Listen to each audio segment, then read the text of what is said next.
of the 2026 Post-Budget Workshop being organized under the auspices of the Right Honorable Speaker, the leadership of the House, the Clerk to Parliament, and the Parliamentary Training Institute. We welcome especially our honorable members who are here, the ministers we've invited to discuss the policy issues, our esteemed facilitators, officers of the Parliamentary Service, and the media who are all present. To begin today's sessions, we commence with a prayer, and I invite our venerable clerk, Ebenezer Humajitro, to deliver the opening prayer.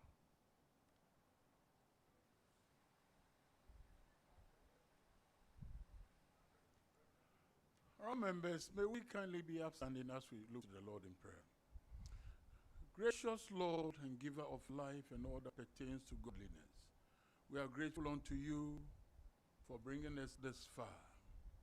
Thank you for life, thank you for energy, thank you for the zeal and the commitment to your cause. Our prayer this morning is that, Lord, you take us through this journey, today being the last day. Lord, grant us the forthrightness. Lord, we pray that you endow our resource persons with special grace to deliver their presentations in the manner that will edify all of us.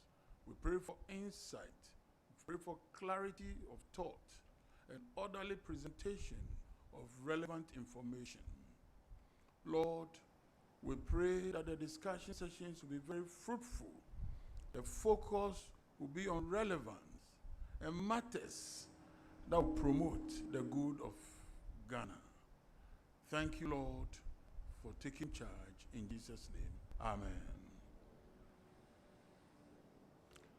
Thank you very much, Reverend Ebenezer Ahomadi-Jitro, our venerable clerk. Honorable members, we have in our midst the first Deputy Speaker, Honorable Bernard Ahiafo, the leadership of Parliament, honorable members here present. Today, we have 4 quick sessions. The first session will be on infrastructure transformation, energy ICT roles in the 2026 budget. The second session will focus on analyzing the 2026 budget from a governance perspective. The third session will be on the 2026 budget and public safety, investing in peace, security, and order. And the final session will look at gender and social inclusion in the 2026 budget. For the first session on infrastructure, I call on the session chair, the MP for Akim Swedro, Honorable Kennedy Osei-Nyakon, to chair the session. Please, you may take your seat. The presenter for this session is Dr. Charles Boache. Dr. Charles Boache, please, if you are here, you may proceed to take your seat. And the discussant is Dr. Steve Mantiao. Honorable Chair of Session, I now proceed to leave proceedings in your hands to proceed.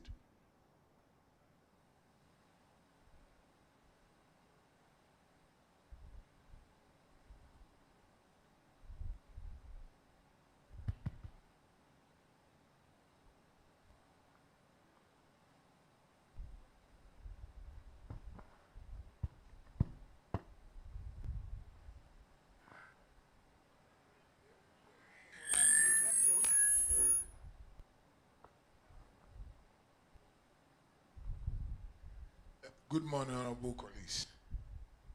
Well, thank you very much, Dr. Dafoe. Colleagues, this is the first session of today's program. The topic is about infrastructure for transformation, energy, ICT, and road in the 2026 budget. With me here are two great men, personalities. They were with us last year during the budget workshop, post-budget workshop. They are not new to members.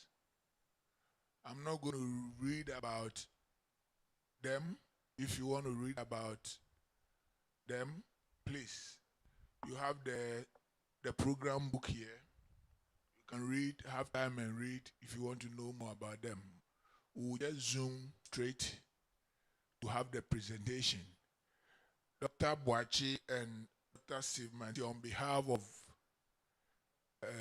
the leadership of Parliament, we want to welcome you this morning to do the presentation on the first session, which is session 11 of the post-budget workshop. Dr. Boachi will be doing the presentation whilst Dr. Steve Mantia will be the discussant. Like we have been doing all the time, after the presentation, we'll have the opportunity for members to ask whatever questions. So please, whilst he's doing the presentation, just put down your note, whatever you want to ask. After that, you have the opportunity to ask whatever question that you have.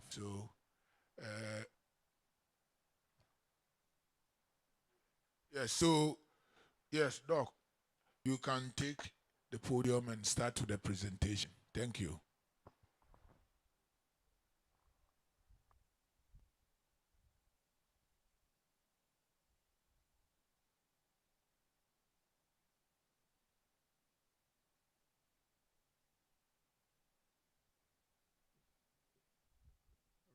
Thank you very much. Right, so today the presentation is, well, the title is as indicated at the back of at the cover of the budget, Resetting for Growth, Jobs and Economic Transformation. And I was very, very happy to see this subtitle, Resetting for Growth. It's very important and must take very good notice of that. Growth, jobs, transformation.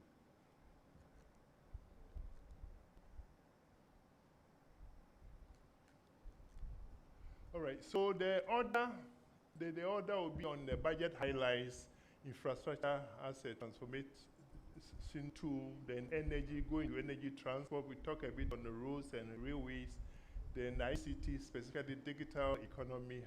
Then we address housing, water, sanitation, drainage, and the big push and the infrastructure plan. Then where do we get the money to fund all these projects? Then the role of Parliament. Then we get into conclusion.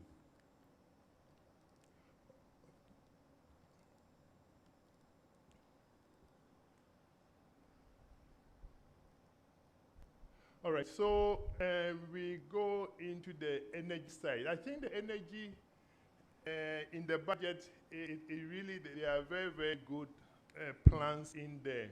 It talks about the gas to power strategy to transition from the low, the costly light crude oil to, for power generation, cleaner, domestically produced natural gas. So Ghana's offshore K3 partners have agreed to expand the gas capacity. When you go in there, it talks about, I think the fifth bullet, it talks about getting 150 million standard cubic feet of gas going to be produced to generate over 1,200 megawatts of electricity. That is very, very huge. And I think it's very, very commendable. The last bullet, construction of 1,200 megawatts, state-owned power plant. Doc, you have 30 minutes to do the presentation. Right. So by 10:40, you should be done with your presentation. Thank you. All right. So hopefully, if all goes well, we're going to get 1,200 megawatts of power. The issue is these are all gas for power, but we still not address the large deficit for gas for industrialization or gas as industrial heat. So we're talking a bit about that. And the budget also talks about reviving Ghana's oil and gas sectors, and then the fact that a lot more oil is going to be produced. It has been on a decline over the years, but recently there have been renewed interest by investors. $3.5 billion are going to be invested, and then we will hope to improve the capacity of the sector. There are also rural electrification, acceleration, urban intensification initiative that is also being driven. That's also going to be done. Plus feasibility studies on some mini hydro potential on the Red Water River. The nuclear plant was also mentioned in there, even though it wasn't specific. But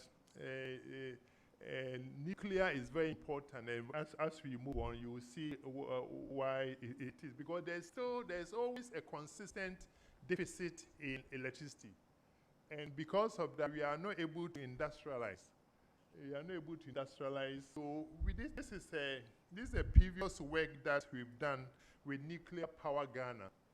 Nuclear Power Ghana has done a lot of work over there. Recently, the Ghana Infrastructure Plan was launched, and I think the presence or models of the proposed nuclear power plants are going to be done, and I think there's going to be more discussion on that. So you're going to use a ZLTO model. ZLTO model was used in France to fund infrastructure. We go into that. There's also a need for solar. What is happening? These are Ghana Infrastructure Plan ideas that have to be merged as a medium to long-term plan going forward. Yes, the budget is an annual plan, but when the president launched the Ghana Infrastructure Plan, he was very emphatic that the big push and all the other programs will be dovetailed into the plan. So in going into the transport sector, yes, the budget list states that 268 projects are currently ongoing, covering 8,300 kilometers.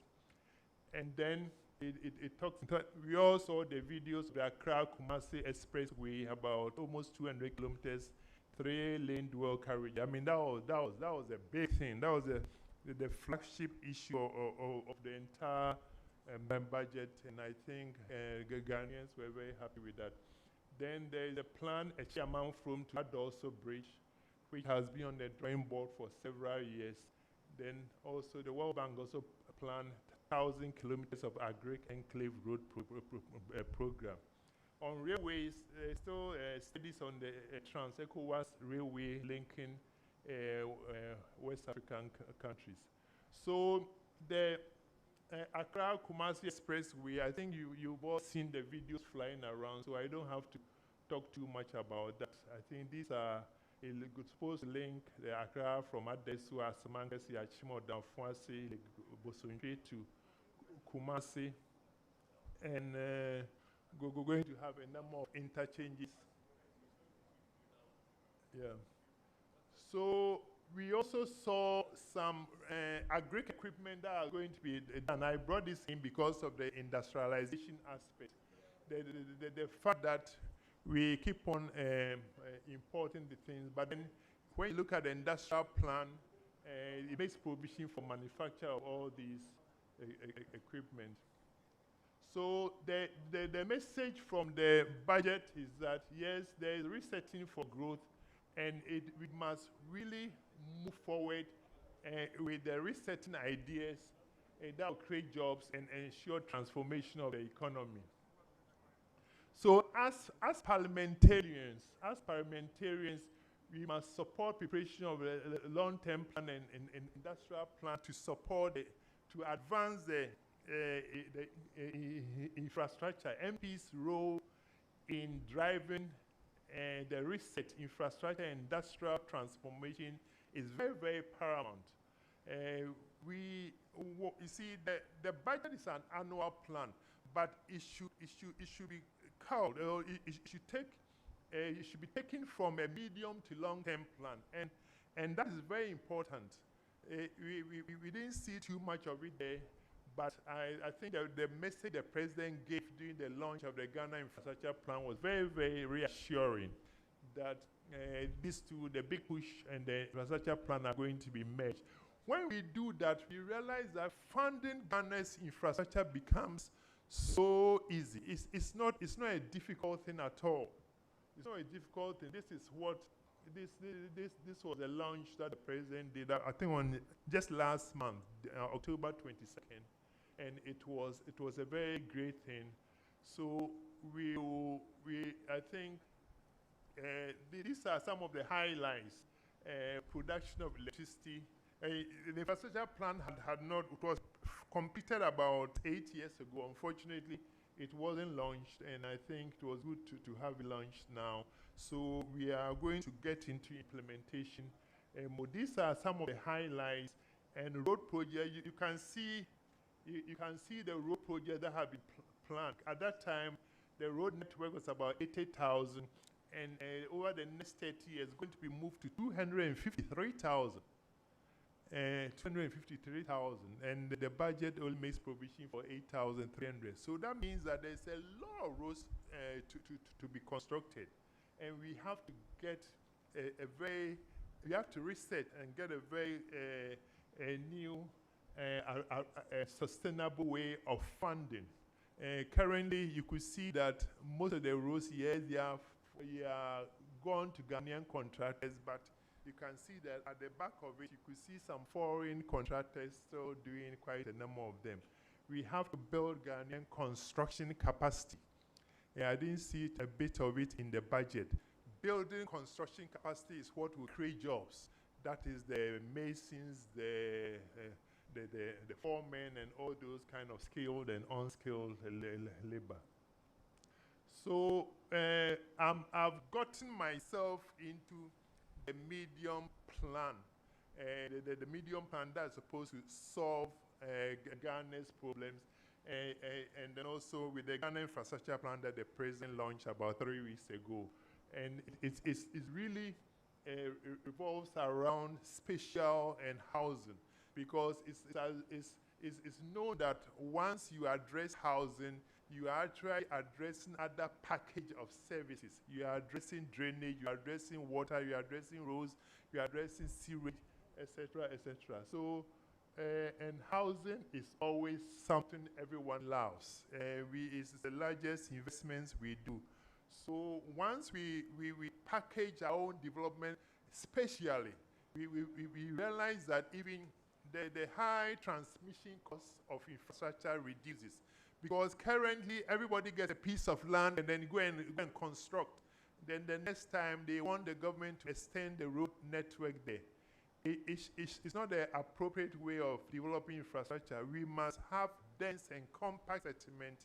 Once we do that, transmission costs of water, electricity, roads, all reduces, so that we can manage the budget. Yeah, so we've drilled all these things down throughout an entire country. You can see all the regions. At that time, there were 10 regions.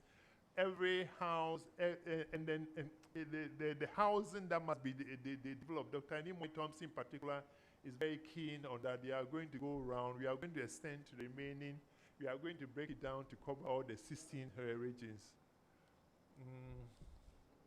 And then we zoom into the eastern region, the number of houses that must be constructed, and then the details. So it's a piece of work that has been done. And in the road sector, like I said, it's supposed to extend to about 253,000 in the next 30 years. The GIP estimates about 171,000 of roads will be constructed as additional roads. And all roads connecting to regional capitals are to be at least dual carriageway. This was planned that all roads. You see, you could see that most of the accidents that occur on our roads are due to head-on collision, about 65% of accidents. So all roads are going to be dual carriageway. That is going to help reduce the accident and also improve the connectivity in the country. We planned a model called Ghana Infrastructure Reserve as it's an initiative to transform public infrastructure projects into long-term capital assets through a national infrastructure register and asset valuation. The reserve will enable Ghana to track, preserve, and leverage the wealth embedded in ports, roads, rail, power plants, water, etc.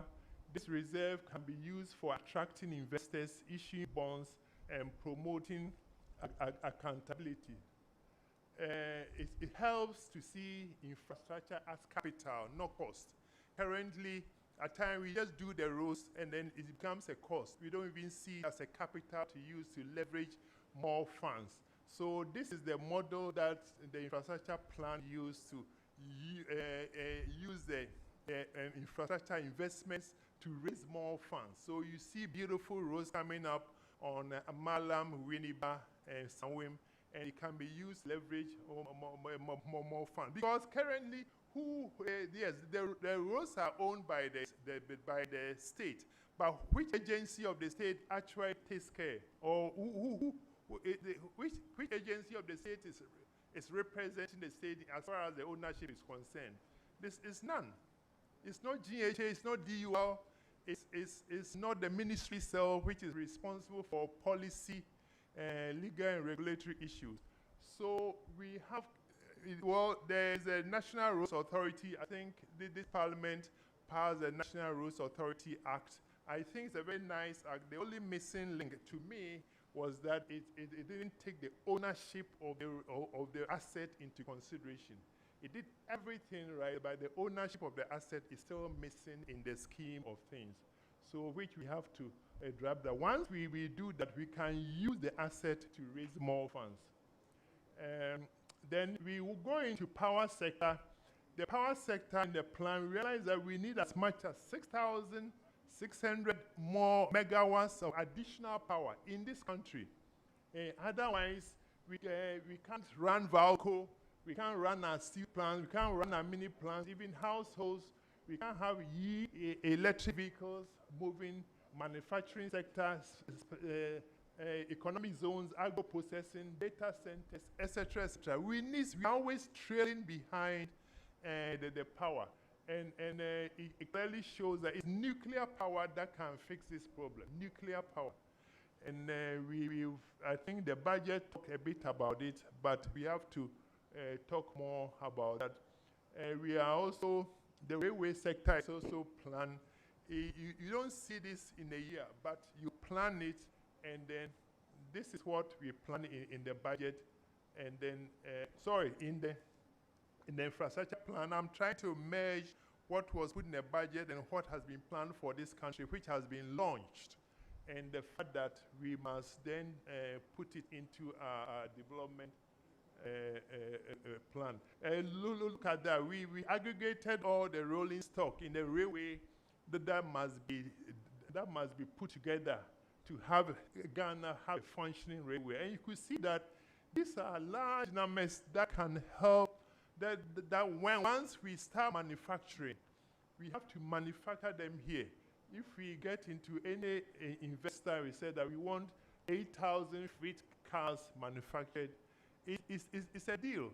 Rather than picking the lines one by line, we want to pick Eastern Railway line, and then we try to do Eastern Railway line, and then we are not even able to do that well, or we construct the line and we can't get the rolling stock. So this is a new resetting agenda, resetting a plan that we must have in mind as we move forward. When we do it well, we could see that we can build a whole railway with 80% being local expenditures, only about 20% going to foreign expenditures, that's dollars or whatever it is. It's a very strategic idea that we must start adopting. There are also several thousand new industries. See, infrastructure must serve industries. Infrastructure should not go, it should not be built anywhere at all. It must serve industries so that industries can also run and create jobs. We all know the challenges that we have with job creation. We saw the major problem we had last week where so many people gathered to be enlisted in the army. We have to change things. We cannot go on like this. We have to create jobs. And these are the industries that can create the needed jobs. And without infrastructure, it's not possible. And then these are the good news. You see, the good news is that this country has all the raw materials that can be used to build infrastructure. And then we have them, especially for roads, basically the quarry material. And it's very, so that's why I've been talking that there's no need to sign contracts in foreign currency or in US dollars. And I'm very happy that I can see that now most of all the contracts are now CD contracts. It's very, very good. I think the roads agencies have done well in there. And then, so because all the materials are local expenditures, including, these are ports. These are used for ports and also sea defense projects. They are all local manufacturers, local materials that we shouldn't, because of that, we shouldn't go and sign contracts in foreign currency. So in the plan, there's not much time. I'm just walking quickly through it. And the fact that we have budgeted for every aspect of the Ghana infrastructure plan. Everything has been budgeted for, and all the money is supposed to be. You see, the good news is that they are all interlinked. And it creates so many jobs that is supposed to address Ghana's problems. We listed some of the materials: granite, clay, laterite, limestone, iron ore, bauxite. All these are building blocks of modern railway and indeed roads. Ghana has them all in abundance. We are not a poor nation waiting to be built. We are a rich nation waiting to awaken. The future of railways, roads, bridges, housing, and industries lies not in roads or aids, but in the wealth beneath our feet. So you could see I presented this to you a few times, the steel industry, the fact that it's steel that makes the world go round. And steel comes from iron ore, and iron ore, we have huge deposits that can do anything that we want to do in this country. We did this, I've shown it before, but you can see that basically iron ore is about $2 a ton. When you look at, so when you get 300 tons, it's $600. When you add value, you can move as much as you build doses, D10. It's about 1.8 million, and the value transformed 3,000 times. So the difference is the wealth that we generate and the jobs that our people get. And then these are what we need to pursue. We get the materials that then build the infrastructure that we need. You can see the railway lines, the iron rods, all of them in there. And you have to do that. This is the blast furnace. When you do the steel, you get your steel all right, but the raw material, the waste materials becomes a useful raw material for several things. In fact, in steel companies, they throw it away. But for us, we can use it for cement. Gasem can buy this from GZEC. Now the body is called GZEC. For cement production, we can use it for road-based material, or even use a mix for sub-based material. Can use for block making, can use for stabilizing soil. So with industrialization, nothing is thrown away. Nothing is thrown away at all. The same applies to when we get into bauxite mining, into alumina, and then aluminium. What comes out as a waste product is actually a useful raw material for construction, for brick. It's used as this. So you might think it's a waste material, but it becomes raw material. It gives us additional value. So you might think it's not worth it, but in natural fact, you get so much money out of it. I mean, it's not only about minerals, the cocoa sector too. We have addressed it in the industrial plan, the fact that we can do so many things to get as much as 14 billion in returns from cocoa in the next 10 years, and it will feel like 50 billion turnover for Ghanaian ownership. And these are the value chain. And in fact, we have done value chain industries for over 100 industries. We've done, and each of these blocks, the potential several businesses. And this is what we want this parliament to be using to reset this country. We've been doing the same thing over for many years, and it's not working. So you could see a country like this, and every part of the country, there's something to be done. It's a beautiful layout, industries hovered all over the country in a very integrated and coordinated fashion. It's an amazing piece of work. This is also the model. We can talk about this later on. This is actually Ghana, you know, the greater commercial industrial city around Buakra area. We actually did, the World Bank funded it.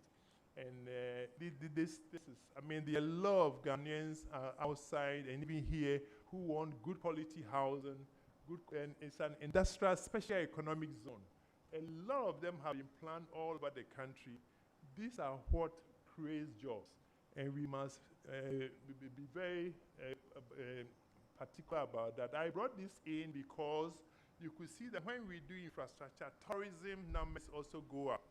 The last line, it has been our tourism road line. We are still very flat out there. Whilst some countries, Thailand is getting about 40 million tourist arrivals a year. These are pre-COVID figures anyway. After COVID, everybody went down. But you can see we are still about 1 million tourist arrivals. Morocco has gone up, South Africa has gone up, Singapore has gone up, Tanzania has gone up, Malaysia has gone up. We are still flat. And because our infrastructure is not able to support tourism. You know, tourism needs quality infrastructure. And this is what we must be very particular about. The construction sector, yes, I didn't hear construction sector in the budget, but it's also being addressed very well because the construction sector is where we get a lot of jobs that then drive the economy. When it's time, we can talk a bit about that. Industrial plan is what links up all these things. It provides a uniform national vision and framework, establishes clear sectorial and value chain in priorities, as I showed you earlier on, links industries development to infrastructure planning, strengthening policy coherence and institutional coordination, enhances bankability and investor confidence, enables financial structuring and resource mobilization, provides baseline data for cost, benefit, and impact analysis, encourages private sector participation, supports regional and global integration, and builds credibility with development partners. This industrial plan is still not fully completed because it's still at the National Development Planning Commission. They don't have funds to finance it. I think Parliament can take it as part of your reset agenda to probably work with NDPC and get this done so that it can be implemented. I mean, most of these things I'm talking about, we got it from the draft plan. Yeah, we can create wealth, creating wealth from what we have. And it's an amazing, so it's consider the wealth generated when iron ore is transformed into one of its highest valued steel products, the bulldozer. Its value multiplies 3,000 times. This is well generated. This is the power of processing, of adding value, of turning what we have into what the world needs. This is real wealth, money in our pockets that truly makes us rich. As we implement this plan, it will naturally bring fair and competitive rewards for Ghanaian workers, especially in the public sector, easing the long-standing tensions over low pay and restoring pride, motivation, and dignity in the public sector. So there's an aspect of quality in the, I think 2015, the president was the OECD Development Center, and he registered Ghana as a member of the OECD Development Center. It has a big impact. We can talk a bit about it. The good news is that President Kufuor also did the same. Unfortunately, not much has happened. I think Parliament can pick this up as well. Yeah. So there's issue about improving wages and productivity. Wages and productivity. As we industrialize, we must realize that the things that we are going to produce must be purchased by the people. There is this issue. There is this. It's not a story. It's a true story. The founder of Ford Motor, when he introduced the assembly line, he realized that the salaries of his workers were low, and he increased the salary of his workers, and his competitors were complaining, "Why have you increased the salary of your workers?" And he said that if I don't increase their salaries, who is going to buy my cars? So when indeed we find a means of increasing salary, and they are all embedded in the plan.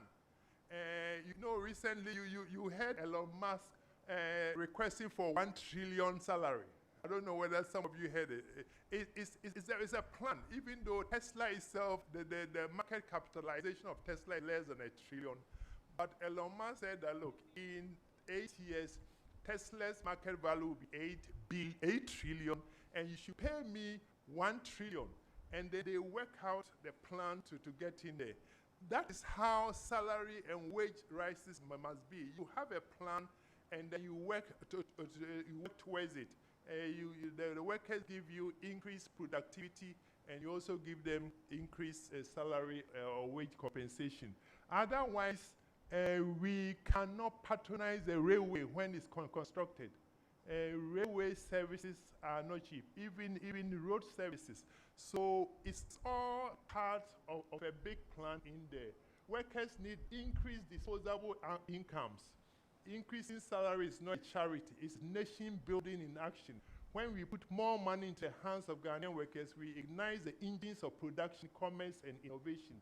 The state does not lose. It gains back in taxes, growth, and stability far more than it gives. As Henry Ford once said, if you want a good workforce, pay them enough to buy the very goods they produce. Prosperous workers build prosperous nations. If we give Ghanaian workers the means to live, they will in turn give Ghana the means to prosper. Whatever the state throws to workers in terms of salaries and compensation, the state gets back multiple fold. And we can talk more about that. So I use this illustration to show that indeed salaries actually go into housing, education, transport. So you pick each of them separately, pension, take home, and then develop as a sector. And you're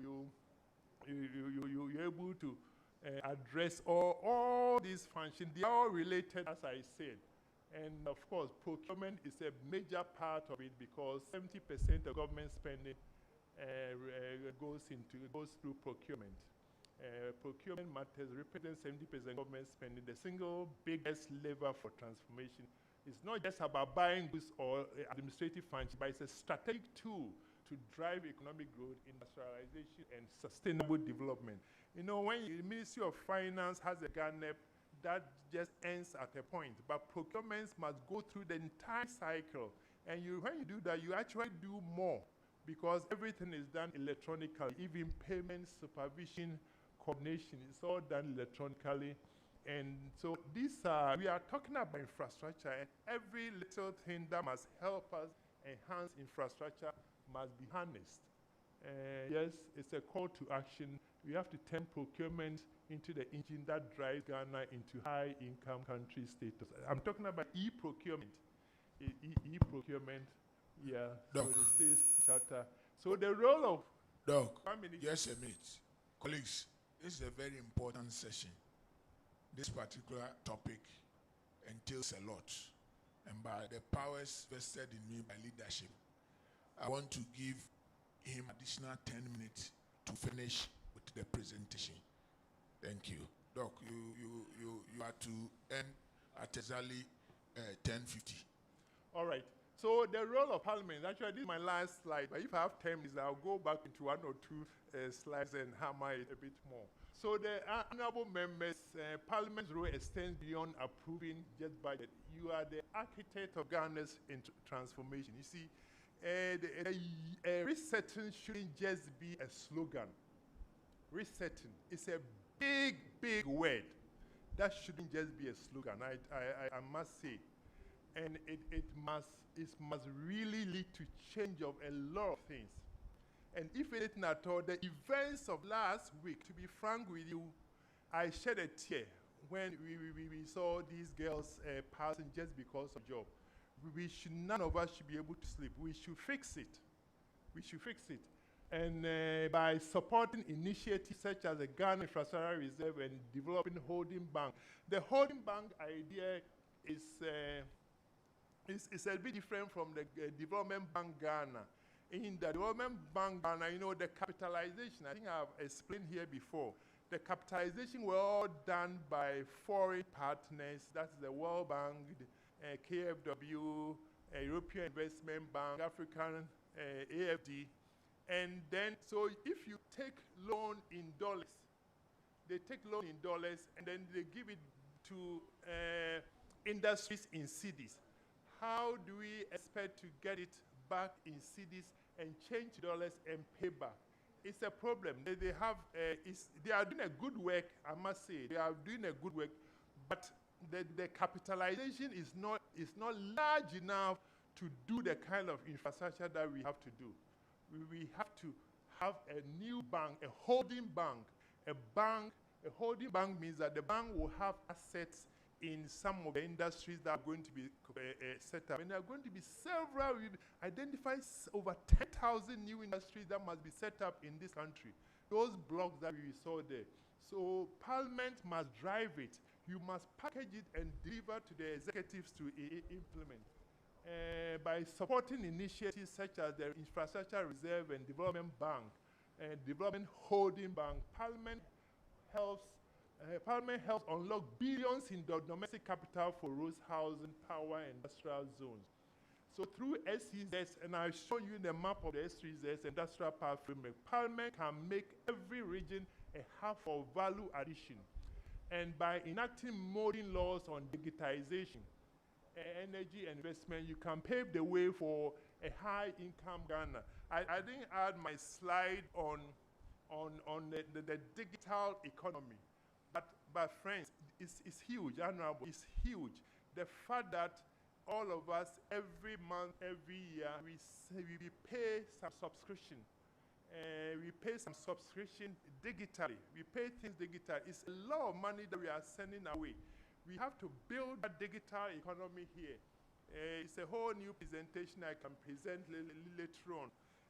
We buy, iTunes, my domain name, my hosting, my iPhone subscription, Gmail account. So many people even, what do you call it? So maybe we send so much money outside. You see, we must mop it here. We must mop all the money here to develop. And it's not difficult to do at all. It's not difficult. When you send outside, you don't even get much returns. So that is what we must do. You could see that the Bank of Ghana and the Ghana Revenue, they are trying to track most of these, the digital economy that does not get into national accounting. And you must take charge in there. So the research will not succeed if legislature becomes then the research will only succeed if the legislature becomes the anchor of innovation and inclusive development. So we must support legislation for industrialization, investment promotion, and digital governance. Thank you very much.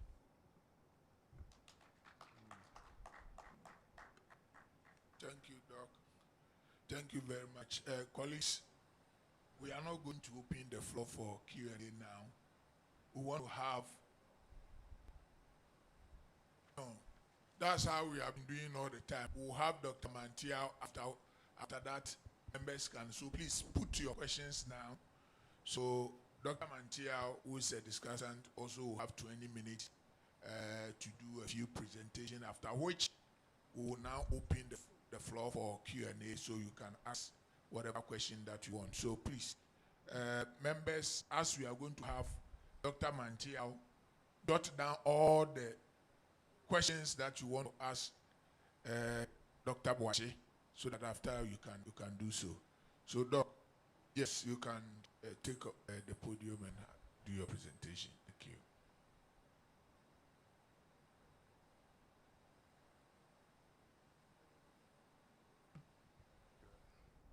Thank you, Honorable Chair. Let's roll.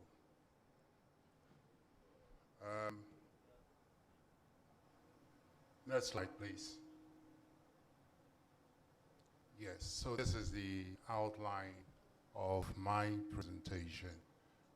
I'll first state the lens with which I review the infrastructure and energy component of the 2026 budget. I'll restate the objective, the government's objective for the infrastructure sector. Look at the size of the problem we are dealing with as against the efforts we are making. Look at some implementation risks and challenges in the sector. I'll look at funding sources and associated risks, because whether or not we are able to achieve the objectives of the government's infrastructure program will largely depend on financial resources. I'll make some two key observations for Parliament's attention, and then I will conclude. Let's roll. So I take the discussion from the policy perspective, and I will highlight opportunities, risks, and challenges associated with the government projected infrastructure program for 2026.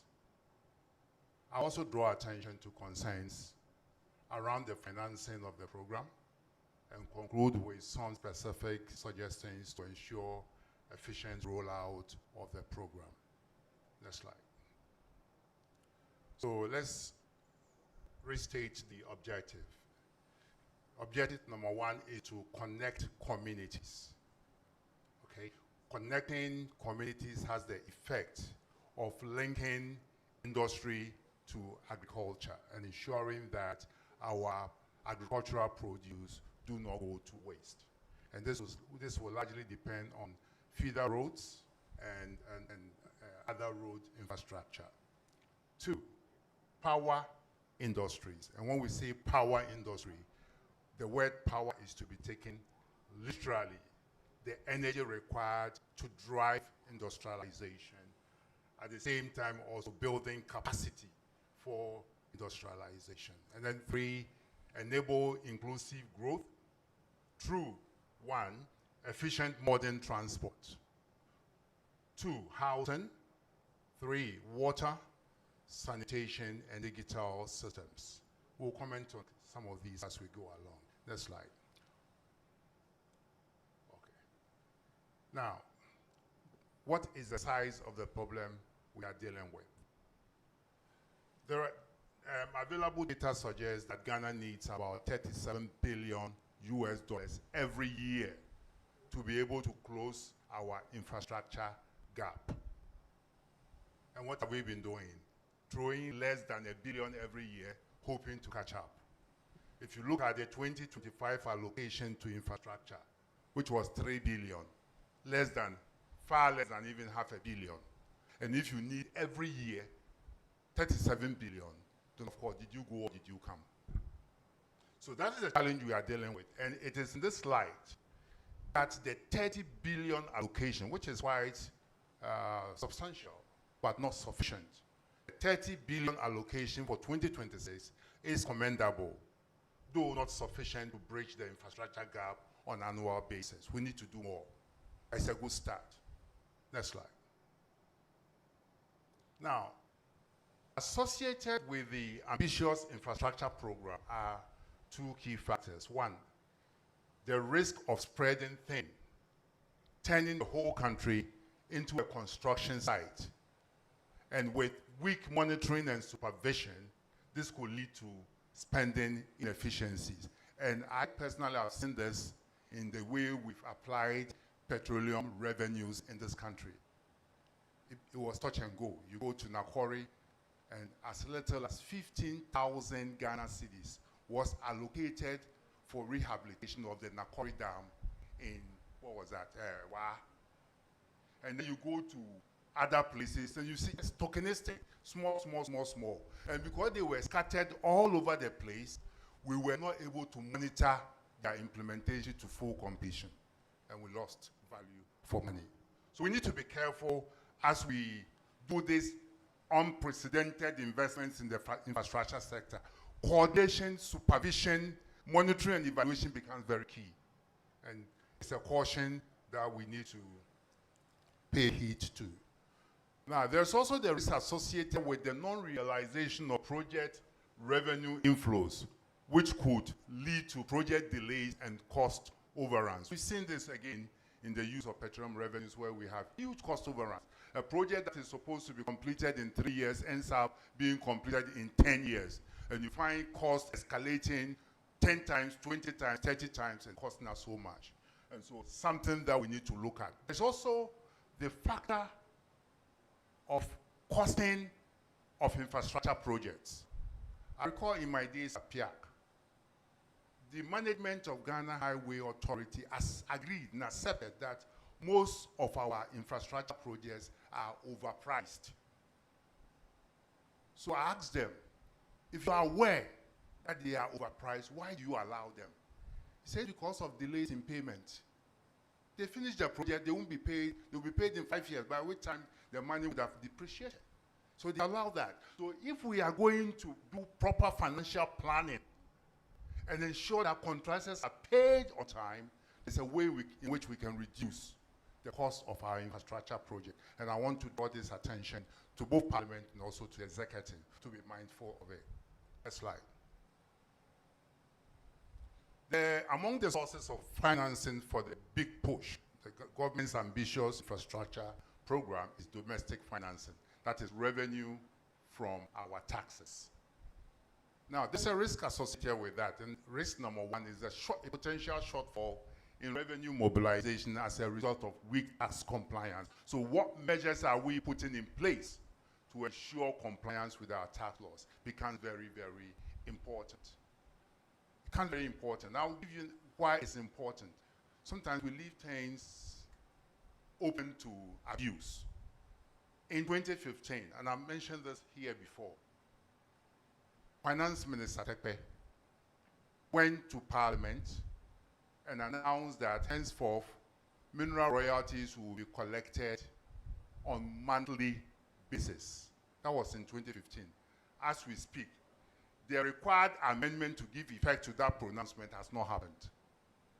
So legally, we cannot compel mining companies in this country to pay their mineral royalty on monthly basis. Now, if somebody were to, some pay on quarterly basis, and they are right within the law. Now, if somebody holds on to your money for 3 months, you know how much you are losing?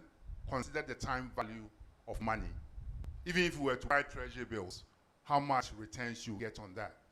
And so sometimes we are a bit reckless, and that is why I want to flag this as a risk. If we are not going to be very mindful of ensuring tax compliance, there is a way in which this ambitious plan may not be realized.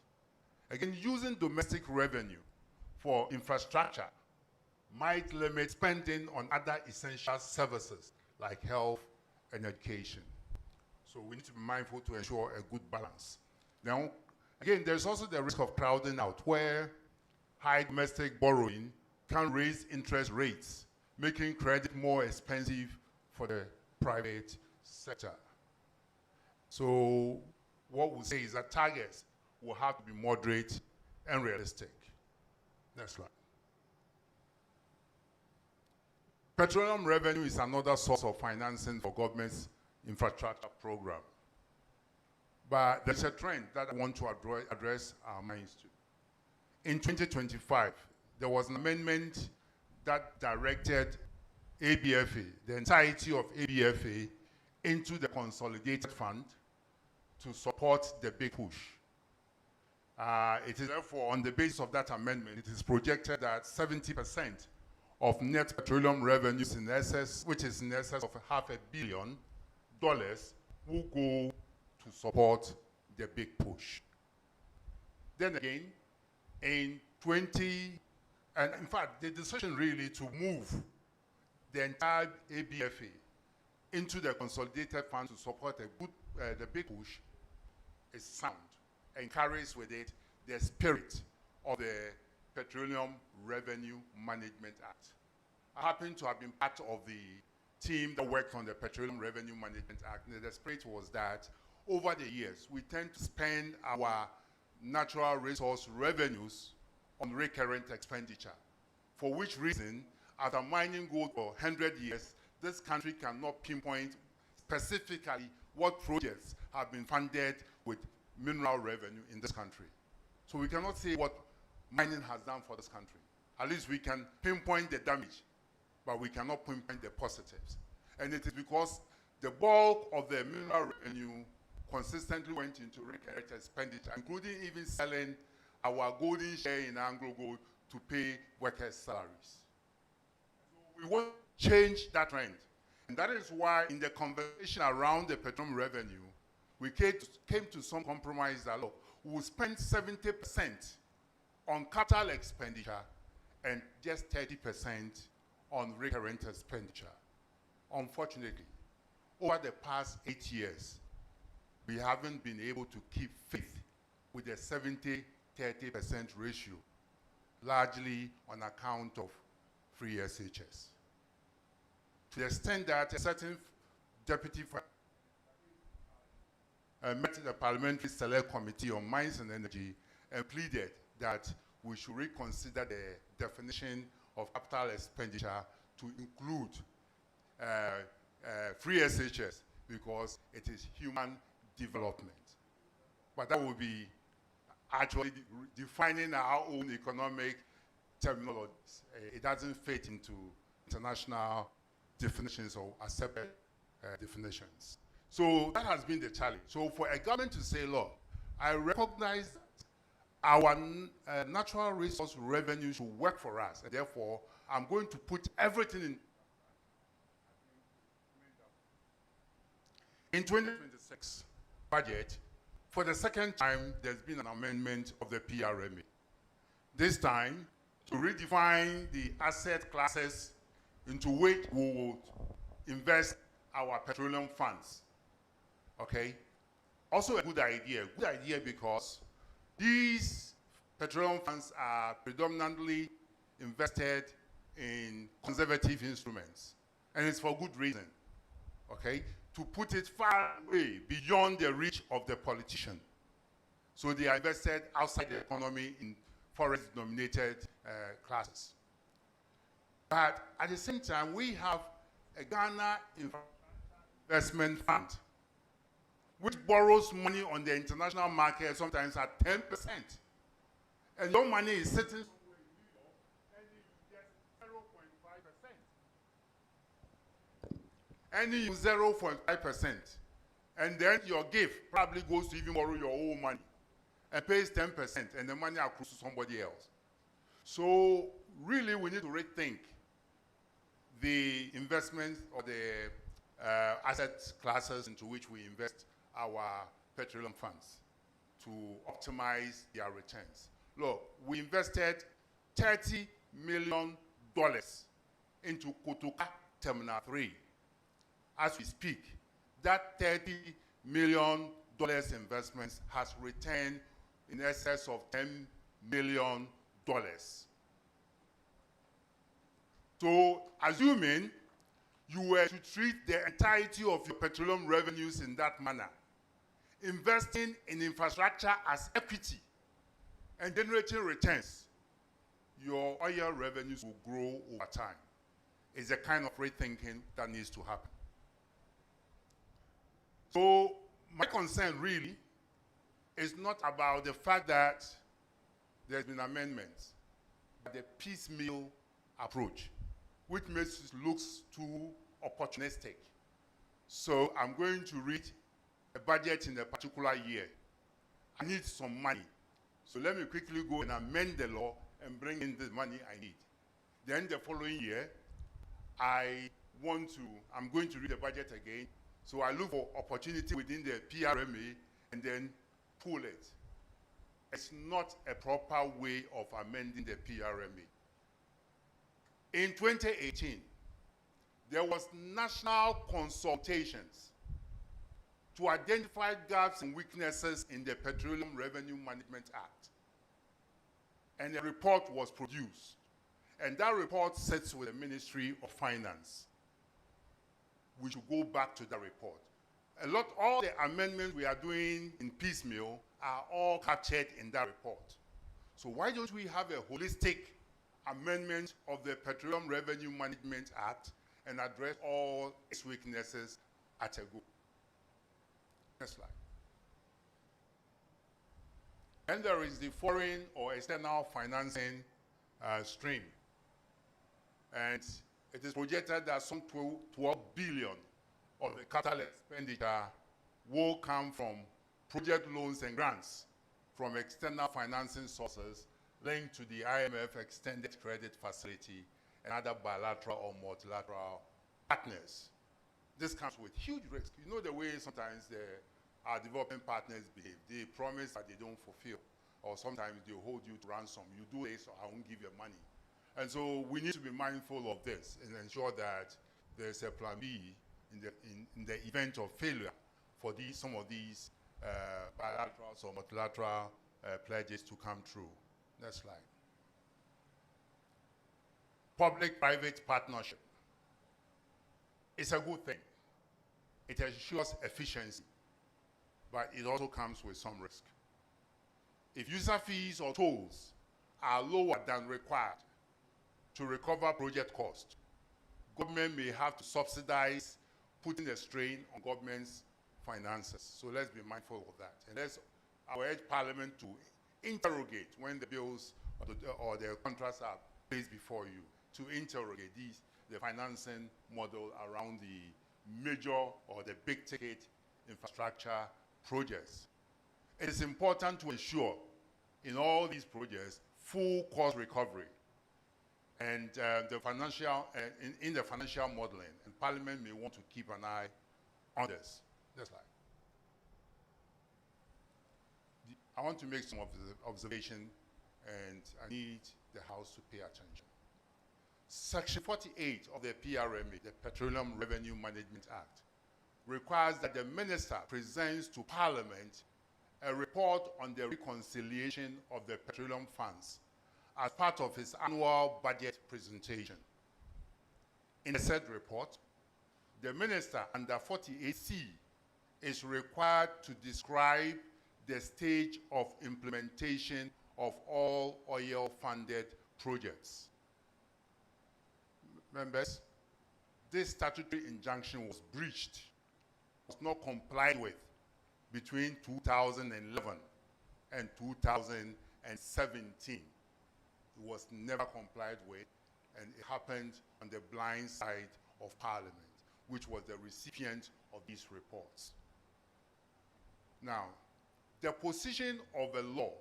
In actual fact, in 2017, I had the opportunity to present or draw attention of this House to the anomaly.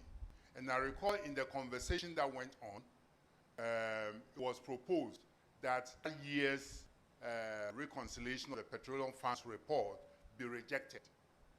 And then the late Honorable Akoto Osei interjected and said, no, if you are going to reject that year's report, then you must as well reject all the successive previous reports that were not in compliance with the law.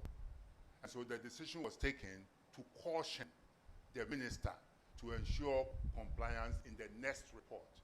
So in the next report, which was in 2018, the minister attempted to comply by stipulating the percentage completion of the projects. Now, members, I don't know whether numerically indicating where we are with the project is the same as describing. I'll leave that to you to decide. But in my view, describing involves the use of adjectives and not just numbers. And so, in my view, in 2018, the law was still not complied with. Now, it is important that members, I know you may have received the 2025 reconciliation report of the petroleum funds. I tried to lay hands on a copy before coming to this forum. I wasn't successful. The Parliament's Secretariat couldn't provide it. I'm learning this morning that there was only one copy and there were some issues associated with getting it over to me. But I spoke to the ministry, and the ministry said, we don't have clearance to make it public. And I said, how? The law requires that it should be part of the budget statement. So once it's part of the budget statement, it's been presented to the House, it's a public document. What clearance, again, do you need to make it available? Not too good an explanation, but we'll accept it. But I want to urge Parliament to scrutinize the report when it comes before you and make sure that the legal requirements are all fully complied with. It is not for nothing that we said the minister shall describe. Some of us, ordinary citizens on whose behalf the expenditures are made, cannot relate to 20% completion, 30% completion, whatever they mean. If it's a building, tell me foundation, lintel, roof, completed, painted. That is description. And it is for accountability purposes, because we can hide so much information under numerical values unless you provide me a legend in terms of what 20% completion relates to. Again, I also want to observe that the contract for the car power ship plant will expire in 2027. And it is in this light that I see government's commitment or pledge to construct a 1,200 megawatts of thermal power plant is commendable. And I'll say it's forward-looking. Because with the withdrawal of the power ship plant, we are likely to lose some 400 megawatts of electricity. And so if we are planning even ahead of time to install 1,200 megawatts, then I'll say that is visionary. It also leverages and creates space in terms of the power sector to support the 24-hour economy. I've heard people mention that, oh, we didn't see any mention of the 24-hour economy. It doesn't have to be mentioned in name. Look at the policies, the expenditures, where they are going, and ask yourself whether they will support government's flagship industrialization program that has been dubbed 24-hour economy. Next slide. Conclusion. For the big push to achieve a stated objective, government would have to invest in quality assurance mechanisms through efficient supervision, monitoring, and evaluation. I had serious concerns about the quality of our infrastructure projects that were being delivered during my tenure as chairman of the Public Interest and Accountability Committee. And I convened a meeting with the then Auditor General, Mr. Domelevo, and he gave the assurance that they were importing equipment that will test the quality of roads and buildings. Okay, the cement and aggregates and sand mixture and all that will be tested before approvals were given. It wasn't long when he was removed. We need to go back to that drawing board. Before payments are made, we need to ensure that we are getting value for money. I was in Malaysia, and I learned from the Malaysian authority that when you construct a road, you have to guarantee the road for a certain length of time, within which any damage to the road becomes your liability. I think it's a good practice that we can learn as a country.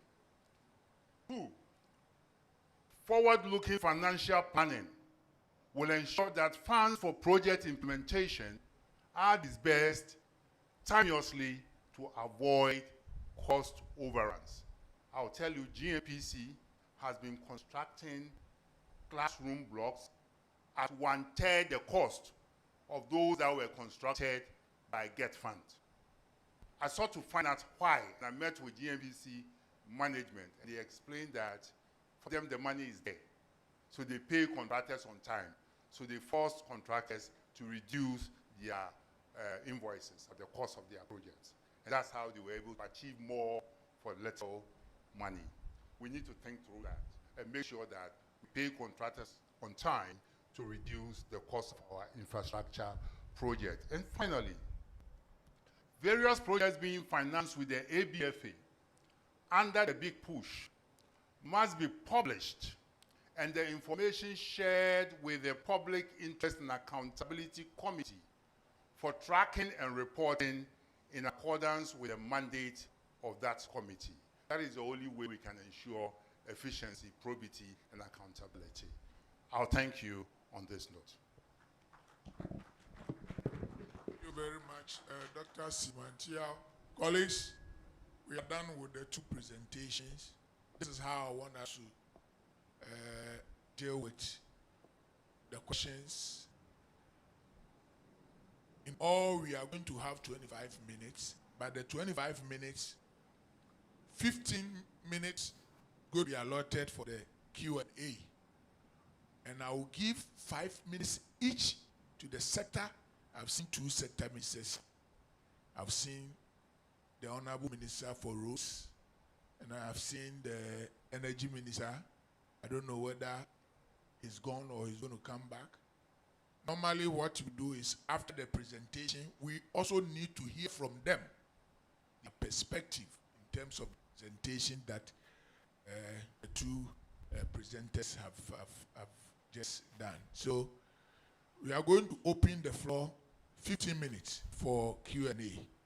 If you have any questions for any of the two presenters, you just raise your hands. They will give you the microphone. Then please let us do well to avoid repetition of questions and long preambles. Go straight to your questions. If it is a contribution, just go straight and say you are making a contribution. If it's an inquiry, please go straight and say you are making an inquiry. Don't be beating about the bush. If you do so, I'll just cut you and take the microphone from you. Thank you. Thank you very much, Mr. Chairman. The first presenter, Dr. Charles Wachi, spoke about a video going on. I think it's not a video. It is an artistic impression of the proposed Accra-Kumasi highway. And he also spoke about 65% of road accidents being head-on collision. I think that we have to do more by also trying to assess which of the accidents came about as a result of drug abuse and drug and substance abuses. On Dr. Steve Mantia,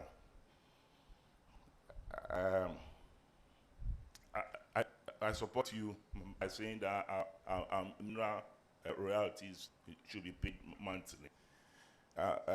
On another note, I would like to state that as a parent, I prefer to sponsor my child's education than building a 6-bedroom house.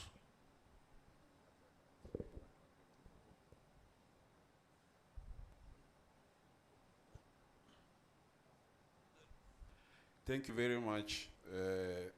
Mine is a small question preceded by a suggestion. We have observed, especially with those from up north, very far from Accra, that most of our roads deteriorate because of the trucks that transport goods from Tema to Burkina, because they load so much that even if the contractor uses the best quality materials and techniques to construct it, it cannot withstand the pressure that is exerted on the surface. As a result of that, our road deteriorate very, very fast. I go to Togo, which is just close to my house, sometimes Burkina, and their roads are perfect because they won't allow any overload on their roads. if we are going to invest this money through the big push, and we don't correct this canker of overloading and overweight on our roads, I beg you, it's better we stop and share the money for us to enjoy and buy donkey carts. So my question is, what would the government do to stop this? Will you allow the contractors to do a PPP and then put their weighing scales on the road they contract, and any car that is coming on it that is heavier than the weight prescribed, then they stop it? It's a proposal. Thank you.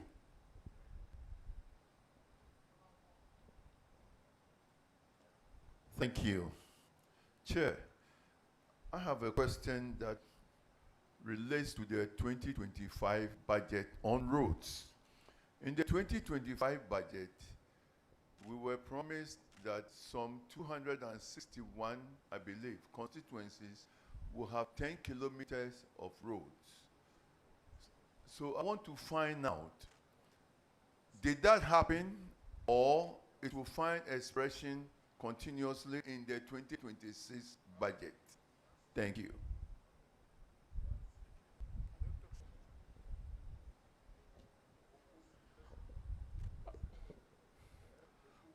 Thank you very much, Chairman, for the opportunity.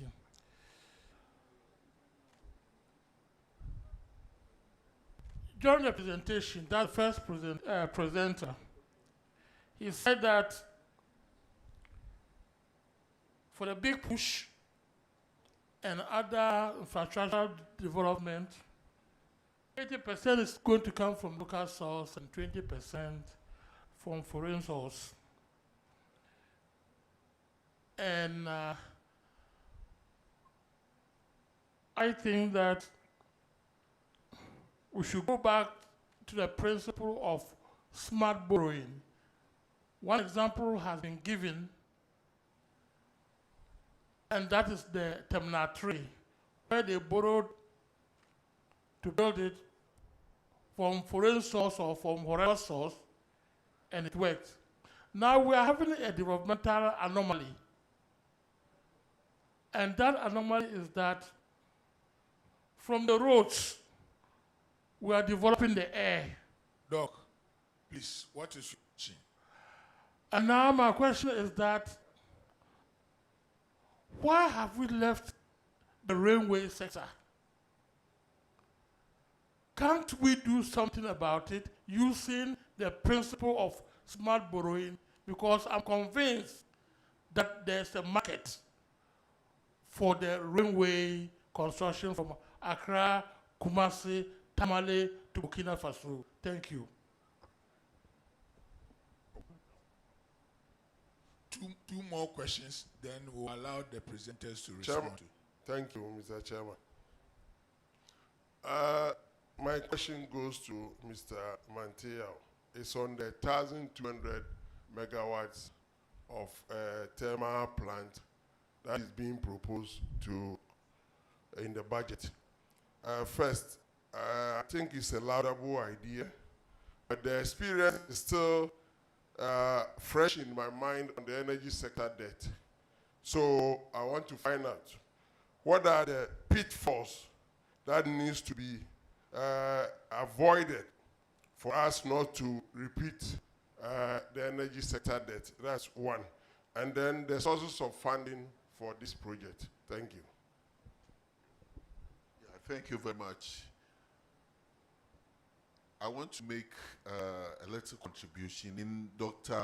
Mantiao's closing remarks or concluding remarks. He said for the big push to achieve its stated objective, government would have to invest in quality assurance through efficient supervision, monitoring, and evaluation. I would want to suggest that it shouldn't just be about the big push projects, but many of the roads that are constructed in our nation. In fact, I would humbly suggest if we would add that assemblymen or chiefs within those areas in which constructions are, carried out should be part of those who would okay a project done before the person is paid, because construction is made at a particular time. Within some few months, the road gets bad again. You ask the contractor will say, you didn't, engage me. So maybe if that is not even possible, you would have to find a way of making sure, and I support that, making sure that we evaluate the contractors who construct roads would have to give us quality assurance at least for 3 years. If it gets bad, they come back to do the reconstruction for us. Thank you. Okay, thank you. Your question, the minister is here, so the minister will respond to. So, colleagues, this is the first set of questions, 6. The presenters are here. I will let Dr. Boache respond to his part, after which Dr. Mantia will also respond. Then if you have to take another more questions, we will take it. Thank you. All right, thank you very much. Yes, I think the first questioner said it wasn't a video, it was an artistic impression, which is true. Yes, so the Accra Kumasi expressway was indeed an artistic impression. Concerning the head-on collision, well, it's a study that is going on, and it's very important that this is addressed. I mean, basically, as at now, we still don't know these roads, especially when you take a road like Kumasi, Kintampo, Tamale. There are always major accidents there. And it's very important that we try and do the dual carriageway. Well, as for the reason why the accidents occur, whether they are based on drugs or something, that's another issue altogether. But I think that generally there is a need to have dual carriageway linking all regional capitals, and that's what we plan. Then the second questioner said that the goods to, yes, it was concerning the ASIL loading. I think basically he said that why is it that some trucks get overloaded, which is true.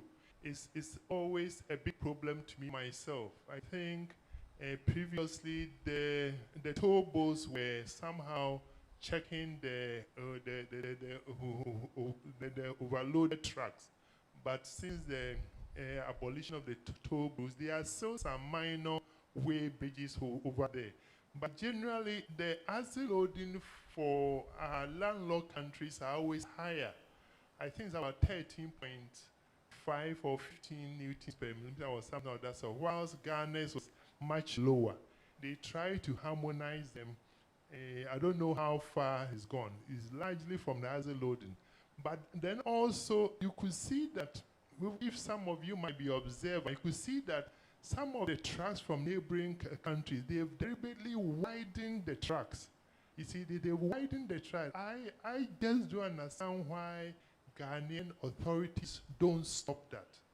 We must simply stop that. They widen the tracks at times as much as 2 feet, 1 foot on each side. And it's very dangerous because in the night when an oncoming truck is coming, they can easily, yes, the body is the normal size, but the truck is much bigger and you can easily have a head-on. And most of the accidents occur through that manner. So I think this is a challenge. You are the representative of the people. You must find a means of stopping that.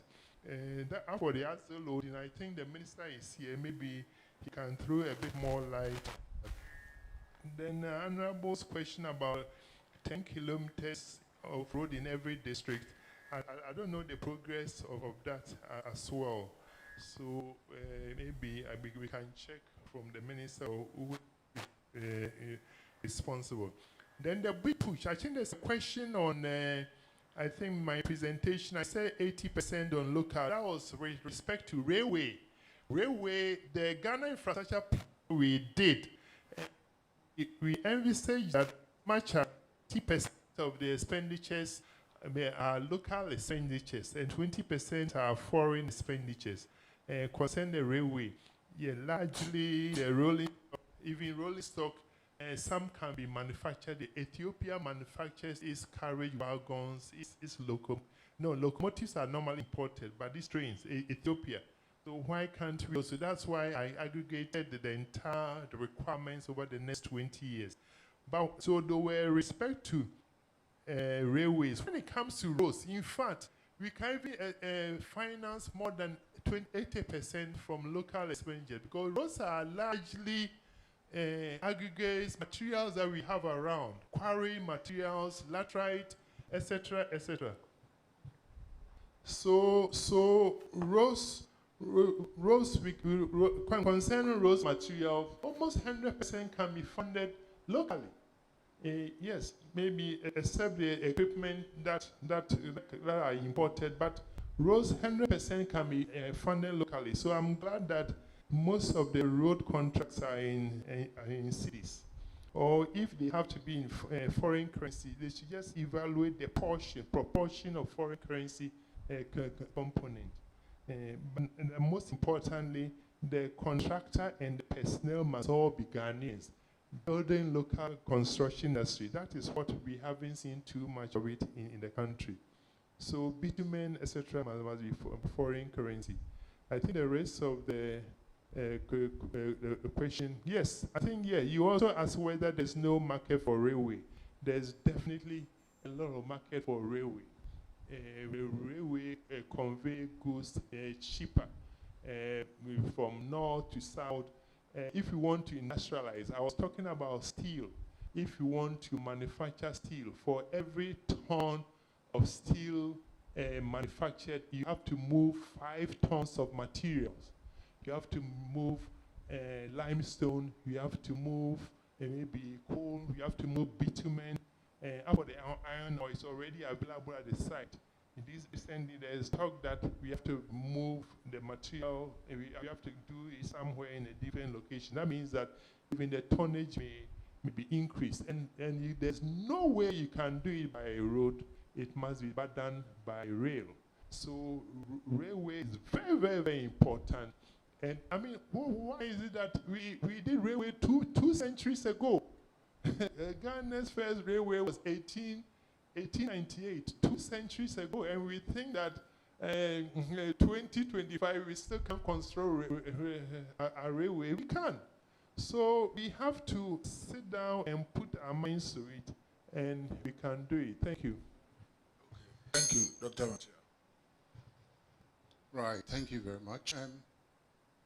I recall we had a public forum somewhere in Bolgatanga, and that was after myself and my team had visited Zebila and bought guinea fowl, grilled guinea fowl at about, what do you call it? It was less than half the price of guinea fowl in Accra. But it was very cheap. So at the public forum, we asked the question as to what one single investment that the people would want the government to make with the petroleum revenues. And unanimously they said railways. We sought to find out why, and the response was that they wouldn't have to come and live shabbily and recklessly in Accra. All they would do is that they prepare their confirm, get onto the night train, the next morning they are in Accra, they sell their produce, get onto the next train back to their villages, and the next moment they are in their villages. And that will ensure that they get higher value for their confirm because of the higher prices in Accra.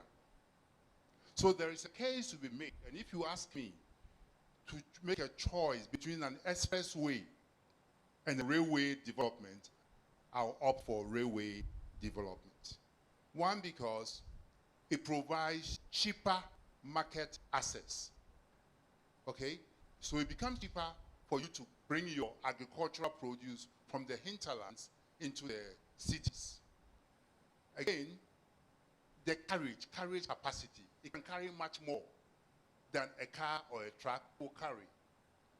It's also convenient, like the people in Bolga said, they need to just go on the night bus, a night train, the next moment they are in Accra, the next morning they can go back the next day.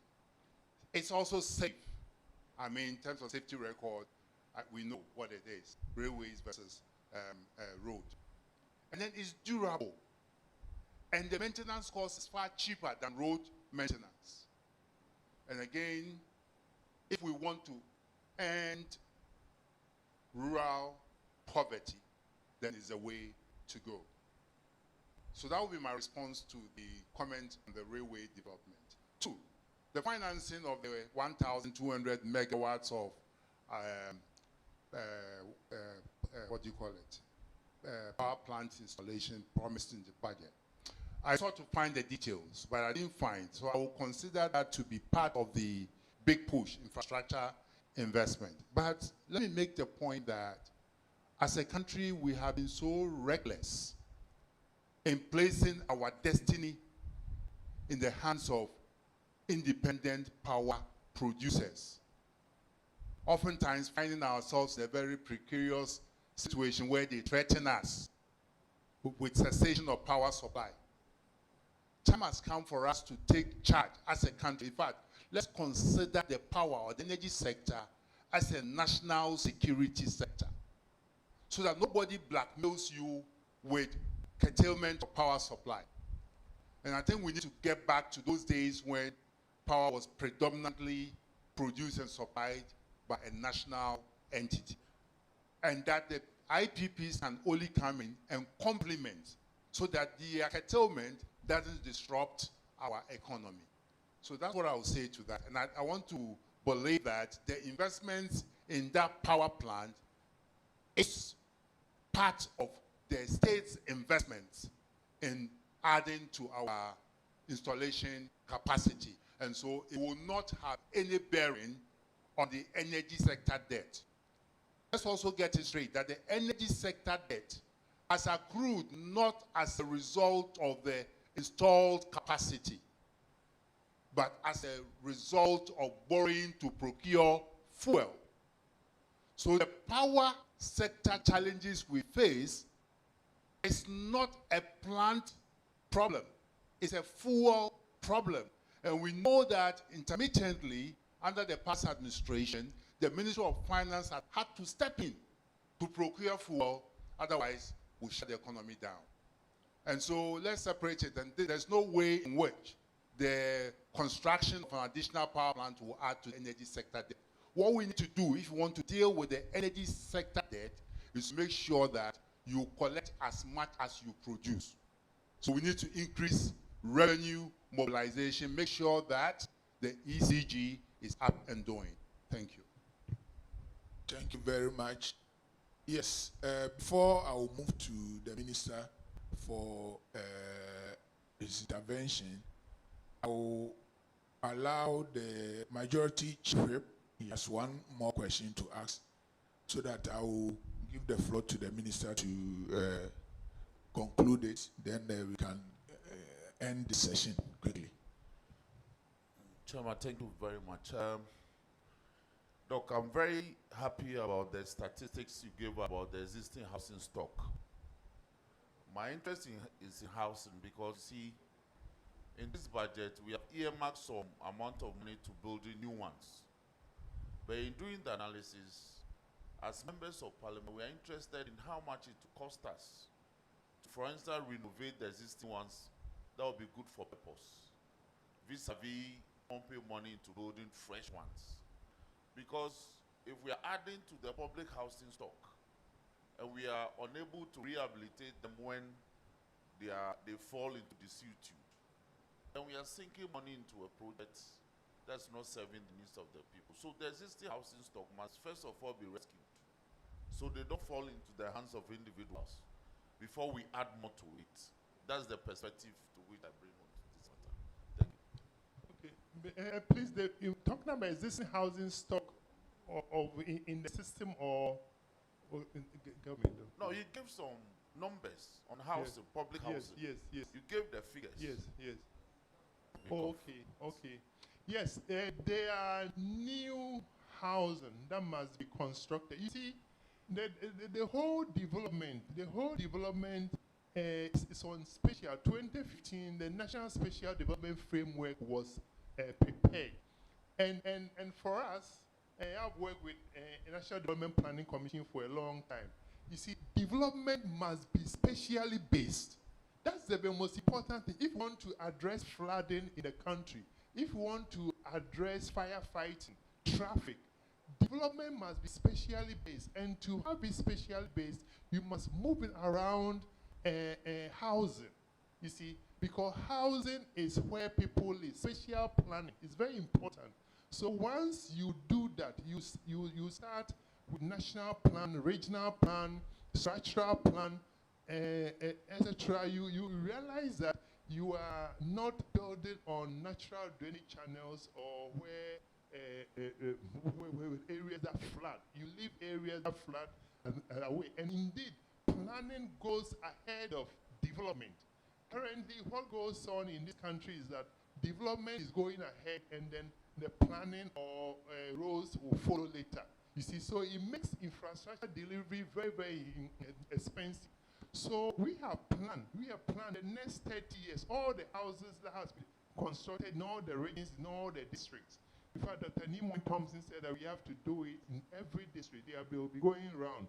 So as for the existing housing stock, well, basically it's expected that they have to be maintained.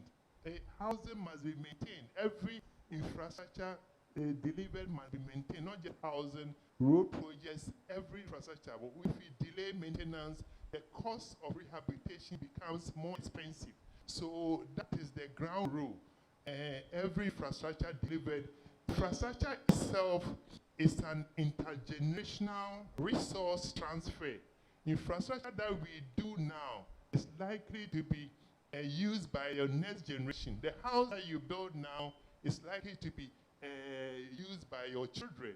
So the quality must be high and it must be maintained. And once that is done, it's expected that, and it's maintained, it's expected that it will last for a long time. Of course, standards must be taken into consideration. So generally, in this country, we don't have enough housing to boast about. We have a large housing deficit. Officially, it's about 2 million. Unofficially, it's very, very high. Unofficially. Those, the Ghanaians, let me just put in this statistics. We are a population of about 33, 34 million. Our household size is about 4 to 5. So let's say there are about 6 people in a household. And there are generally about 6 million households. Half of us, that's 3 million households. A household is where you and your wife and your children live. Half of all households in this country, they live in a single room. One room, that is a man, wife, or this is on the average. And a number of them are in kiosks and containers. If you are not sure, just find out where your staff they live. Especially your house help, your drivers, and all those people. And you go to Aboboshi, you go to what they call Accra. Even Accra here, go to Ashaiman, go to Nima. Even Accra here, the nation's capital.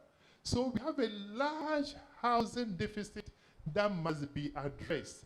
And if we don't get housing right, we will not get anything right.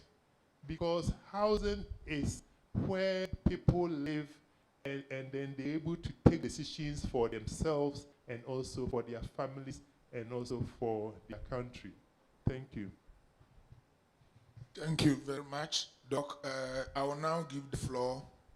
Q&A is over. I will now give the floor to the Minister to wrap everything up. After that, we will just end this session and then next. Yes, only 6 questions were allowed for. Yeah, Chairman, thank you very much.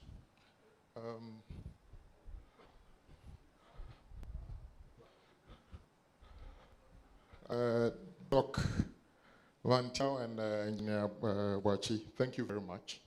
At a point in time, I thought it would be a good idea to, like Dr. Mang Chow, I'm organizing a workshop for contractors and consultants participating in the big push. I think I should invite you to be one of the spokespersons to guide them on this.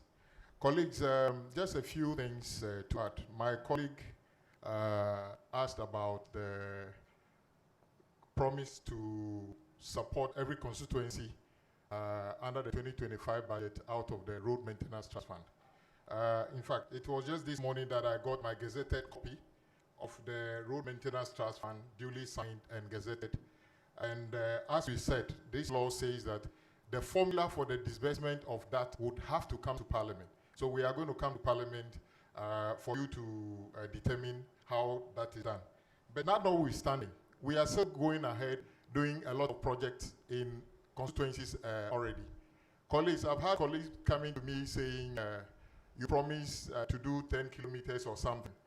When I call the agencies, in some cases, we are doing over 600 million cedis worth of work in your constituency already.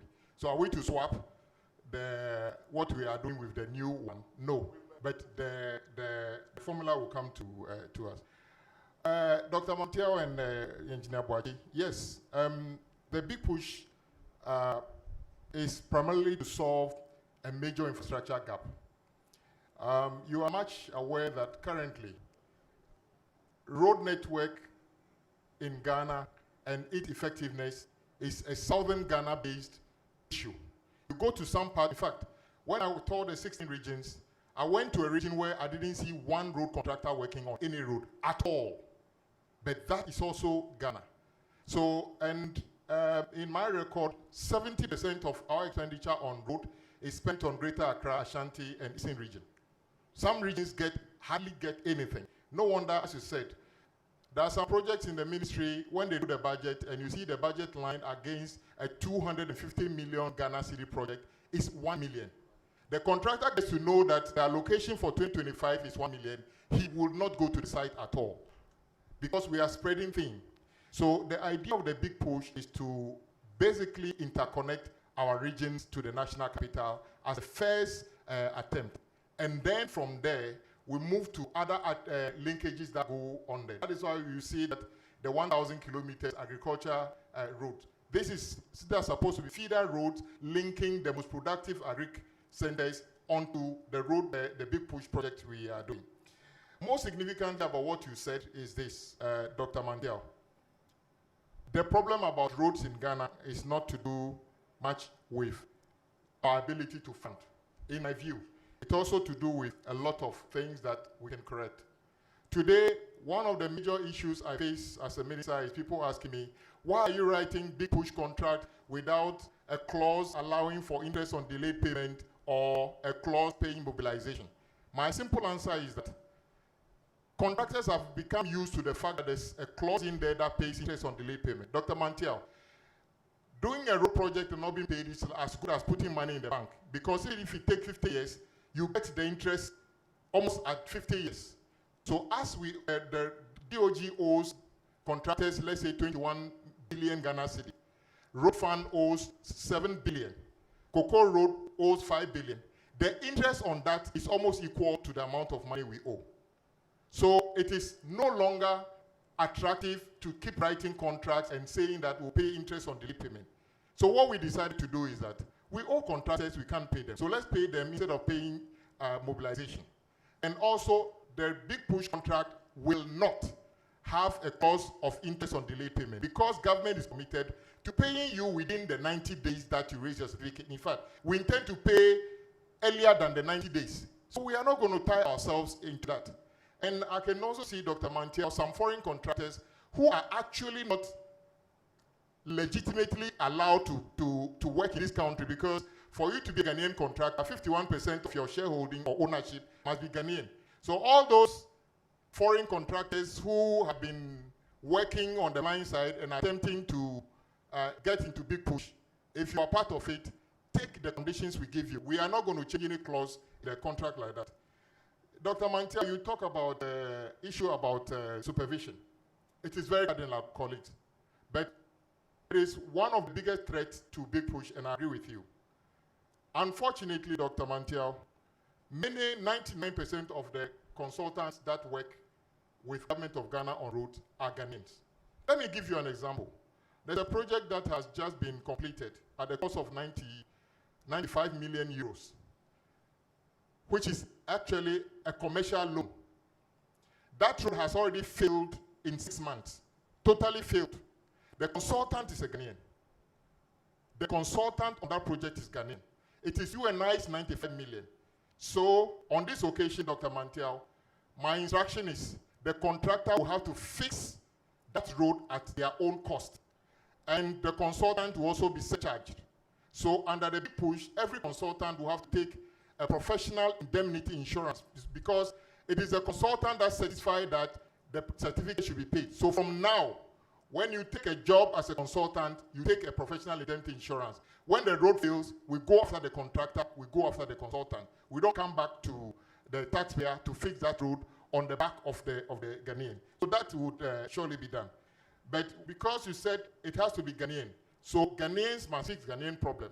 So when you are a Ghanaian contractor and consultant, get opportunity, don't disgrace us.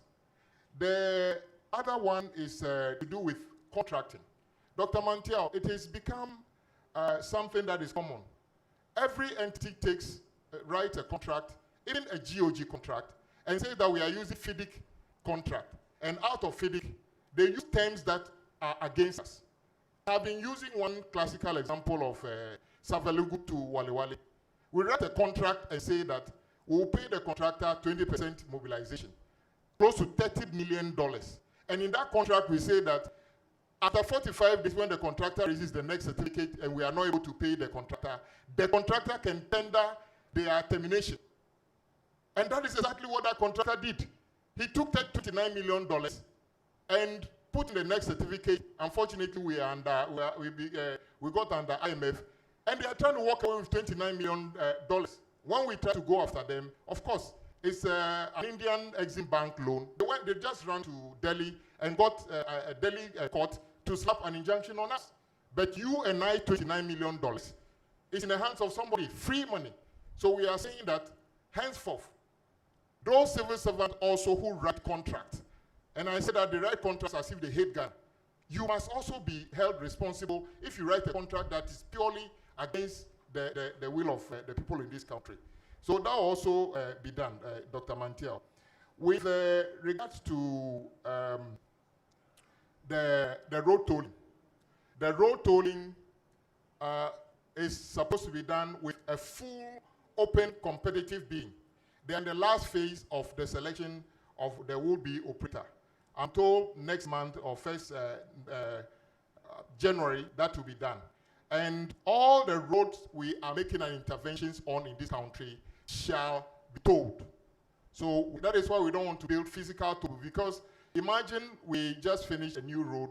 We don't have, the design doesn't call for the building of physical toll booths in the road. That doesn't mean that we shouldn't build a toll. So the tolling is coming on, and I want to thank Parliament for the support you are giving us on that. The asset loading is another one. Everybody in this room knows that what we have currently is not fit for purpose. When, including members of Parliament, senior members of our society, own trucks. Everybody knows trucks shouldn't carry more than 50 tons. I even think, why should a truck be carrying 50 tons? Unless it's special goods. And then overload, the size of the goods are more than what it should be. And then when they damage the road, then we tell them you pay 5,000 Ghana cedi as penalty. What do 5,000 do in terms of the damage of the road from Tema all the way to Hamile? So we are changing the penalty from 5,000 to 50,000. And so all those people who are worried about raising it, it is not a fee, it is a penalty. If you are not a thief, even if they say, if you steal a goat, they'll cut off your hand, and you are not a goat thief, what has that got to do with you? So if you breach the law, you pay 50,000. And there's also a concern about those who man the asset load station. There's a solution coming.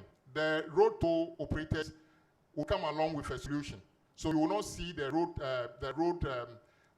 asset loading regime as it is now. It will all be dealt with in the same way. Most importantly, Dr. Mantiao, the big push is not only a road project. We believe the Accra-Kumasi Expressway is a new growth hole. I agree with the fact that we should be investing equally in railway. But roads come with some special opportunities that can be done without the railway. So we are saying that the big push currently is our 63 billion. Dr. Martial, the cost of bitumen on this road project alone is 7 billion Ghana cedi. Guess which country would get the biggest amount of the 7 billion? Côte d'Ivoire. Because in Ghana, we don't have a bitumen plant that can produce the quality of bitumen we want. So out of the 63 billion, 7 billion will have to go to Côte d'Ivoire because they are the only ones who are producing that. But there's a bigger problem. Majority of the roads that fail also got to do with the quality of materials. Unlike the pharmaceuticals and others where there's a regulation as to what, if you want to import paracetamol or any painkiller, you go through FDA and other things. There is nothing in our country that determines when you say you have imported bitumen, what quality of bitumen are you bringing? But we are spending on bitumen more than paracetamol. So we are also in the process of working with stakeholders to have a regime. I believe Go Energy is state-owned. They have the laboratory and other things. If it becomes necessary for us to say that, as for big push, the only bitumen we will use is the one certified by Go Energy, we shall do that because in any case, the returns come back to government because the regime where anybody imports something called bitumen and use it on your road and you wash off cannot happen. So, and then we also estimate that by a matrix that we have studied with Feeder Road that was done with the Department of International Development of UK, anytime you spend about $1 million on road works, you generate a certain amount of employment. We believe the quality and the number of jobs that can be created under even the first phase of the big push can be up to about 500,000. And these are sustainable jobs because beyond the building of the road and the supply chain, things can happen that more people can get jobs. So big push is not only an intervention on road, but a holistic approach to unlocking the potentials of many parts of the country. And let me repeat, it is to connect the south to the north on the west corridor, currently from Techiman to Wa to Hamile. Contractors are fully mobilized and they are working to connect the Tama all the way to Paga and all that section, including the abandoned section of Hafehohwe, and then Jasika, and then Pasa are all under contract currently. And last week, the president castled for Wa to Bolga. I haven't seen an injustice on road and the abandonment of Wa to Bolga road. People say that you don't find people on it. Because even if you were a member of parliament with a police in your car, if you were to drive between Wa and Bolga, you will still be scared because the road is in a terrible situation. So all that has to be finished within the next 24 months. And then there are a few things, including the, Kumasi bypass, and then the Sunyani Ring Road, Tamale Ring Road, all of them. A total of 63 billion awarded so far. And the Dambai Bridge, as you know, and then the chairman for. The Accra-Kumasi Expressway, yes, what you saw was the first draft of the sketch design. The detailed design will come in.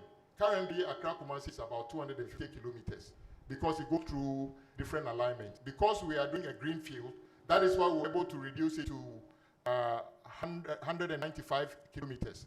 And it's strategically chosen to touch places, mining, agriculture, and other things. So it's not an attempt to just build a road from Accra to Kumasi. And we are also not abandoning the existing Accra-Kumasi road. As I've said time and again, government fully is going ahead with the completion of the bypasses on Accra-Kumasi. But there is a problem. Whilst that project was awarded at a total cost of 1.9 billion, the agency said they were not prepared when they went to site. And we are members of parliament, I need to be frontal with you. Today, the cost to complete a project that was awarded at 1.9 billion, they want an extra 3.7 billion to complete a project that was awarded 1.9 billion. And I ask, is this the same project? As a minister, do I have the power to approve a variation of what 3.7 billion on a project of 1.9 billion, I don't think I have that right because it's a completely new project, 2 times the cost. So we are still working on it. None of the contractors have been told to stop work. Indeed, one of the contractors have completed and we have taken over that section. So that one also will be completed. So no one is abandoning any existing road project in the country.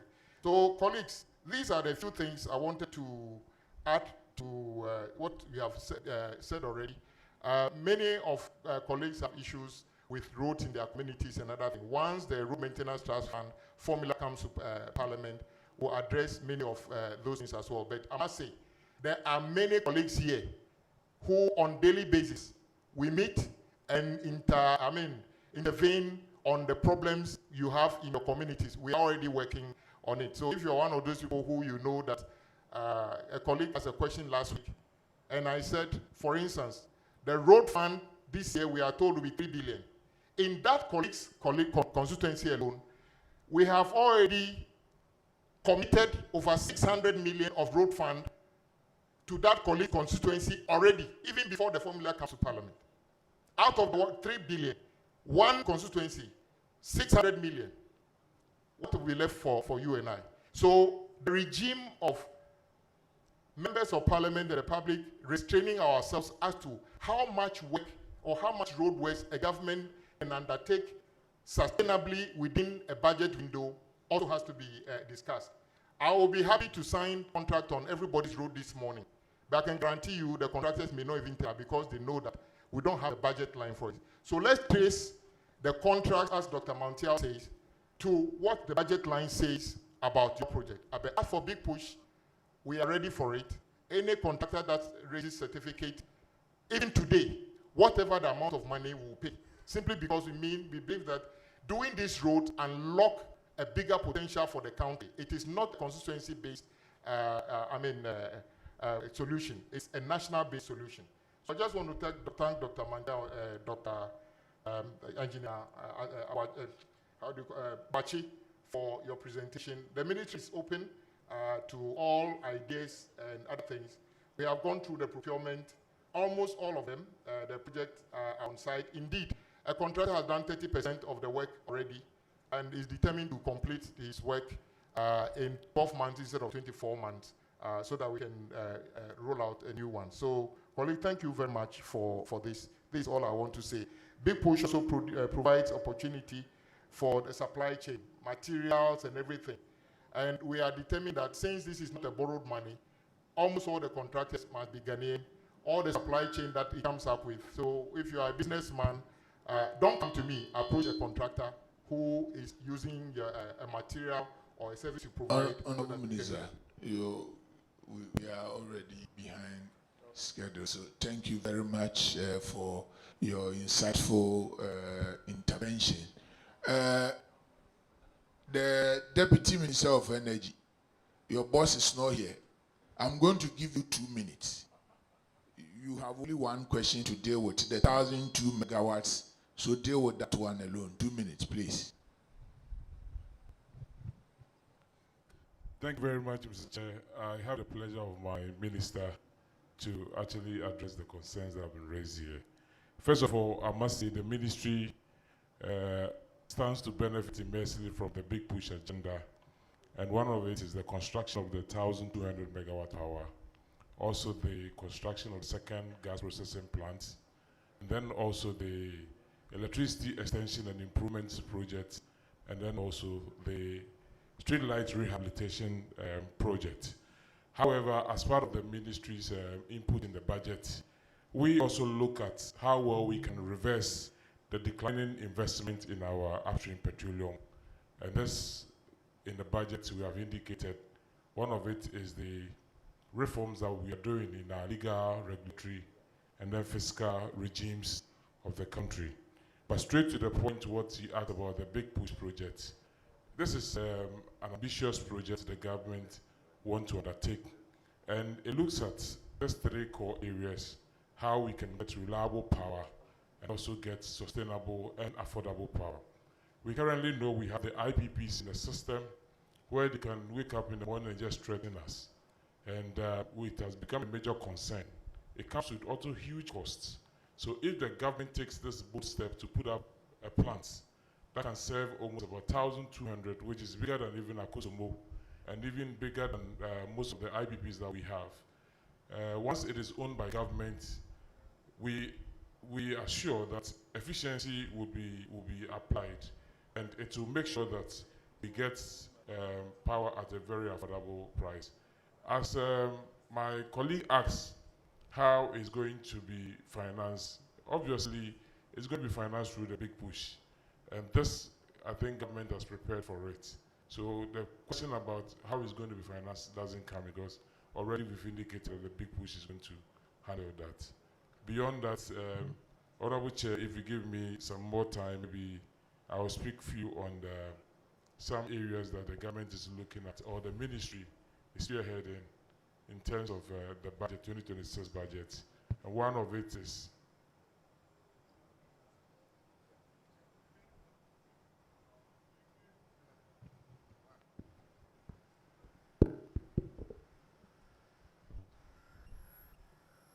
Yes, Honorable Minister, I think we are already behind time. We'll have another forum so that you can. So, thank you very much for your intervention. We'll have another time for you to come and brief the House with those interventions for now. But for now, on behalf of the leadership, I want to thank the two presenters for coming in to share this very insightful presentation with us. We want to say a big thank you, and we wish you well. But before I will end and hand over the microphone to Dr. Dafo, yes, there are two quick interventions. One is for myself, and one, Dr. Mantia wants to respond to the gas processing plant. Mine is to the road minister. You mentioned of the formula for the disbursement of the road maintenance trust fund. You know you cannot do it without the regulation being in place. The regulation will give details as to how we should proceed as a house. Parliament is rising. There's no indication of your regulation even before. So what it means is that even after the appropriation, it is going to take another time for us to get the regulation in place for you to bring the formula. So if you plan to actually give members the assurance of getting those roads that they are asking for, then please make sure. I've seen that you are having some conversation with the majority leader. He knows you should do the needful. Thank you. Okay, thank you, Chair, and Honorable Deputy Minister. My question about the gas processing facility has to do with the fact that Gensa Energy is ahead, it's almost completed with its gas processing facility. And now we are also contemplating building another one. That makes it 3 gas processing facilities. In the light of declining crude oil production and associated with it, decline in gas output, do we really need 3 gas processing facilities? So, Minister, maybe do you want to quickly respond now, or you want to see him, because we are already behind time? But if you want to respond to Dr. Mantiao now, I'll let you. If you think that is something that you can engage with him later on bilateral basis and discuss. I think he prefers to have that discussion with you later on. So, colleagues, I think we'll end the session here and allow the next presenter to also take. Thank you very much. Thank you very much. Thank you very much. Honorable members, leadership of the House, we thank the chair of this session, Honorable Kennedy Osei-Nyakun, the facilitators, Dr. Charles Boache and Dr. Steve Mantial for this insightful session. Thank you very much. We proceed to the next session. Yes. We proceed to the next session on analyzing the 2025 budget from a governance perspective, accountability, transparency, and international institutional integrity. To chair this session is our own majority leader and leader of government business, Honorable Mahama Ayarga, Member of Parliament for Boko Central. Please, you may take your seat. To present this session is Dr. Daniel Appiah from the University of Ghana Business School, University of Ghana. Dr. Appiah, you may take your seat. The discussant for this session is Professor Abdullahi Abdul Gafaru from the University of Ghana. Chair of session, Honorable Mahama Ayarga, you may proceed with proceedings.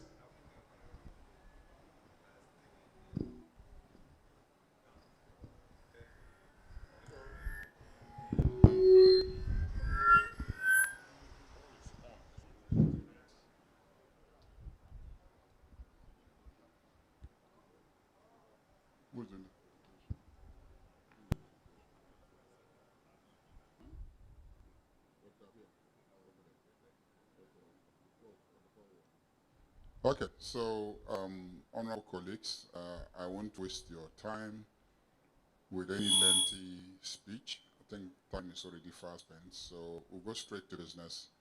And Dr. Daniel Appiah, if you can proceed to do the presentation.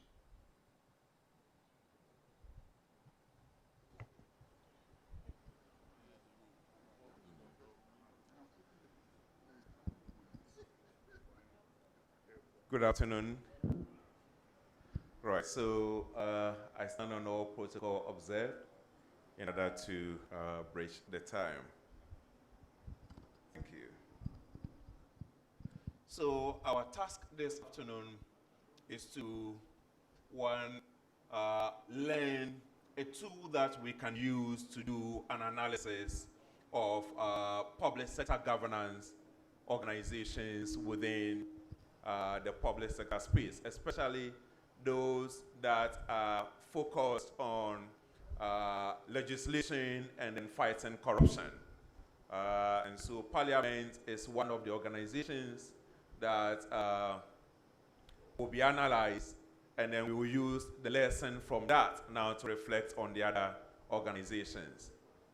So I hope that the tool that we will learn, which I introduced to the House, I think 2 years ago and last year, and also through the Parliamentary Training Institute, we've also trained some PTI staff in how to use it. I hope that gradually the House will become comfortable in using it. Right, so I want to set it within the broad context, of course, of why we are here. The main reason is to understand the essential tools that you require to analyze the budget now that the budget has been presented. And within the governance space, I hope to present to you the public value governance analytical tool that you use to analyze the organizations and institutions within the governance space. And once we are done, I hope that you have acquired the skills to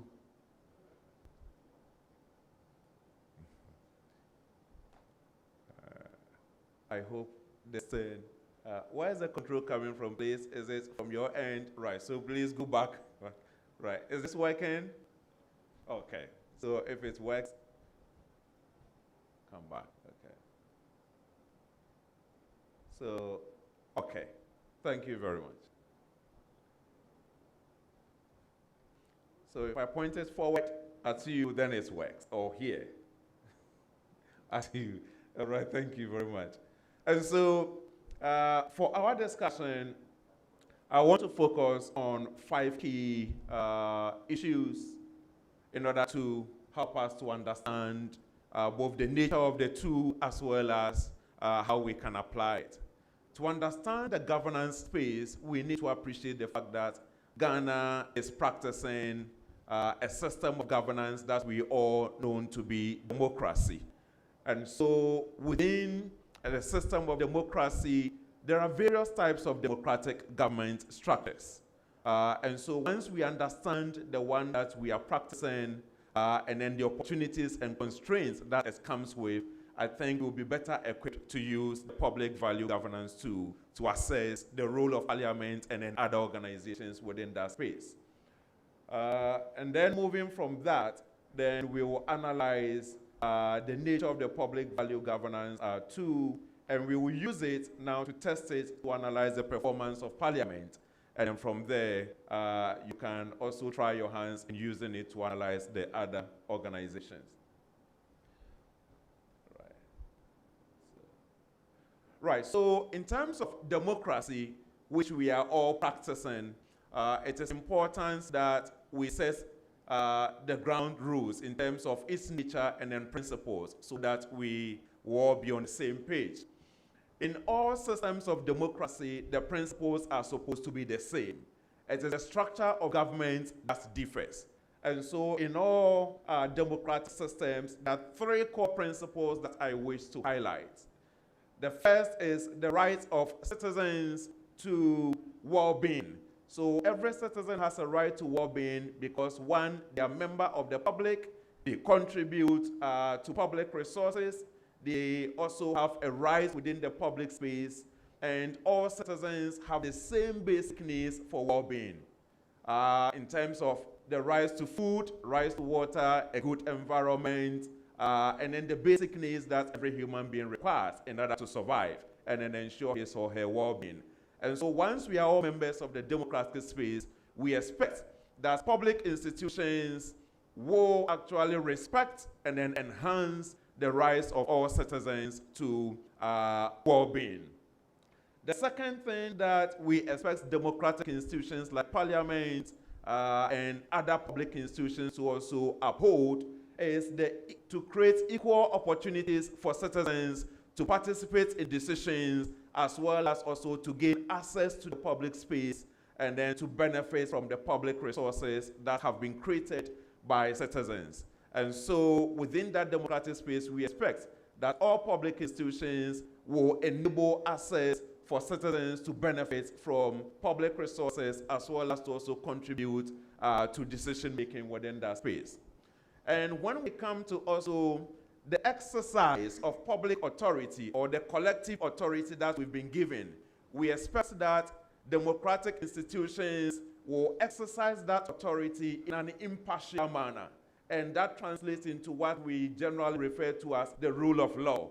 And so if I go to the Public Service Commission or I go to a public hospital or a public school, I expect that I should be treated the same way as someone with a similar characteristic within the citizen space also goes to that same place. And so there should not be discrimination on the basis of my religion or on the basis of my political party affiliation. We expect that public institutions should treat citizens impartially within the democratic space. And so these 3 fundamental principles are very, very important when we are analyzing the performance of all political institutions in terms of how they have contributed to the well-being of the citizens, how they have contributed in improving the performance of a country. Have they actually enabled rights, equal right for citizens, whether it's a woman or a man? Have they also created equal opportunities for citizens, and have they treated citizens also impartially or fairly? Now, as I said, the principles are the same, but we have to take note of the fact that the structures of democratic governance across countries are not the same.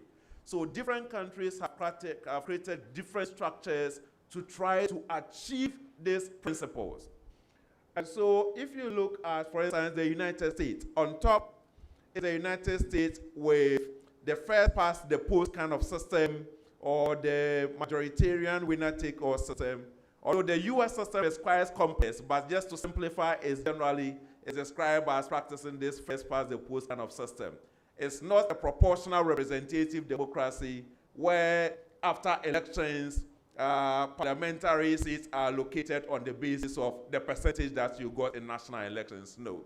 And so members of parliament who have won from their constituencies get to represent their constituencies in parliament. Now you compare that to the German one, which is the proportional representative democracy. And then in the German scenario, for instance, we find sometimes about 3 or 4 political parties that form the executive at the center.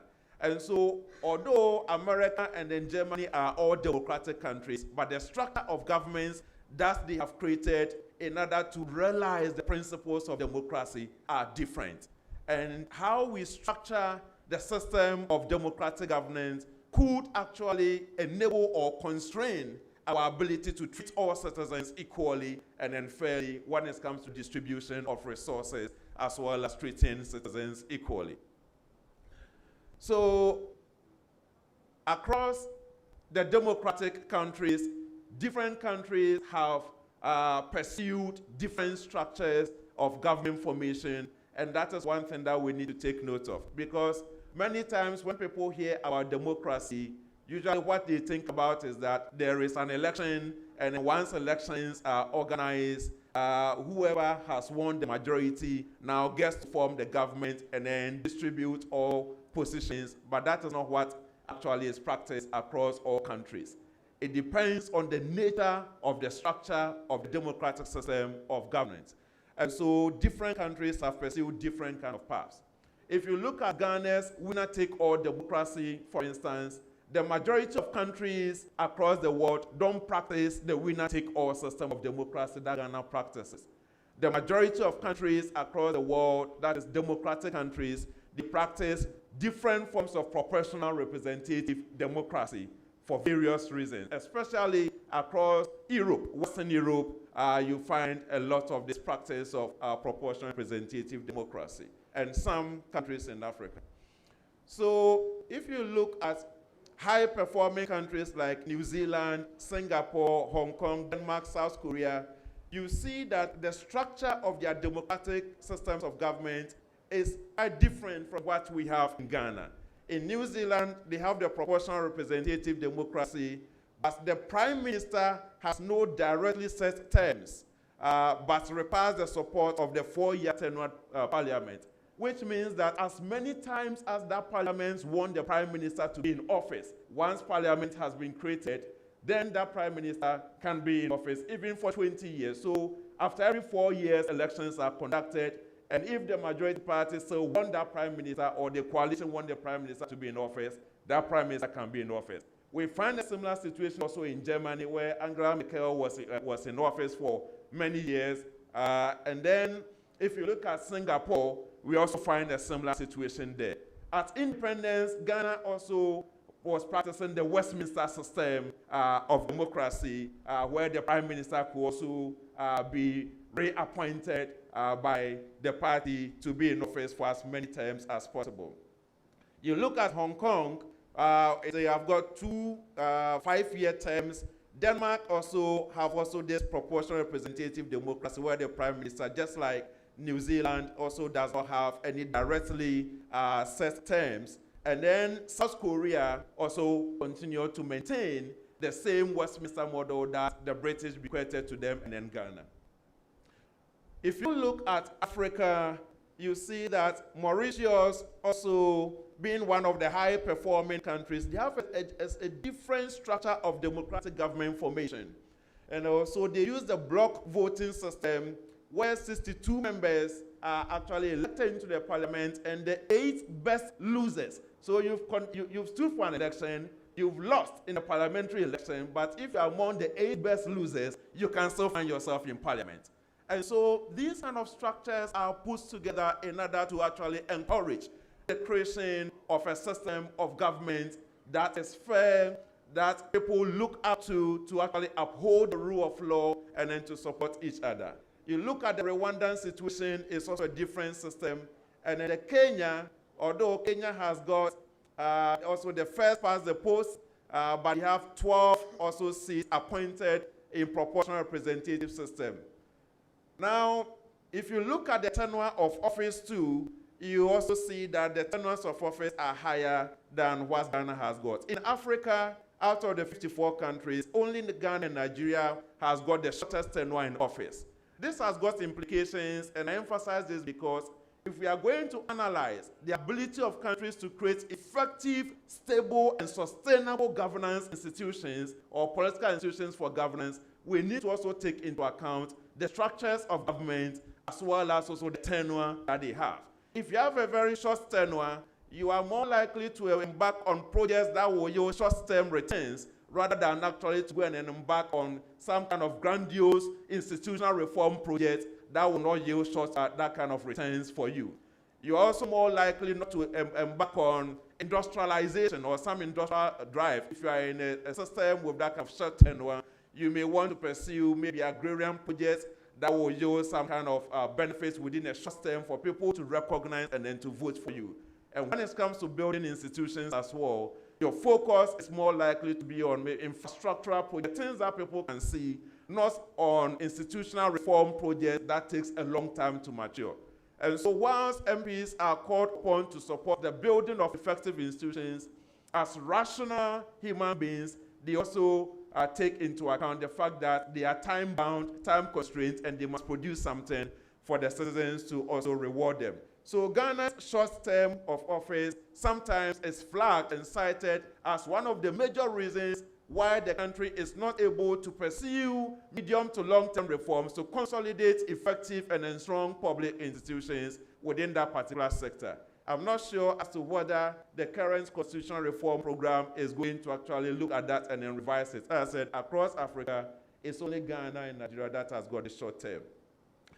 After former President Kufuor left office, he emphasized that the country should reflect on this short tenure of office because he thinks it constrains our development. And then before current President Mahama also assumed office, he also made a similar kind of point when he went to UK to deliver a lecture that the tenure of office and the structure of government is a constraint in terms of our ability to build more effective institutions. And I've heard many times the former majority leader, Honorable Sechi Mensah, also made similar kind of pronouncement that it will be better if we look at the structure of government if we are really serious in building effective, stable, and then strong institutions of government. And of course, many people like myself usually point to the fact that if Kwame Nkrumah were president under the Fourth Republic, there is no way that he would have been able to build Akosombo Dam. Because after CPP got into the government the first time, 51, and he became prime minister in 52, by 60, we will say that 8-year term under the 4-year presidential kind of system, you will say that your tenure is over. But Akosombo Dam was not completed in 1960. And so we have to look at the kind of governance systems that actually support large-scale industrial and then developmental projects if we really want to move forward. Right. And so now that at least we are on the same page in terms of, one, the principles of democracy being equal rights of citizens to well-being, and then also equal access to opportunities, and the fact that there should be equal treatment of citizens when it comes to the distribution of resources, we now move on now to look at the public value governance analytical tool that I hope that you understand and you can use that now to assess the performance of the institutions within the governance space. So when we talk about public value governance, we are talking about a process whereby the public institutions that we have created will uphold those principles of equal rights of citizens to well-being, as well as equal treatment of citizens and then parties when it comes to the distribution of resources, when it comes to also access to opportunities within the public sector. Because All of them are members of the public space, and then we have to be able to deliver what the public actually values within the democratic space.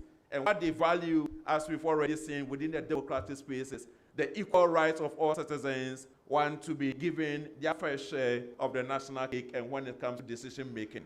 And so public value governance must be seen to produce output or result that improves not just individual well-being or some partisan well-being, but then the collective well-being of all citizens who are members within the public space, because they are citizens, they contribute, and they are part of the democratic community. And in undertaking a public value governance of any political institution or public institution like Parliament, the Auditor General's Office, the Ghana Audit Service, Internal Audit Agency, and then many other institutions like Church and Electoral Commission, there are four main things that I humbly ask you to take a look or pay critical attention when you are doing your analysis. The first one is whether the institution has got explicit rules that says that this institution is committed to ensuring collective well-being of all. So a policy or a bill may be introduced to Parliament to create a new public institutions, and you have to assess the content of the bill to ask yourself, this institution that is going to be created, is it really committed to ensuring the collective well-being of all citizens? And then it is the second aspect that you have to also look at is whether the institution enjoys the collective support of citizens and other stakeholders within the democratic space. So it is not enough for the institution to be created and then for it to decay. From time to time, it is important that the institution must assess itself and then ask whether they still enjoy the legitimacy or the support of citizens within that space. And so, yes, under the Fourth Republic, we've created Parliament as an institution to advance the well-being of citizens, but from time to time, it is important that Parliament must assess itself and then ask, to what extent are the citizens really generally supporting the work that you are doing in Parliament, so that you will be very sure that, yes, as we move, you still have the support of citizens within the country. The third thing that we have to also look at is, once institutions have been created, mandates have been given, have they been given appropriate capacity to deliver what the citizens value? And so the capacity bit, usually the budget focuses on the financial aspect, but it's more than the financial aspect. So when you look at the budget, you are going to see that many of the institutions are reporting on the financial aspect and some mandates or some things that they have been mandated to do. They rarely report on human resource capacity, whether it is adequate, whether they have enough. Even if you look at the session, the 2026 budget on Parliament, there is no information about whether Parliament actually has got adequate human resource capacity to do its job. And these things are important for the citizens to appreciate whether the task that you've been given, you also have got not just financial resource capacity, but also human resource capacity. And then when it comes to the collective, within the public sector, there is another resource that is also required for organizations to be able to perform well. That is the resource of managerial autonomy. Managerial autonomy. Because you are a public institution, it is very important that once mandates have been given, you should also be given the free hand now to also determine the recruitment of appropriate human resources to do your job. Otherwise, if somebody else were determining the recruitment of human resources for Parliament, it may be the case that you are going to be giving persons who are not actually fit for the job. And so public institutions must have the managerial autonomy to recruit appropriate personnel for their work. They must also have the financial autonomy to also decide, like how we've come here now for this kind of workshop, what appropriate programs that they can use the money to pursue, of course, within the constraints of the public financial management system. And so if someone has got a problem about how Parliament, for instance, uses its financial resources, they can go to the appropriate institution to file a complaint. But it is not permitted under managerial autonomy for the person to walk to Parliament and use force to come in and do whatever the person actually wishes. And so public institutions must be given that managerial autonomy to manage.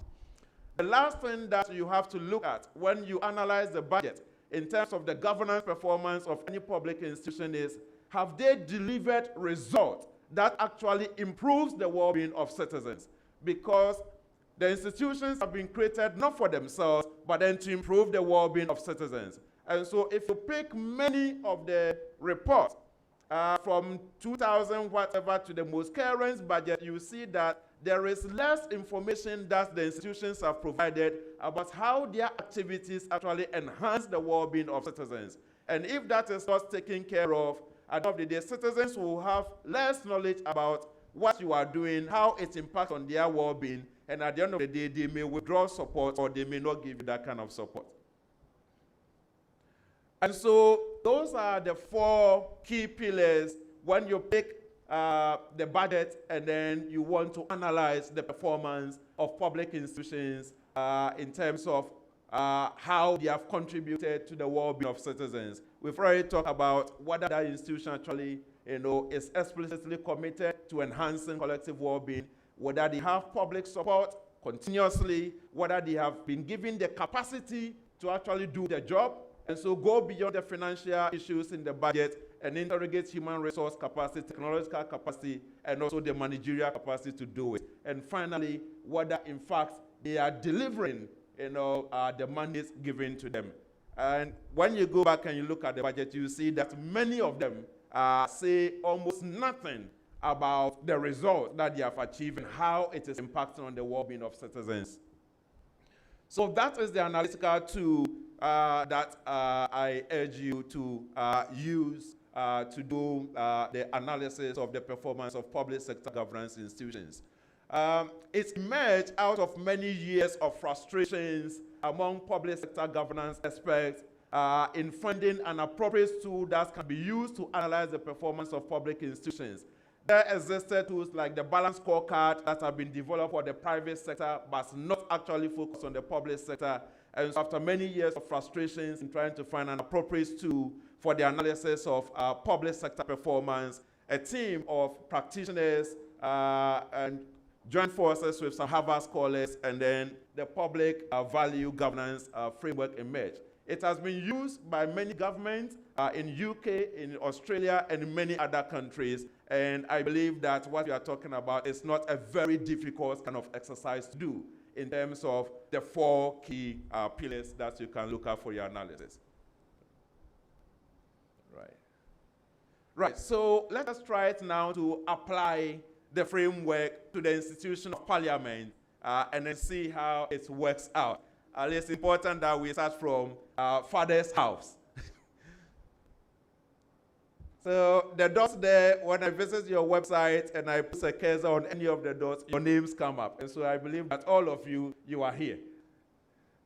Right, so we are going to analyze the 4 pillars in terms of the public value of Parliament, which I believe that we have no doubt that Parliament plays a critical role in enhancing the well-being of citizens by making legislation and all that. And so within the budget, you are going to find a lot of information that has been put on the section of the budget concerning Parliament where you talk about your roles and what you do and trying to justify how important that your role is. And so when you take any other also ministry or institution, also try to check whether they have something there that explains exactly what is it that they do and how that is useful for the citizens and how that is useful for development. And then we'll take all the other parameters. Right, so we look at public value authority. Once again, as I say, once an institution is created, we should not take it for granted that that institution continues to enjoy the support of citizens. One thing that you will not find in the budget is Parliament's own assessment of the extent to which they enjoy the support of citizens. And I think that going forward in subsequent years, the Parliamentary Training Institute should do an assessment among citizens to find out the extent to which citizens actually support the work of Parliament. We have surveys like Afrobarometer survey that if you look at the Afrobarometer rounds of survey from 1999, the last one, round 10, was done 2024, 2025. And then they ask citizens, what extent do you actually support the work of MPs or Parliament, or to what extent do you approve of the work of MPs in Parliament?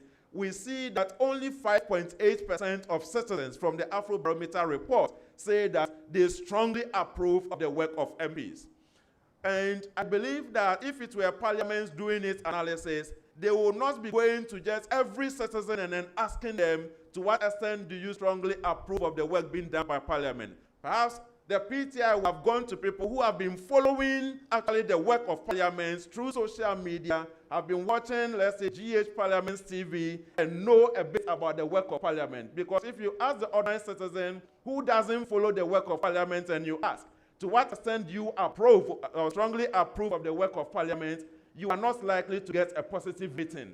But if you focus on those who really know about your work, then it's more likely that you get a positive rating for the work that you do. And so over the years, the Afrobarometer surveys that go out there to ask ordinary citizens, many of whom do not know about the work that you do, and will never even pick the budget to read about all the positive achievement that you put out there, this is the result that usually you're actually going to get. And it is not that parliament is not doing very well.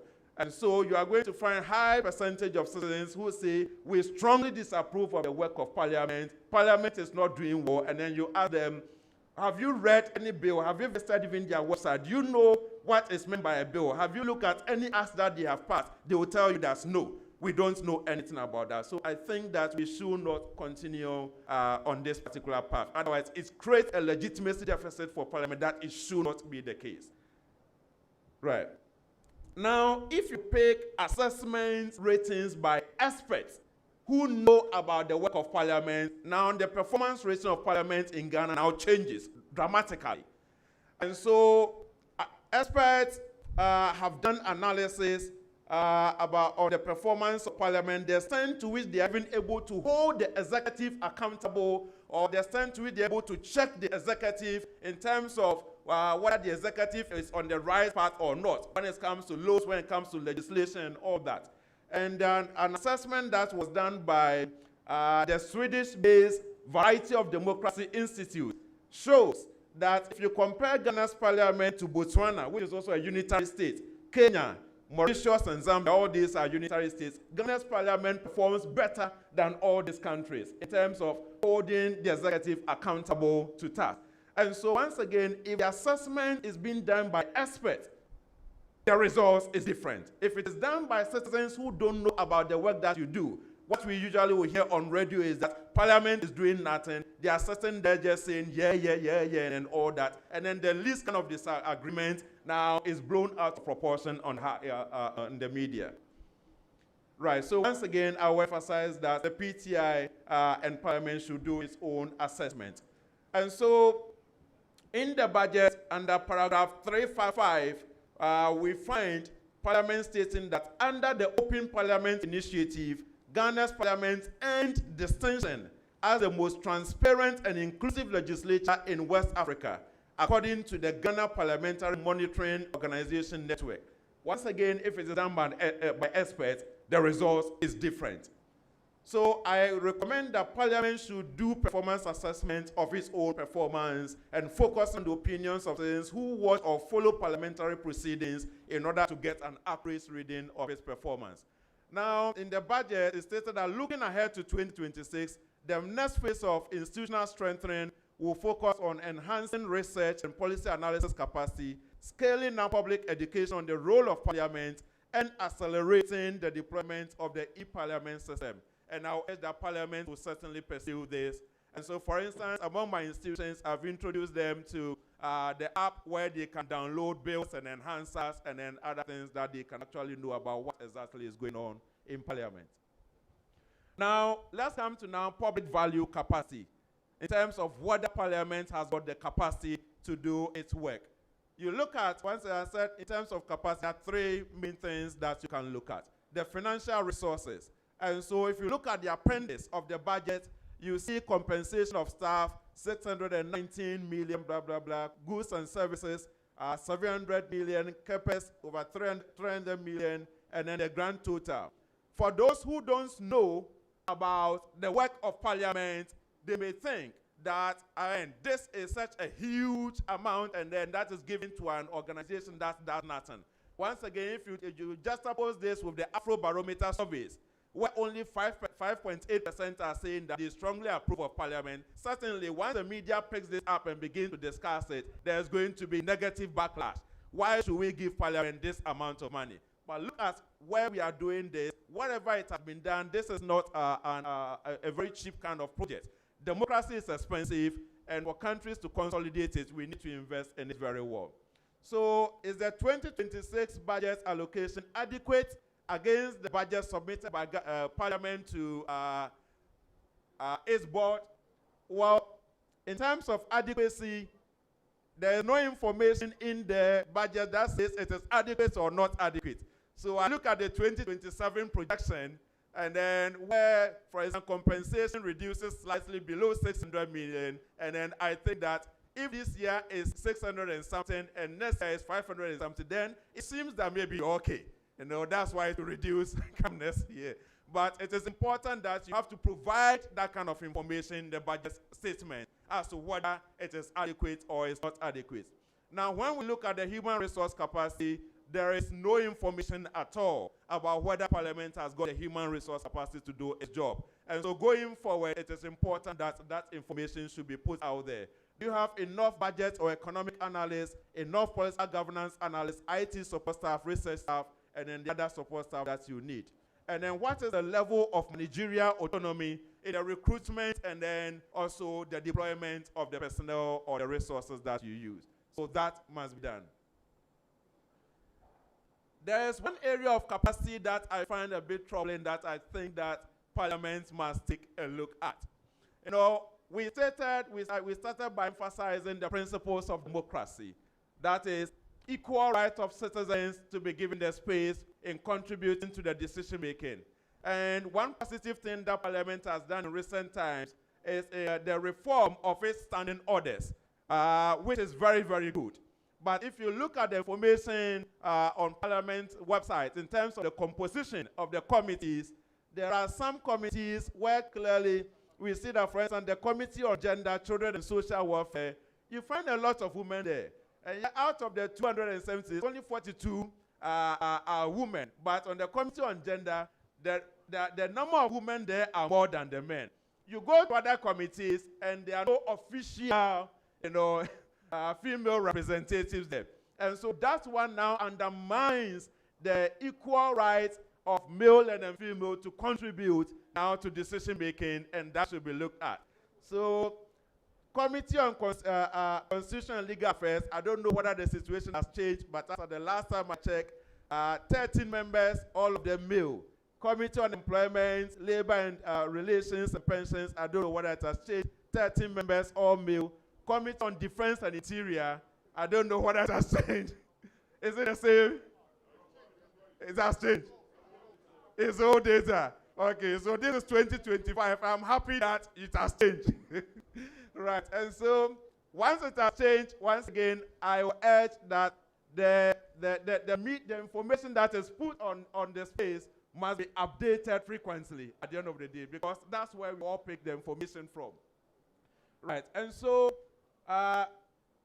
it is important that we have to ensure that in terms of capacity, there is also that kind of gender representation on the various committees. Finally, now, has Parliament delivered on its result in terms of improving the well-being of citizens through the legislations that are enacted, through the bills, through the report? And so under paragraph 350, you state there, Mr. Speaker, in 2025, Parliament reaffirmed its central role in Ghana's democracy by advancing legislation, oversight, and representation with renewed purpose and efficiency.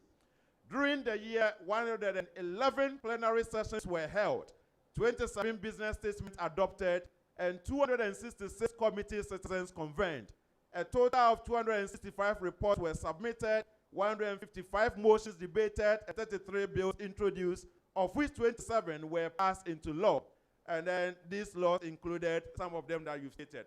It is good to state what is it that you did, but at the same time, it is also important to follow up the laws that have been passed. What have been the effect on the citizens or those kind of sectors that have benefited from the laws, so that you can make a positive impression on the citizens in terms of whether Parliament is actually contributing to the well-being and then the development. For instance, if you look at the gold board, now we see the billions of now, is it cedis or dollars that is coming into the system and then helping to stabilize now the city. And without your contribution there is no way that we have achieved this or we have struggled to achieve it. And so it is important that that information is actually made available in the budget or on the website.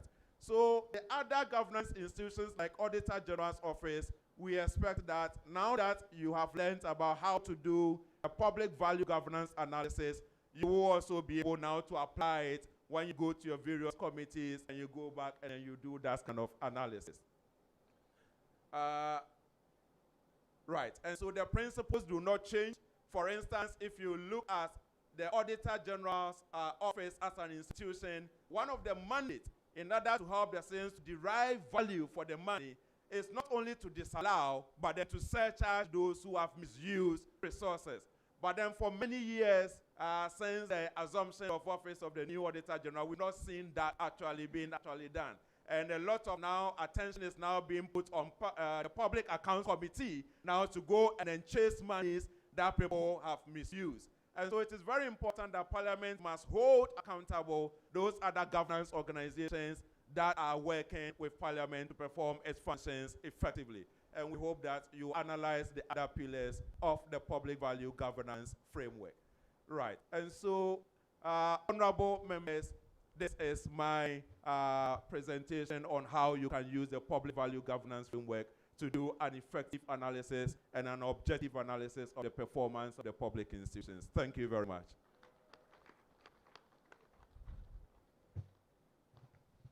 Thank you. We've all heard, and he's explained the public value governance framework to us. 3 key pillars: legitimacy, capacity, results. Those are, legitimacy is what I mean by authority. So those are the 3 key pillars that define the public value governance framework. And he proposes that we use the framework to analyze the budgets before us. So let's have the discussant discuss it, and then we can take the questions.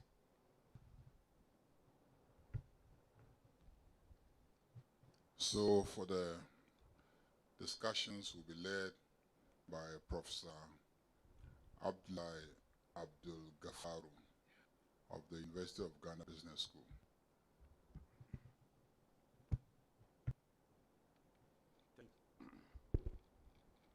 Thank you very much, Mr. Chair. And thanks my colleague, Dr. Daniel Appiah, for the insightful ideas that he has shared with us in his presentation. My aim is actually to take a slightly different perspective. We've listened to a very rich presentation from my colleague.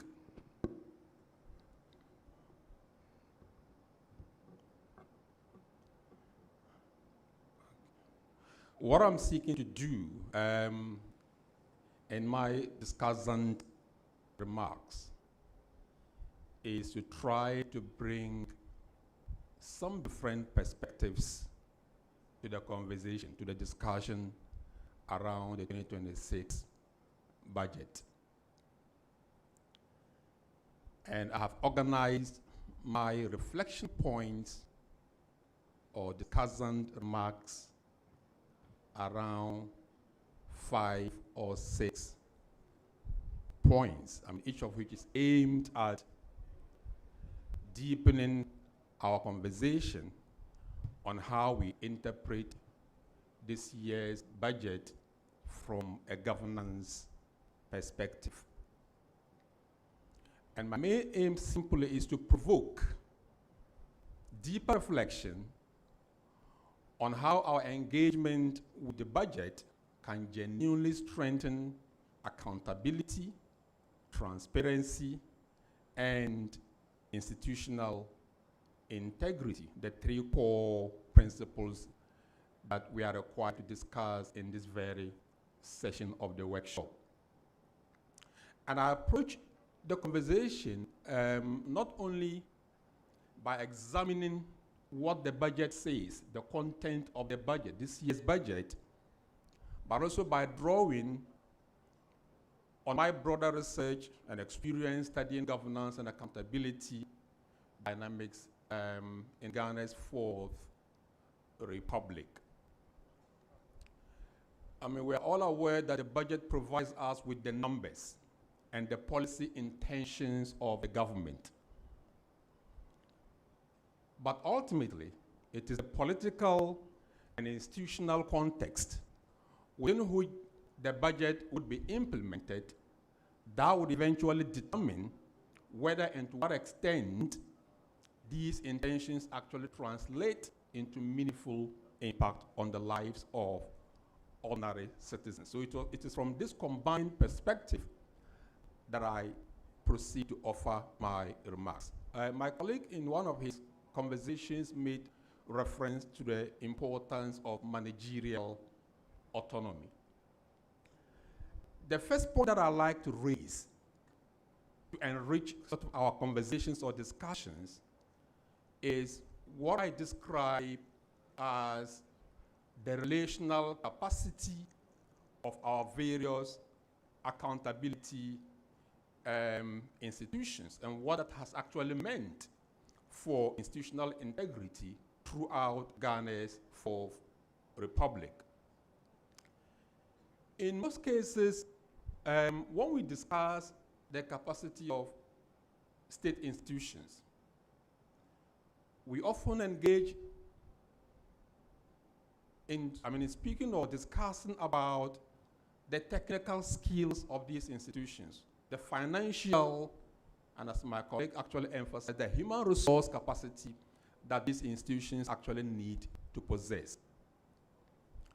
And in many cases, when we assess government's commitment to accountability, our yardstick, our indicators, often focus on how much money governments have allocated to various accountability institutions like SHRAJ, like the Auditor General, UKU, and so on and so forth.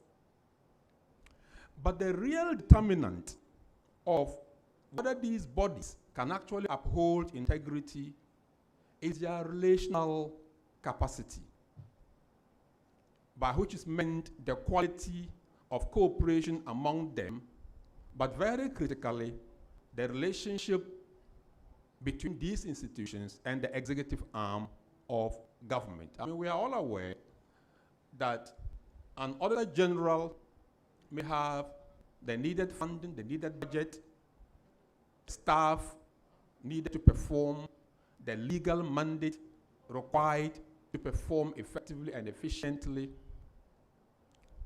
But such an Auditor General office can still remain ineffective if, for example, informal political pressures constrain the use of those powers. I mean, we've seen instances of that in recent times. The same is true for SHRAJ, the judiciary, and even Parliament. I mean, no amount of budgetary allocation can actually compensate for a climate of subtle intimidation, partisan capture, or an expectation that oversight bodies should cooperate by lowering their guard. I mean, true institutional integrity, as we all know, rests not only on financial autonomy, but also on the relational independence of the institutions in question.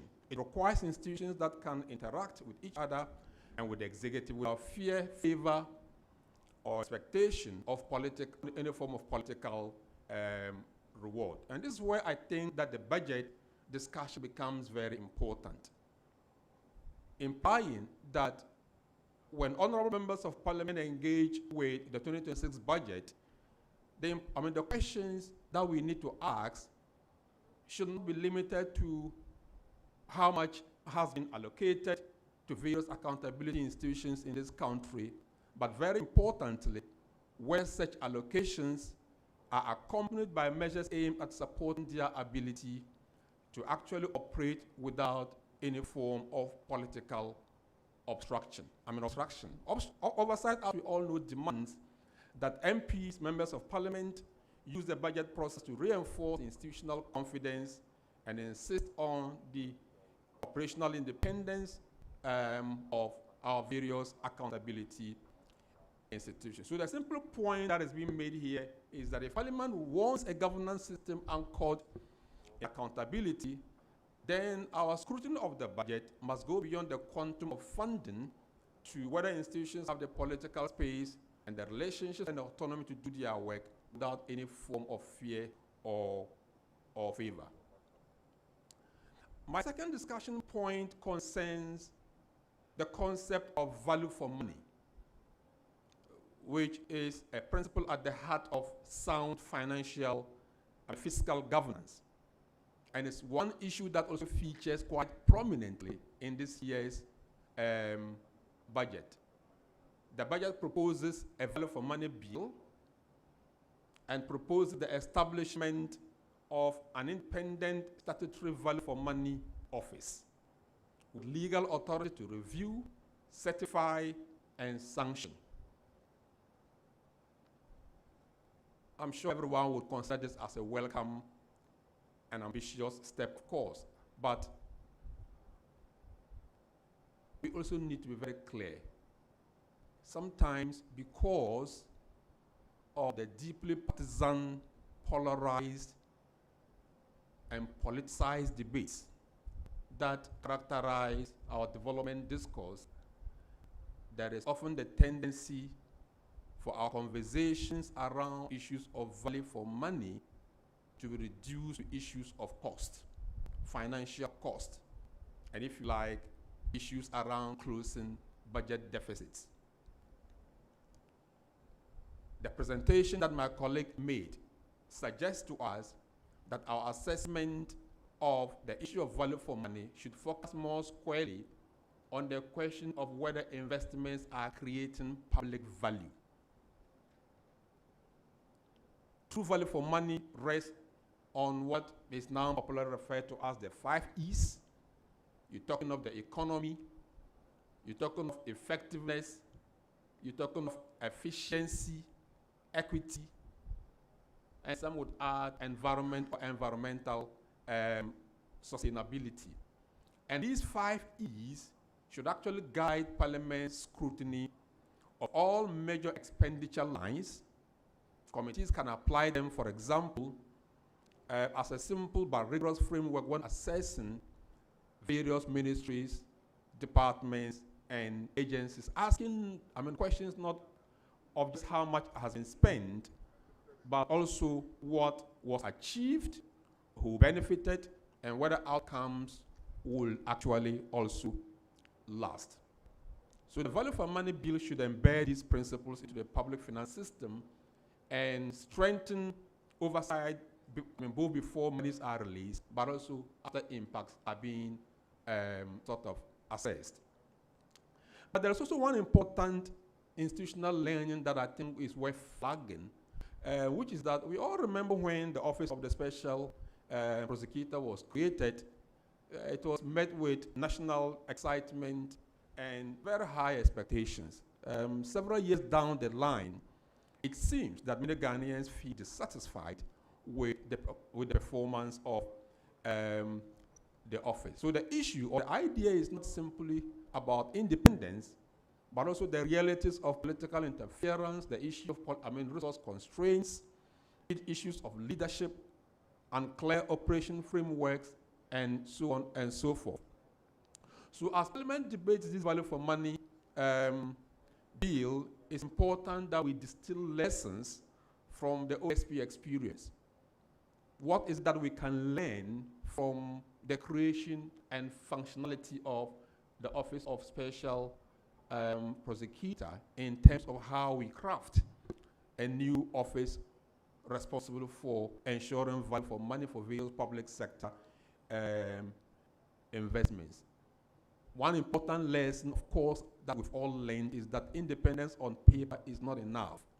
So an office of that sort will require some form of institutional leadership, strong collaboration with other accountability institutions, clear reporting standards, and safeguards against issues around politicization. I mean, if we don't do this, we risk just creating another institution that would, I mean, inspire elephant fair, but eventually underperform in practice in terms of what we really want to achieve on the ground. So this is a moment for Parliament to get the architecture right. I mean, by taking steps to ensure that the new Value for Money Office becomes a credible guardian of our various public resources, rather than just being another addition to the long list of institutions that are struggling under various operational pressures. The third reflection point is on the question of citizenship. My colleague made a point about how our constituents actually assess our performance. We cannot actually discuss issues of governance, issues of accountability, without talking about issues concerning active citizenship. And one of Ghana's most persistent but least discussed governance challenges is the weakness of active citizenship. If you take a look at various Afrobarometer surveys, you will be surprised to read or see that many Ghanaians say that they would never contact their local government official. They would never. That they would never attend a community meeting. That they will never join a peaceful protest, even in contexts where they are dissatisfied with public service delivery. So, I mean, as a country, we are more or less made up of partisans, not citizens. In other words, if you have an environment of this nature, accountability institutions will operate with very limited public pressure, and political actors will face very few incentives to actually behave transparently and accountably. And I think Parliament can actually change that kind of civic culture by working more closely with various civil society organizations, think tanks, and the media, and to make public participation a routine part of budget scrutiny. When you have a situation where citizens' voice is woven directly into parliamentary oversight, institutions would likely behave differently, and accountability would become very hard to ignore.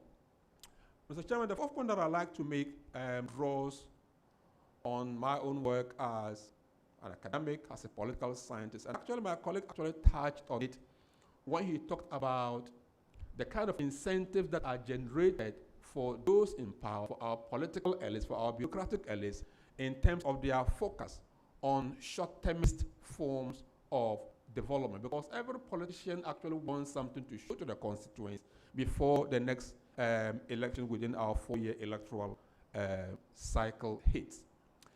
Ghana's political order has long been shaped by what is described as competitive clientelism. We run in a system where the struggle for power is intense, and electoral victory often hinges on distributing state resources through networks of political loyalty. In such an environment, the national budget easily becomes a political tool whereby allocations can be used to maintain coalitions and secure electoral advantage, which means that spending decisions can reflect short-term political needs rather than long-term development priorities.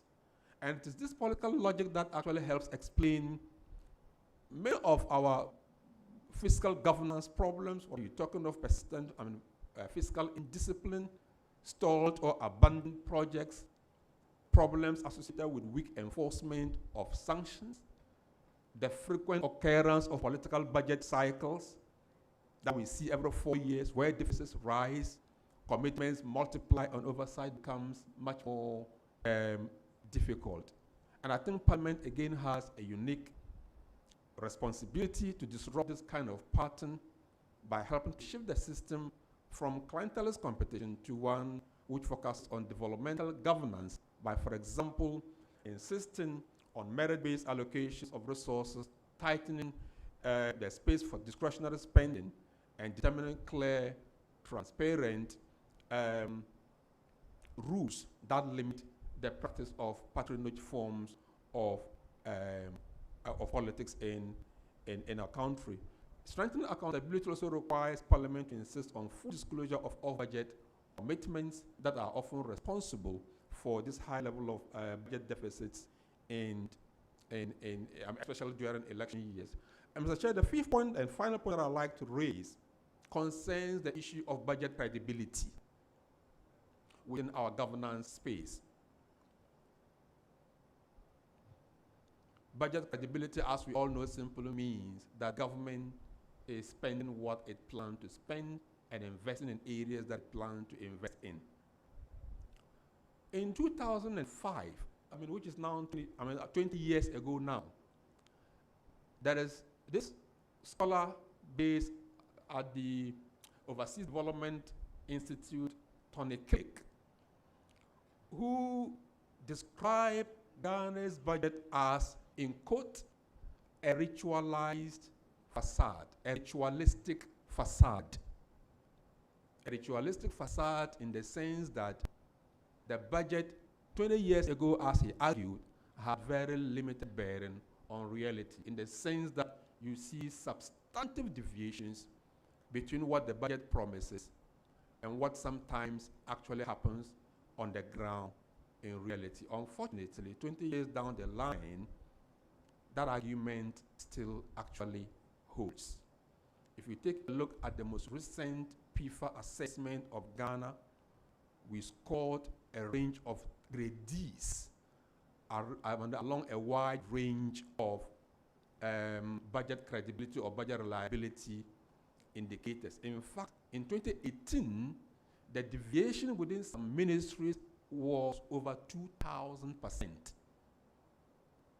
So some will get much less than what has been budgeted for them. Some will get less than 20% of what has been budgeted for them.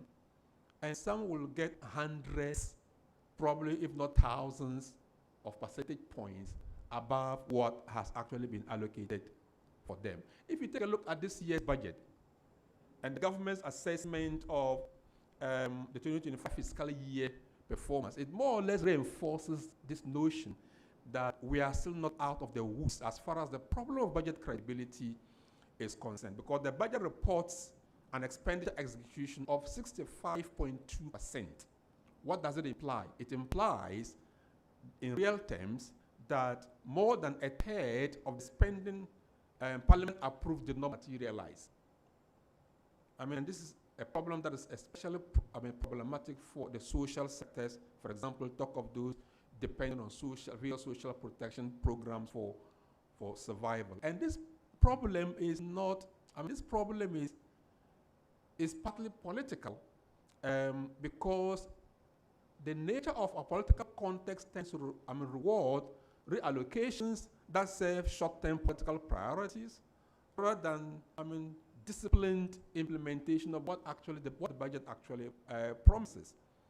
And I think Parliament again must confront this as a significant governance challenge in ensuring that we take measures aimed at restoring the reliability, or if you like, the credibility of our budget. We cannot hope as a country to deliver value for money or ensure fiscal discipline when the basic contract of budgeting, meaning that what is approved is what is implemented, remains fundamentally broken. Mr. Chairman, I would leave my remarks here. Thank you. Thank you very much. Let me thank the presenter and the discussant for the presentation and the discussion that has ensued.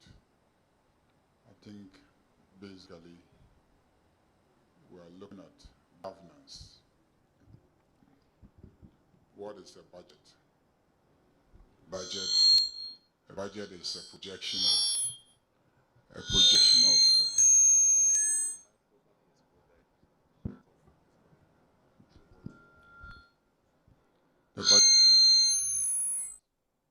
budget is a projection of revenues that you hope to earn in a year and the development and how you intend to spend it.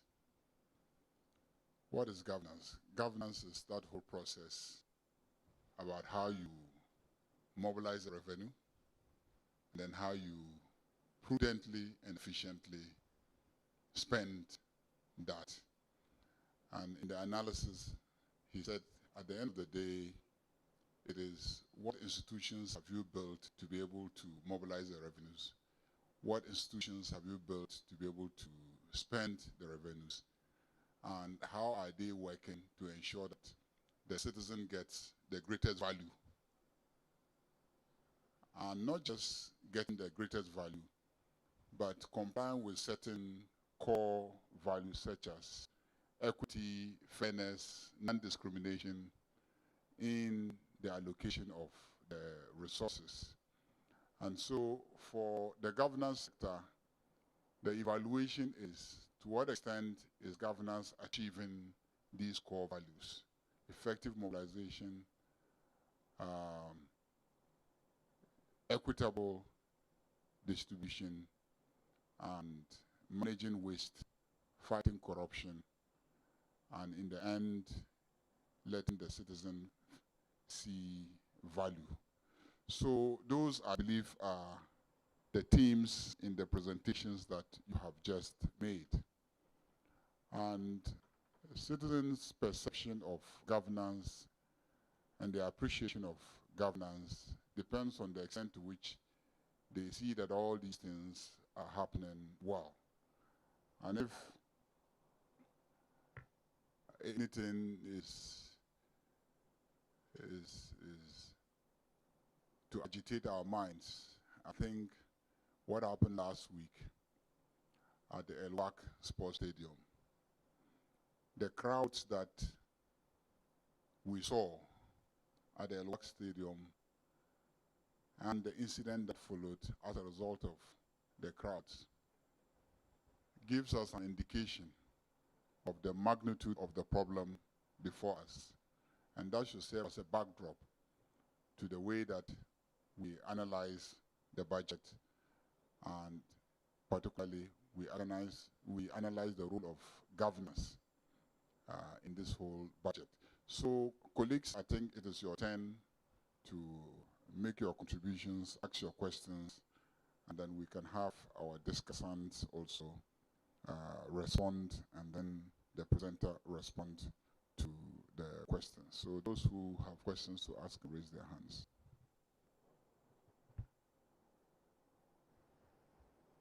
Thank you, Leader. Okay, please, for the questions, we'll begin with the Honorable Kwame Agboja. Honorable members, please, all those who have questions, kindly raise your hands so we can notice.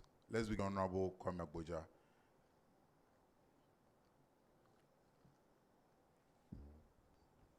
Chairman, I noticed since I joined Parliament in 2013, whenever we are getting our colleagues from academia giving us good examples of all these governance things, they hardly use examples from China. However, when we travel to China, the level of development and quality of life we see there and the speed at which it happens is unmatched. The last data I saw, China spends the highest amount of proportion of their GDP on infrastructure and human development. But none of you in academia actually use it. Is there a reason why the Chinese model in terms of governance and other things is not worth looking at? Because you appear to be fixated on the Americas, the other things. If democracy is a government by the people for the people, if they choose that as their form of government, why can't you use that one as well? They cannot read, a question. They cannot read Chinese. All right. Thank you, honorable members. We go to the back to my right. Yes. Please, we'll come to you. Please, let's start with the Honorable Animedu. Yes.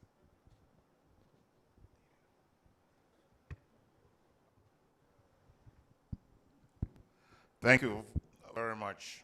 I'm very happy the majority leader is chairing this session.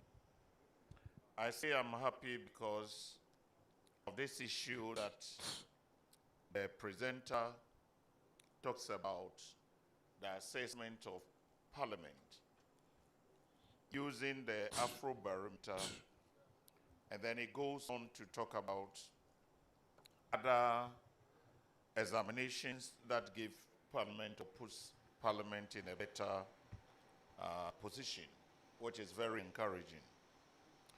The discussant look at what he terms as lack of active citizenship. I would want to find out what we can do.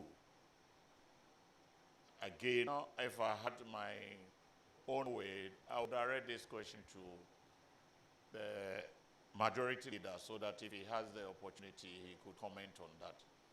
Because the last time I said that we should delve deep and find out on a barometer, the Afrobarometer, the indices that they have used. But here, it is so clear from what the presenter says that, and I have no doubt to doubt what he has said, that they just get to the streets, get anybody, and they ask the questions. Instead of asking somebody who would understand what we do in Parliament or what the Constitution is about and what the budget is about, they just go about to ask the ordinary person on the street. So I urge your majority leader, not directly to the presenter, but if he has a suggestion. We are having a bad name as Parliament, and how can we lift this up? That is my concern. Either than that, everybody looks down upon Parliament, and that is worrying. Thank you. All right, thank you. Honorable Nelson. Honorable members, respectfully, let's keep our questions brief and straight to the point so we can have enough time to exhaust all of them. Thank you. Thank you very much. As much as I appreciate the survey by the Afrobarometer, they reached a limitation where they themselves doubted the reasons why some people do not have trust in Ghana's Parliament regarding its efficacy. We, even as players in the industry, know that at times it's difficult to even get people to go out to vote based on different reasons. Some could be religious, some could be geographical. So if Afrobarometer, as much as I appreciate their work, they want to do that detailed analysis to get to know why some people don't believe in the voting process, it shouldn't be based probably on the performance of Ghana's Parliament. To my fair assessment, Ghana's Parliament is one of the best, but they should go deep to find out reasons why some people may not even like to vote in the first place. Thank you so much. Thank you, Honorable Member. We'll move to Dr. Market Nawani.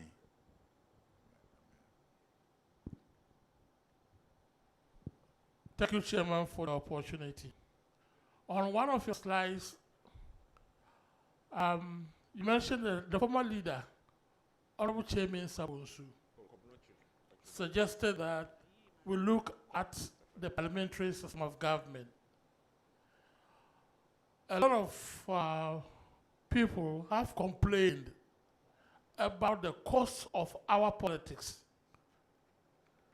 Isn't it a high time that we actually got back to the parliamentary system of government, which I believe is cheaper and is going to cut down the cost by not less than 50%, because the election of the president will not take place. Yes. Thank you. We move to Professor Grace Ayensu Dankwa.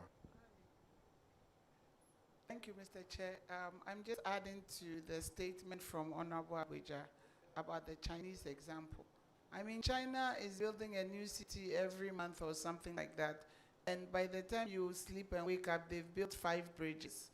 So why aren't we following the Chinese model? Because we have an advantage of a late start. The second question I have is about the fiscal, what did you say? The description that you gave to the budget as a facade, as a fiscal facade, I think that's what you said. So what are some of the steps we have to take so that this our next budget is not a facade again? Thank you. Thank you. We take Honorable Frank Asiedu Bekwe, MP for Suhum. No controversy. Thank you, Mr. Chairman. Mine is a short contribution. He spoke about 5% accepting what Parliament does. I am of the view that I acknowledge the support of Mr. Speaker for instituting the Parliament TV. I hope that Parliament can also have daily news on a platform where committee meetings and other parliamentary engagements are publicized in the media space. So people will continue to get to know that apart from the chamber, there are other activities that parliamentarians also do. Thank you. Thank you. We take the Honorable Dr. Anaba, the last but one.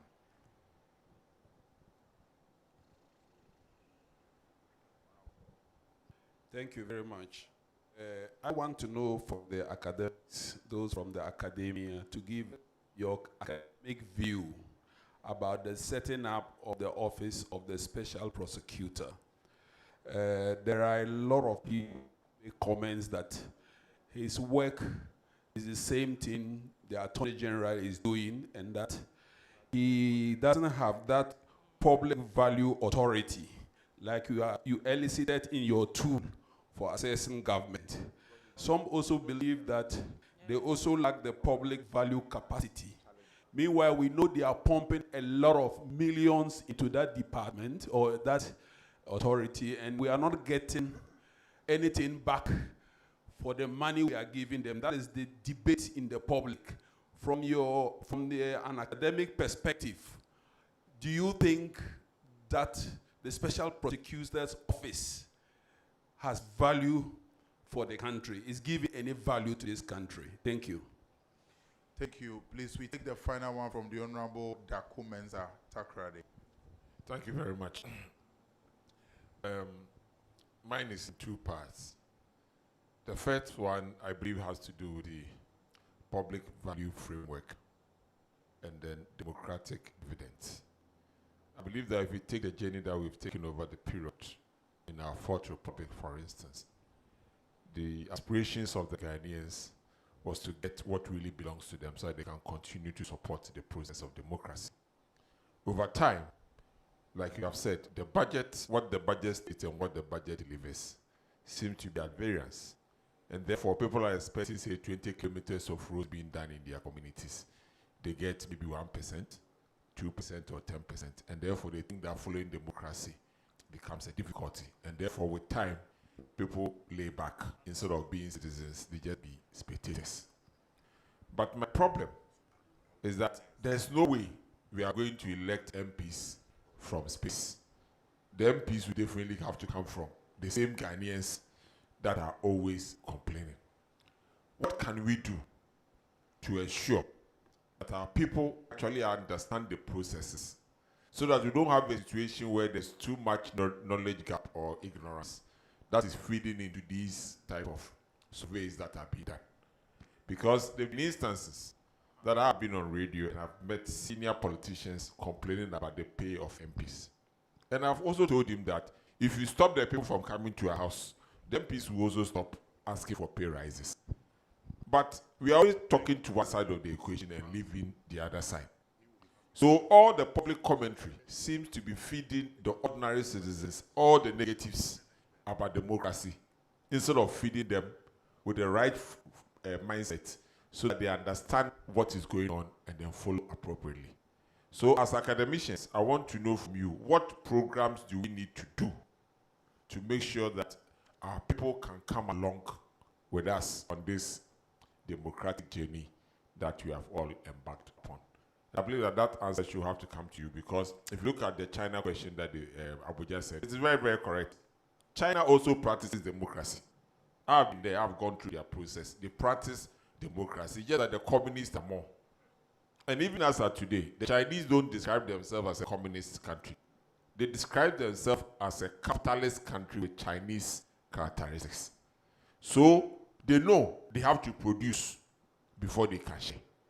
In our country, it's like we're only talking about sharing. And naturally, when we are sharing, we are not producing. It will not be enough for anybody. And I think that's the biggest deficit we have in this country, even in Parliament. Mr. Chairman, 99% of the things we discuss in Parliament is about expenditure. It is not about how we want to generate revenues. Yesterday, when we were talking about revenues, they just said something small, and that was the end of it. Everything we talked about was the sectors and how we are going to spend money. We should also devote time as Parliament on how we are going to enable the private sector to generate the money, so we can collect some of the money and spend. But in a situation where every day we are only talking about expenditure in Parliament, we are going to have these difficulties going forward. And I think that we have to change our position in Parliament and start discussing how we can make industries grow, make small business grow, so we can tax them to feed the people who are always complaining. Thank you very much, Mrs. Speaker. Thank you. Leader, please, these are the questions for your session. Yes. Leader, please, these are the questions for your session.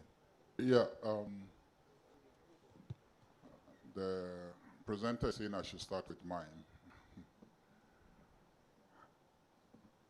I think using the governance framework, let's, in terms of the evaluation of Parliament and citizens' perspective and perceptions, start from the end, which is what values do citizens get from governance? If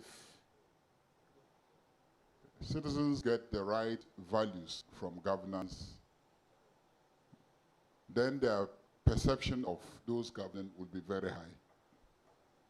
First and foremost, when parliamentarians confuse the citizen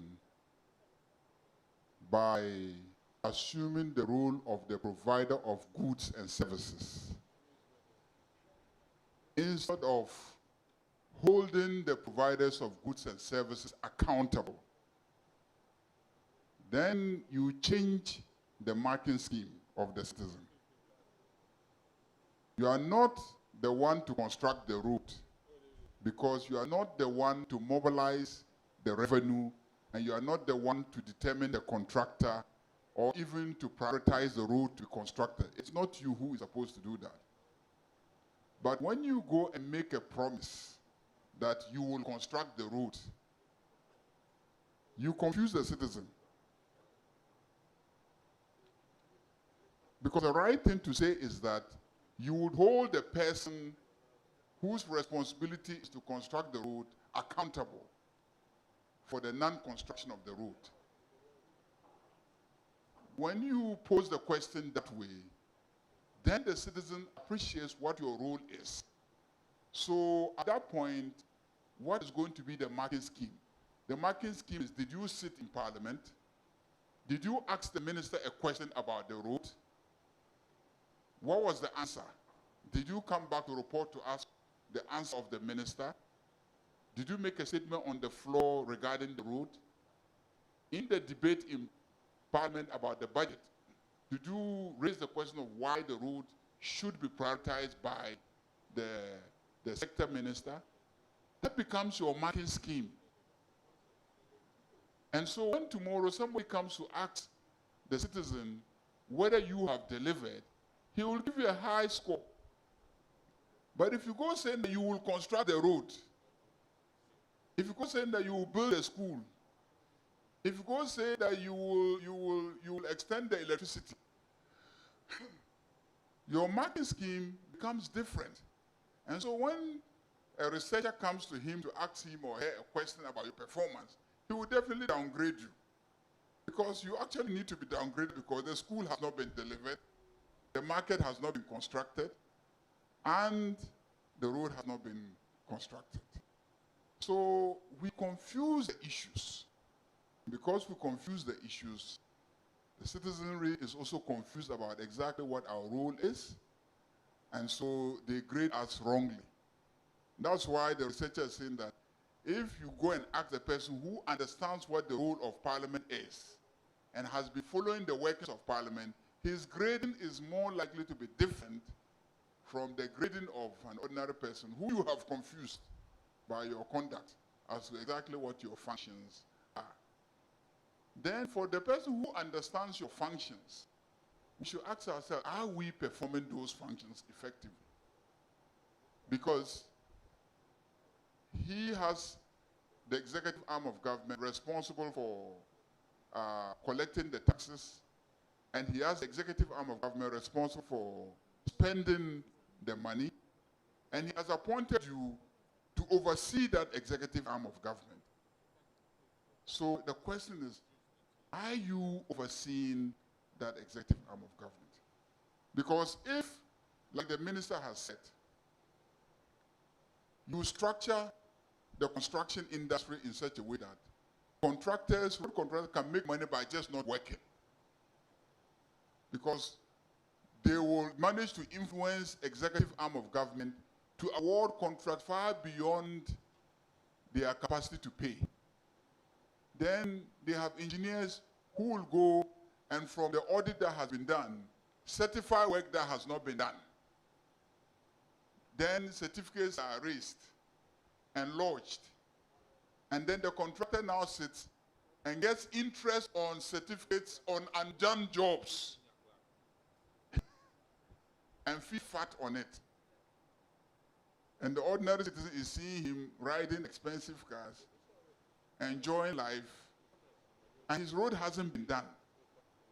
And yet every time he hears that his meager tax money is used to pay road contractors, and yet the roads haven't been done. Clearly, he will sense a conspiracy between you and the executive arm of government and the business elite, the contractors, a conspiracy between you to rape and plunder his resources, not deliver on public goods, and yet demand that he pays tax. If you create that kind of ecosystem, then you are killing active citizenship. Because they will lose confidence. And when they lose confidence, the research findings of the researchers is what will happen. They will just say, look, I won't participate, I won't even mind them, because in any case, they are all the same. Even if I talk, they won't listen, so why should I be talking? So if you ask me, how can we change public perception? Let's communicate well exactly what our role is. Secondly, let's do exactly what our rule prescribes for us as a parliament. And lastly, let's let the citizens see that we are performing that role. And I will just dovetail into the comment of one of our colleagues about the role of Parliament TV. That is exactly what Parliament TV is doing. Parliament TV enables us to be projected to the citizens in terms of the work that we do. That is why I always tell MPs, please, now we're on Parliament TV, we're live. The citizens are watching us. So please attend sittings. Please participate and let the citizens see that we're actually performing our rules. Hold the executives accountable. The next stage is we want committee sittings to also be projected, because a lot of work that doesn't get done at plenary also happens at committee levels. And we want committee sittings also be projected live, and citizens can see that when you don't see us working in the chamber, we're actually involved in the detailed work in committee. And so it will better enhance the appreciation of the public. But unless we are fighting corruption effectively, unless the citizens see us fighting waste effectively, unless the citizens see us ensuring equity and fairness. Look at the recruitment. The youth want to see a system that gives all of them a fair chance of being recruited. But I'm sure many of you sitting here, your phones are buzzing with text messages from constituents asking you to assist them to get protocols. The more you get text messages asking you to, that as a measure of the extent of lack of confidence of that young person in the system of recruitment you have designed.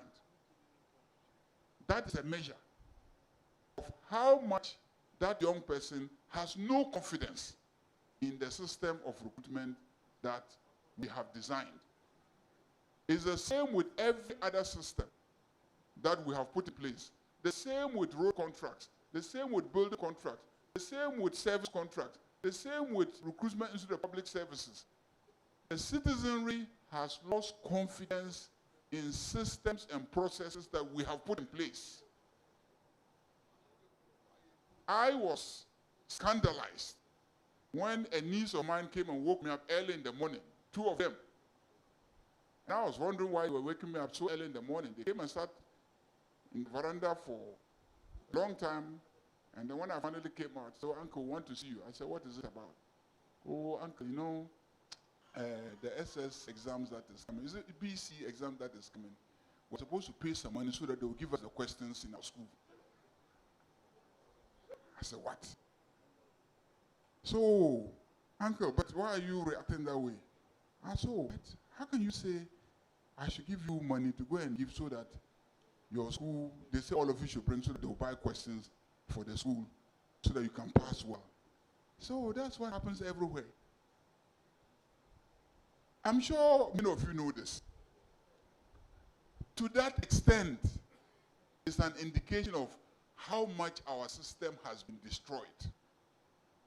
Because even if at the level of BEC, those children have lost confidence in meritocracy, and these young people looking for recruitment have lost confidence in meritocracy.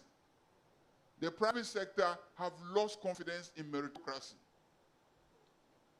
And if you listen to the presentation of the presenter and then the discussant, the whole issue of creating a meritocratic society is central to legitimacy. Because if you perceive the system not to be meritocratic, that is the end of the legitimacy of that system.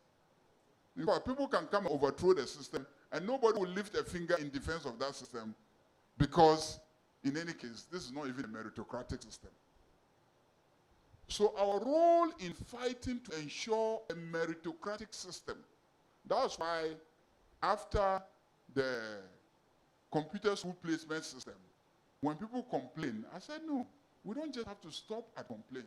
This parliament must probe into it and find out what is causing grade A, grade B, grade C schools. And how can we fix the concept? I saw in the budget government proposing to build schools so that they can build the schools and elevate the schools to grade B, grade A, and build more infrastructure to. The concept of being a grade A is not a function of infrastructure. It's just a discipline and attitude of teachers. Because I can also point to schools that don't have infrastructure and yet are performing so well. In my constituency, I have schools that government built that have very beautiful classrooms, but taught by government teachers. Even the teachers don't want to send their own children there. Even the teachers don't want to send their own children to the schools that they teach. And yet, I also know of ramshackle private schools constructed with wooden structures in some corners. And their output, taught by SS graduates, not even trained graduate teachers from our universities, taught by SS graduates. run by a private proprietor. And the output of those basic schools are far better than the well-resourced government schools. So there's something about indiscipline, there's something about management and leadership that is missing there. And that is what we should probe into. And how do we better regulate the schools to be able to achieve that outcome? When citizens see their parliaments engage in this probing exercise to better design regulations, to better design institutions, and to better monitor those institutions to guarantee more efficient, more productive outcomes, automatically perceptions about their parliamentarians will change. The legitimacy of the democratic institutions will change. So it's not so much about money as it is about organization. I am one of those who believe that this country doesn't need to take a loan from anybody. Why? We live in a country where when you make a mistake and your grain falls on the ground, in 3 months, when you come, you will see a plant standing there, you know, with high yield, looking at you without even you making an effort. And yet this country imports $4 billion worth of food every year. And its MPs, people are asking, what are our MPs doing? What are our leaders doing? Why are we importing $4 billion worth of food? And why are young people unemployed? So we send $4 billion out every year to employ young people in other countries. And then we say we are facing unemployment. So those are the issues, really. It's not so much about money. It's just about organization and about doing the right. What we have is sufficient enough for us to produce the kind of outcomes that will impress the public and the citizenry and give us greater legitimacy. So that's what I can say in terms of the question that have been asked of me. Right, thank you very much, Honorable Chair. Let me take just a minute to respond. I think last year, in the early part of this year, I was on the floor of the House to make a presentation, and one of my slides, I focused on China and compared to other countries that actually we are at the forefront when it comes to the creation of bureaucratic institutions, systems of meritocracy. And I remember that my discussant, Dr. Akwete, even took up the issue with me as to why I actually was emphasizing and I think emphasizing the issue that strong institutions emerge in authoritarian systems before democracies actually emerge later. And therefore, if we are to proceed in creating strong institutions, it's important that we have to look at the entire context under which we created this. But because of time constraint, that's why I didn't repeat those things today and focus more on the analysis of Parliament. And so the observation certainly is correct. But as I said, last year, I talked about China. And I think I also wanted to focus more in comparing with other African countries because usually, because we are in the same region, it's important that we look at what other countries within the sub-region are doing.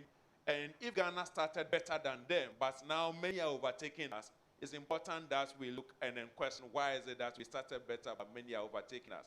Because we are all within the African context where resources, many will say, is very low, but at the same time, others are moving forward. So if they are moving forward, then we have to look at what is it that they are doing. And at the same time, of course, what others are doing for, we see that when it comes to Parliament is doing better in Ghana compared to many of the countries, either in the West African sub-region or even the African sub-region. And so it is important that we also have to highlight, as much as we talk about Ghana's failures, we have to highlight our successes. So as Chinua Achebe said, I mean, if unless the lion actually, learns to actually tell its own story, the story of the hunter also will always, or the stories of hunting will always glorify the hunter. And so Parliament must learn to tell its stories. And if you visit the website of, let's say, Joy FM and other places, there are companies that sometimes buy media space for just a day or two to showcase either their product. And so I think the Parliament should not just focus on its website, but maybe dedicate some kind of funding to also advertise its social media channels on some of the, traditional media spaces. I am going to strongly challenge you on this. Antimony sells wachi. I have never seen any advertisements of antimony on any media station or radio station or newspaper. Good wachi sells itself. If we do a good job, I can assure you that we don't need any space in any media house to tell the story. The citizens will see the good story. So let's just focus on that one. Right. That is for me. Anyway, thank you very much. Yeah. Right. So I think just two quick other things. In terms of the cost of elections, I mean, certainly if you look at the data across democracies, parliamentary systems certainly are doing better, and I've already made the points that Ghana's, industrial development under Kwame Nkrumah would not have occurred if Nkrumah were president today under that kind of short 8-year, 4-year, tenure. And so it's important that we have to look at the entire architecture of our democracy and then review it. And so, of course, if one were to assess the work of the OSP only on prosecutions, I visited the website and you see that all the 7 cases on prosecutions, you say they are before cause, they are before it's ongoing. One will certainly then end up with the public value result that the office is not delivering the result in the area of prosecutions. And we remember that the former prosecutor Mr. Martinamidu used to complain about capacity, public value capacity, the absence of capacity, and then all those kind of things. So I don't know the extent to which they have built the capacity now. And so with Parliament, I think Parliament is in a good position, certainly, to also invite the office to also come in and talk on the extent to which they are delivering public value results for the citizen. Because I do not see in the Act anywhere, for instance, maybe I have to take my time to read the OSP's Act in full. Is there a clause that says that they have to submit their report? Is there any clause that says that they also have to also include their budget, also in the national budget? Because I've not seen the budget in 2025-2026 kind of budget report. And so those things will have to be checked going forward. And so that's what I have to say in response to the question. Thank you very much. Okay, thanks so much. I think one question that was directed to me specifically is in relation to how can we improve budget reliability. The problem of our budget being characterized as a ritualistic facade, something that has very limited bearing on reality. I think an important starting point could be for Parliament to demand some periodic budget credibility reports from the Finance Ministry. Either maybe quarterly, every 6 months. A kind of a report that would show evidence, a comparative analysis of approved allocations with actual releases. If we monitor these very, very closely, we would very, very closely and do it more frequently, we would be in a position to identify deviations very early on. And once deviations are identified early enough, we would be in a position to maybe think of corrective measures. The point around the Afrobarometer survey, and I think one honorable member asked why the authors are not considering trying to find out why some citizens don't vote in the first place. So Afrobarometer does surveys, but they don't usually conduct qualitative interviews to figure out what the rationale behind the perceptions are. But I just wanted to take this opportunity to remind members that, in governance, perceptions are actually as important as reality. So what we really need to pay a lot more attention to is the question of what is it that we are doing ourselves that is feeding into some of these negative perceptions that citizens may have about. We all know that, Parliament has three main roles: representation, lawmaking, oversight. But many of our MPs are literally also acting as development agents, as our majority leader has said. And when you take credit, when you try to take credit for something for who you are not supposed to take credit, you will be held responsible or accountable for something you are not supposed to be held accountable for. So we need to bear that in mind going forward.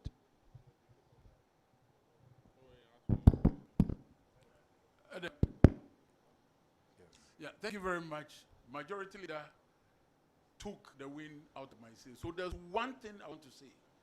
And what I'm about to say is for resource persons, those in academia, and the leadership of Parliament, noting the worrisome phenomenon of legitimacy deficits and the different perceptions of both the citizenry, academia, maybe to some limited extent, and the public at large as to the proper role of Parliament. In our new strategic plan, which will be launched very soon, we have emphasized the need for development of bank of indicators with which the performance of Parliament should be measured. And once we launch it, I'm using this forum to impress upon leadership to take the leadership role, take responsibility, and make sure that the perspectives that factor in this bank of indicators actually reflects what they expect from us, so that what are the, and you'll be able to conduct proper and will get the desired results. It is extremely important. If we are not at them in developing the bank of indicators, we'll continue to struggle with this erroneous perception of our Parliament, and it will not augur for our well-being. I thank you. Thank you so much, Clerk to Parliament, for those remarks. Honorable members,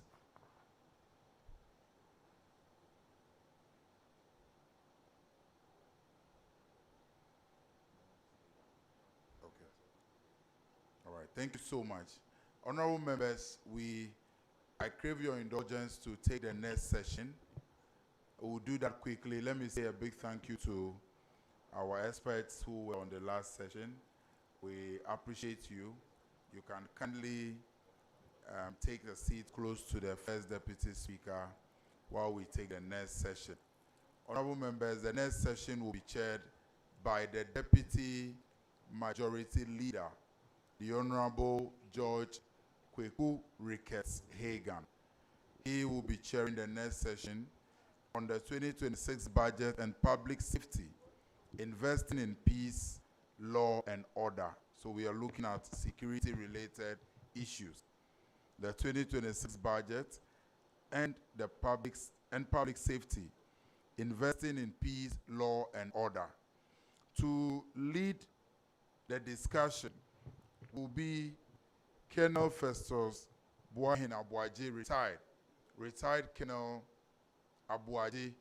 If he's here, kindly take your seat to the left of the chairperson. Colonel Abuaji, if you are here, kindly take your seat as the discussant for the next session. The presenter for the session is Major General Ivan Ayite. Major General Ivan Ayite. I see retired Colonel Abuaji walking majestically like the soldier that he is to take his seat. And we also invite Major General Ivan Ayite to be the lead presenter for this session. Honorable members, we are doing everything possible to keep the next 2 sessions very brief, after which we'll have lunch and then return for the closing ceremony.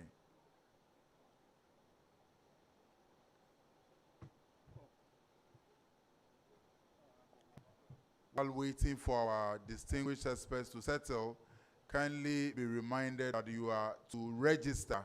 And so if you are here and today you have not registered, kindly ensure that the registration desk takes your ID card and you are registered. Mr. Speaker insists that honorable members register or take daily attendance for the 3 days.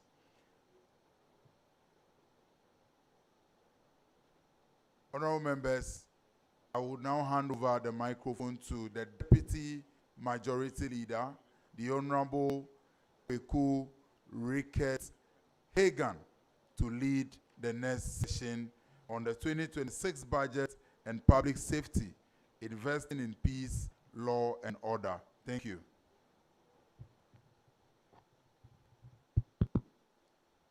Thank you very much. I will go straight to the presenter. Major General Abini Aiti,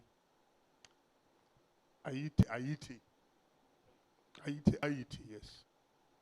To start us on the presentation, and then after the presentation, we'll bring the discussant in to start us with the discussion. So, General.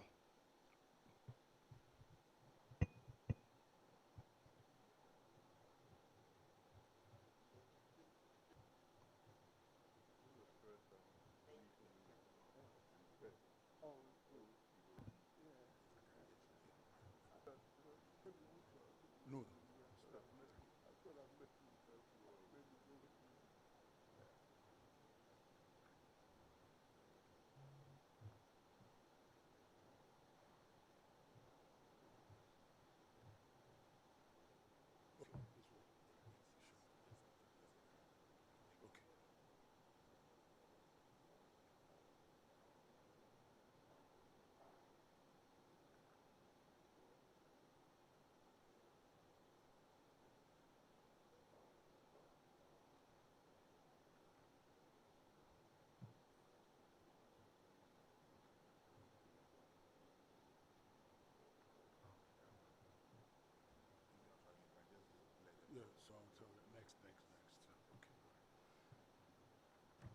Honourable members, good afternoon. Whilst standing on the existing protocol, let me quickly acknowledge sharing the podium with Colonel Abuaji. 40 years ago, he was my course commander when I was a cadet. And so I'm his product. And for the military, being the product of another officer has even deeper meaning than in academia. So I want to say a big thank you to you for giving me the opportunity to share the podium with my course commander 40 years ago.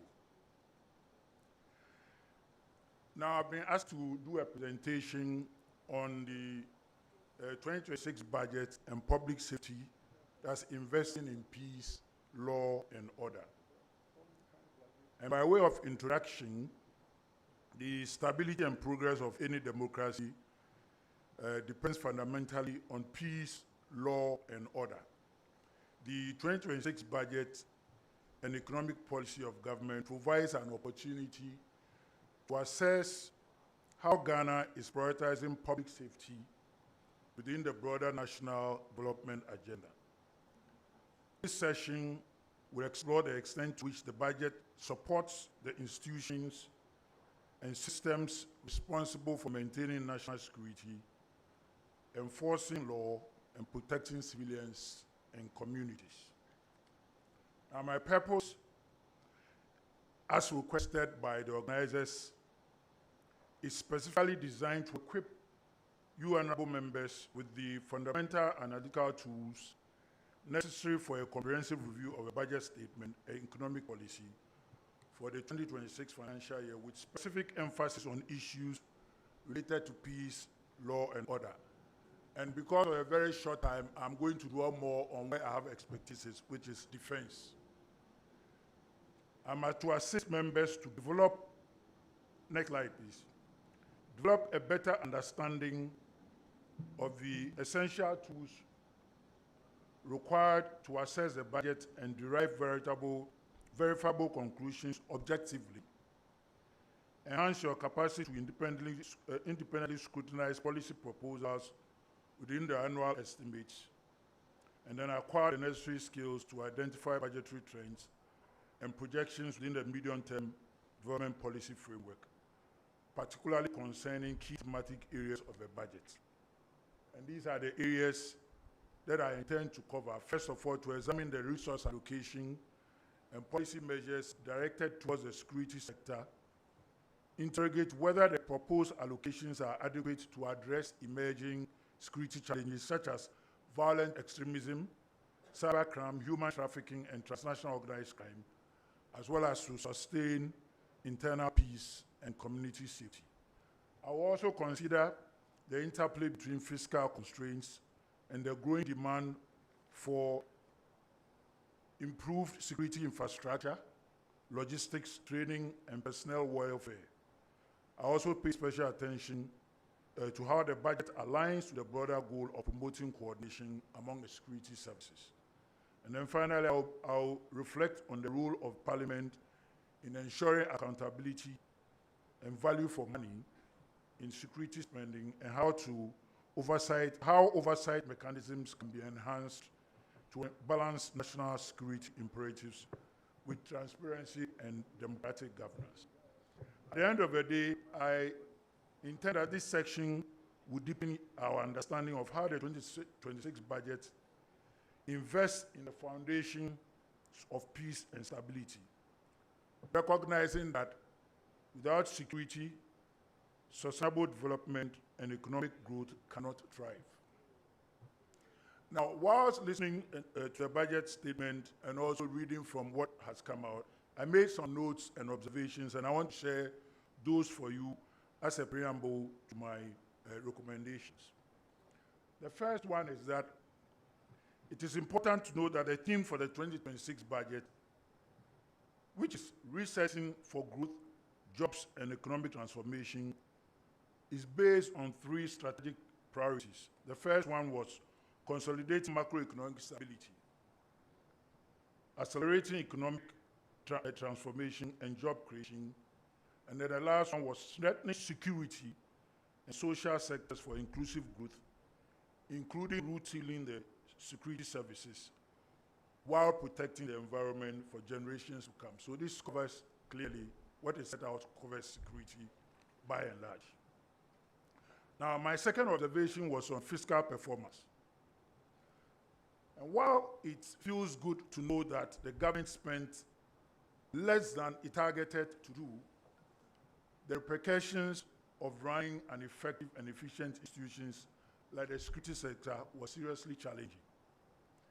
And I'll give you examples where we listen to the budget, and from what I heard from the previous presenters, they were even talking about more than 15%. But I have it as 15% below the budget target. Tells seriously on sustaining the armed forces.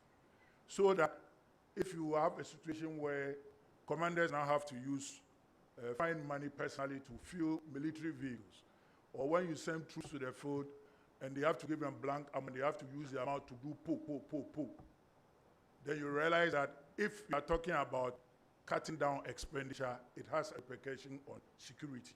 And so we have to balance what we are cutting down and what is required to maintain the minimum level of operational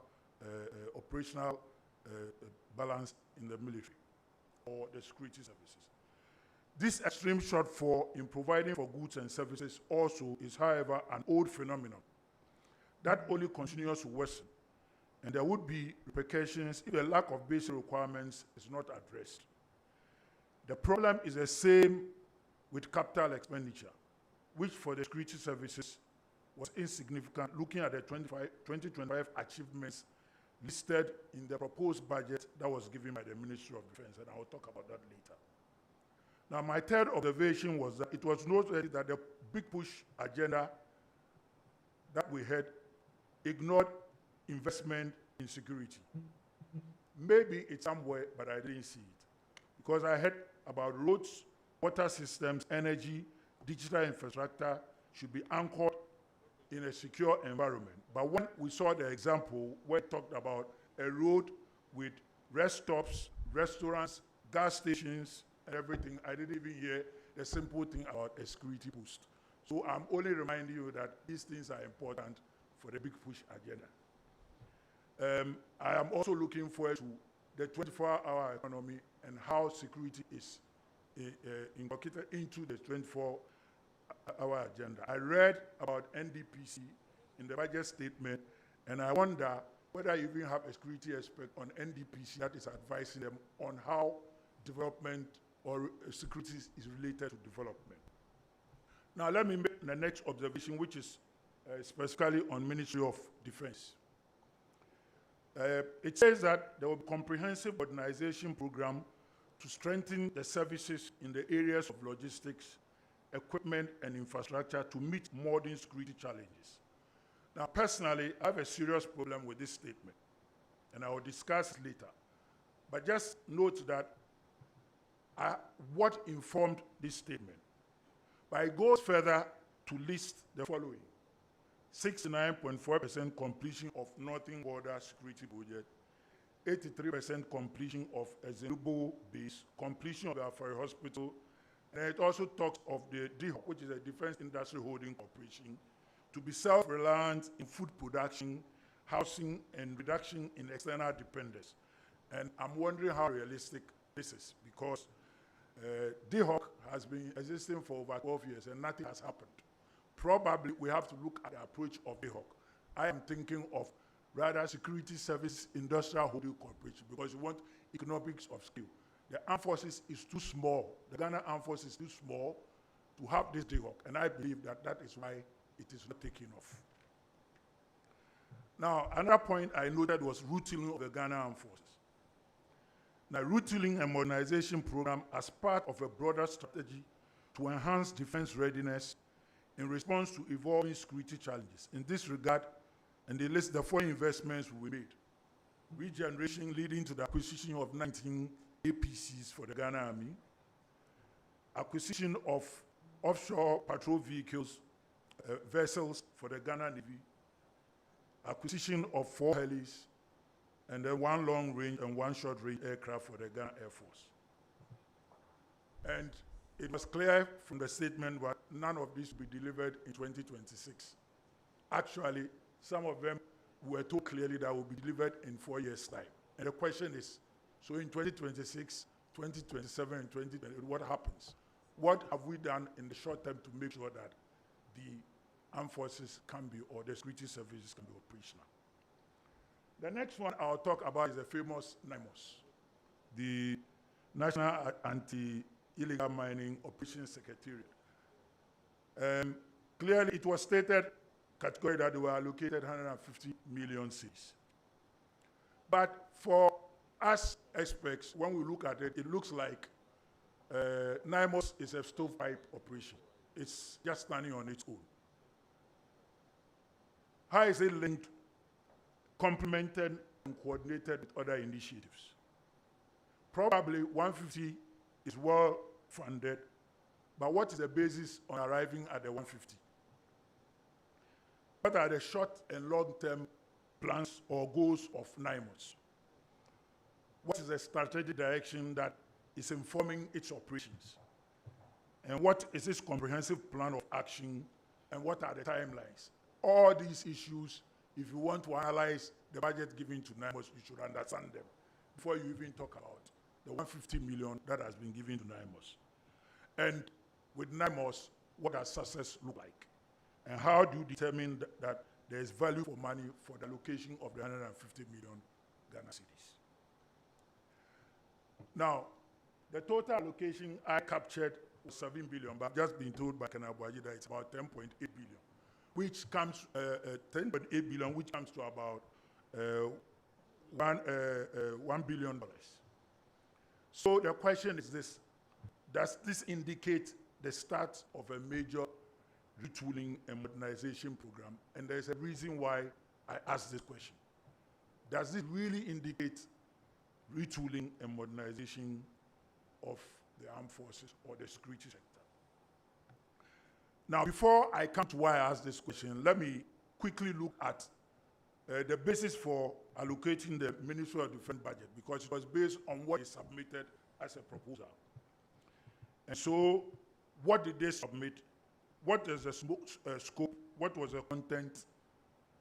But having looked at the skeleton of it, I find it very problematic, because it all talks about figures and nothing about what they are really supposed to achieve. And I'll tell you why. Previous years' achievements are not measurable, because among others, they do not show the source of funding, either from government of Ghana or from partners. And so the question I ask is, how professional and realistic was this process? Is this, and for me, when I look at it from the military eye, it just looks like a wish list. It's not based, in my opinion, on the threats and challenges that we have. And so the previous ones, you see very little government of Ghana capital intensive projects. And for this year, it was virtually nil. So what are the expectations, or what were the expectations, so that we can compare with the achievements that the armed forces talked about? And were these what was planned for the year? And I believe the previous presenters talked about it. And was this based on a long or medium-term plan? What was planned but could not be achieved? We didn't know that. And are they part of the new estimates? Is the new budget just a recycled budget because much was not achieved? And then what should be the basis of assessing the defense and security budget? Should it be only the previous budget, or what challenges are in the public domain? Because I realize that the things I had really emphasized on in the budget were the issues in the public domain, NIMOS and aircrafts. But there are more serious issues, in my opinion, that should have been discussed. So there's a document which was produced in 2020, next slide, which is called the National Security Strategy Document. Now, the purpose of a National Security Strategy Document is to outline a nation's vision for security, identify threats and challenges, and guide the use of national power to protect its interests and civilians and citizens. It serves as a blueprint for coordinating all government and social efforts in security, providing a framework for aligning policies and resource allocation to achieve national goals, both domestically and internationally. And its key purposes, next slide, is to provide a vision and priorities that it articulates a country's top national security priorities and defines its overall vision for its role in the world. It identifies threats.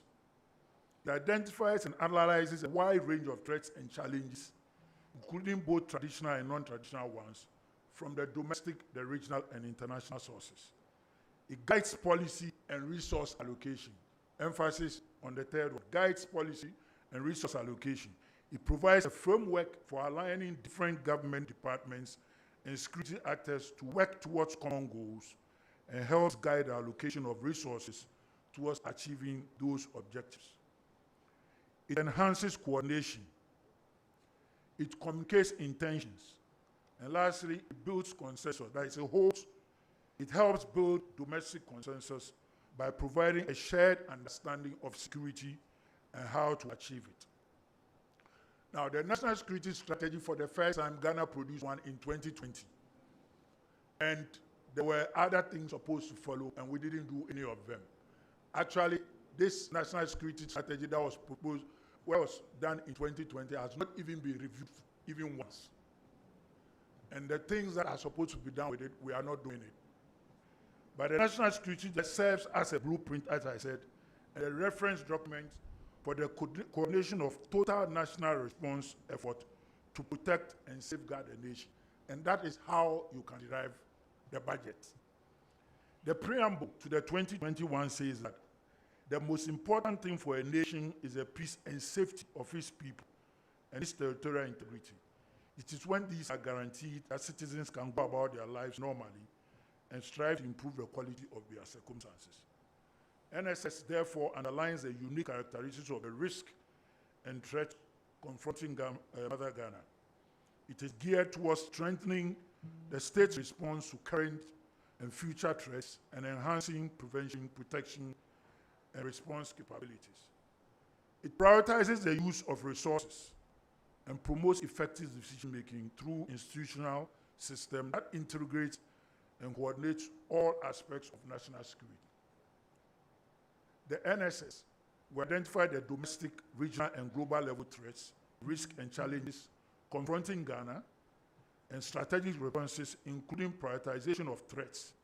It also deals with implementation and monitoring the roles and responsibilities of the security services and other MDAs in a holistic manner. Various MDAs derive their strategies and plans, including the required resources from the National Security Strategy. And for the Ministry of Defense, we should have by now produced a National Defense Strategy and a National Military Strategy, because it is from these that we will derive our budget. But we have a budget that didn't derive from those things. So I wonder how we can operationalize that budget, because it's not based, in my opinion, on a national military strategy or a national defense strategy.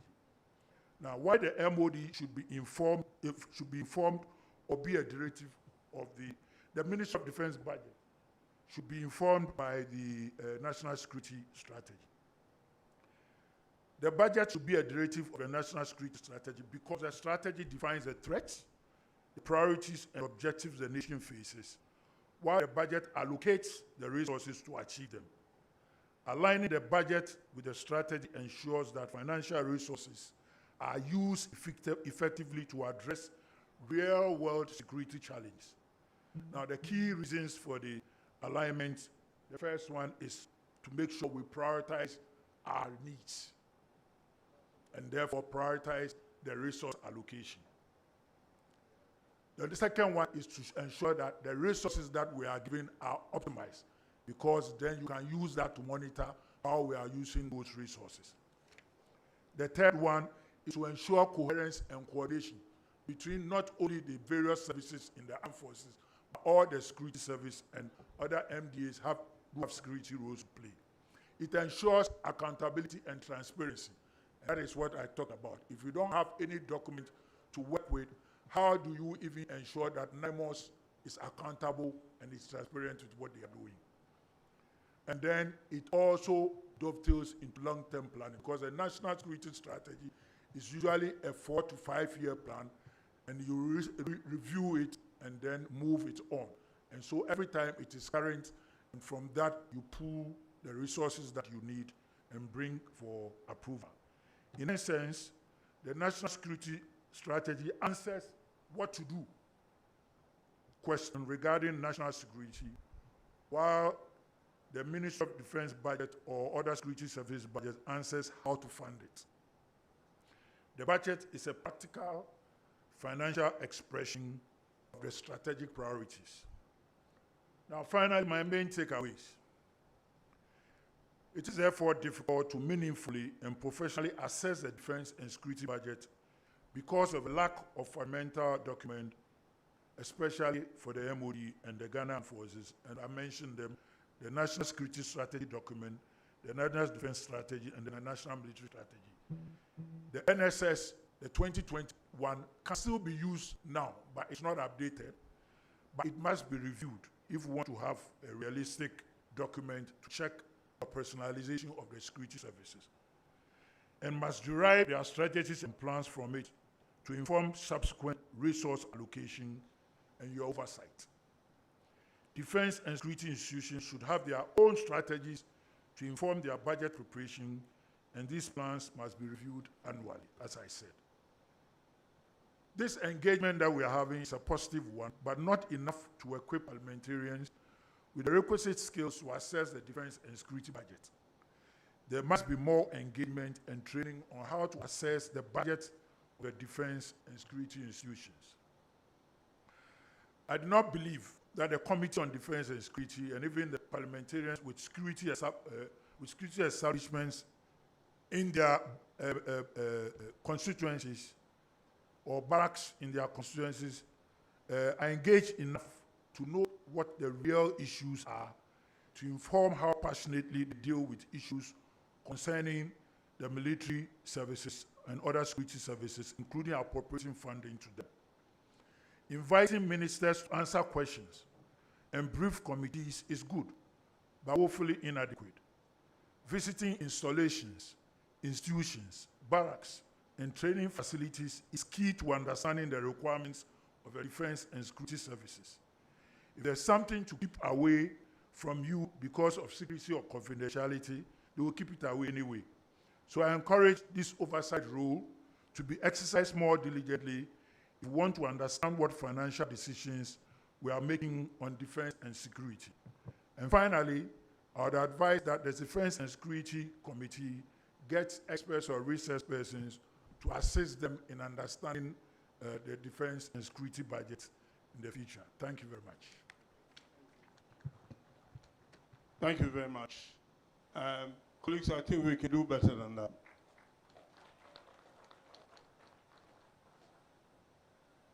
Thank you, General. I think broadly, the General took us through the alignment of the budget to defense and security strategies and the challenges there are within the alignment. Without wasting too much time, I think I will invite the discussant, Colonel Abaji, retired, to start us with the discussion.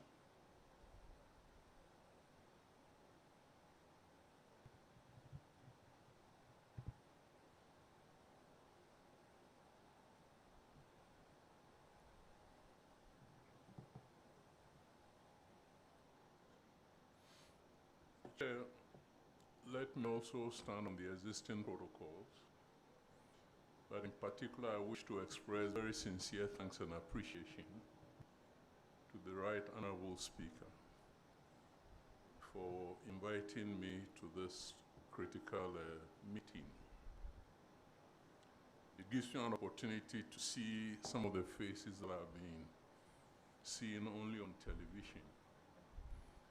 And maybe to also calm your nerves and apologize if in my appearances on TV, I've been a bit too harsh on some of you. I was asked to look at the budget framework narrowly on the peace, security, and safety framework.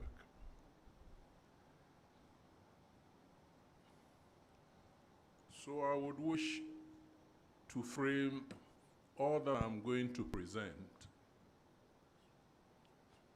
Pardon? Yes, okay. I don't want to be like a Pentecostal preacher holding the mic. Good. So honorable members, this is a sharpo, you can call it an executive summary of all the points that I wish to put across for your information. First of all, it's observable through the pages of the budget document that the public safety budget has shown a marginal increase in investment in the security and justice sector. Now that by itself, though, would not mean whether the investment is adequate or not. When you drill down a bit, it becomes very obvious that the sector, like other sectors, remains heavy on paying wages. for the troops and for the personnel of the other security services, and extremely light on equipment. I think recently, or in this budget, we heard about the purchase of fire tenders, for instance, and we've seen on TV that even against the reality of some strange increase in fire outbreaks, the National Fire Service hasn't got the tenders to fight the fires. That is a mismatch that I think you need to focus your attention on. Because safety and security are not only in the numbers of personnel, but also in equipment. This imbalance risks undermining the capability or the ability of the institutions to respond to emerging threats.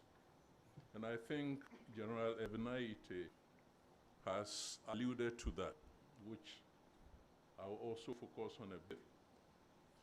If we don't fully equip or adequately equip the institutions to perform their mandated tasks, then we undermine resilience. And they will not be able to deliver especially credible rule of law.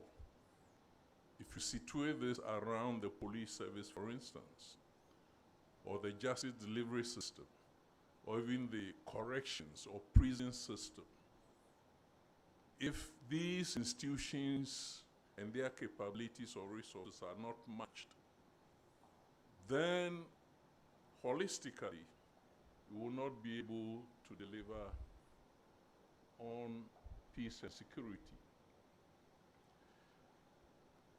In the budget pages also, we find that the Ministry of Interior institutions, quite a tall list of them, have about 43% of the public safety purse, not the entire budget.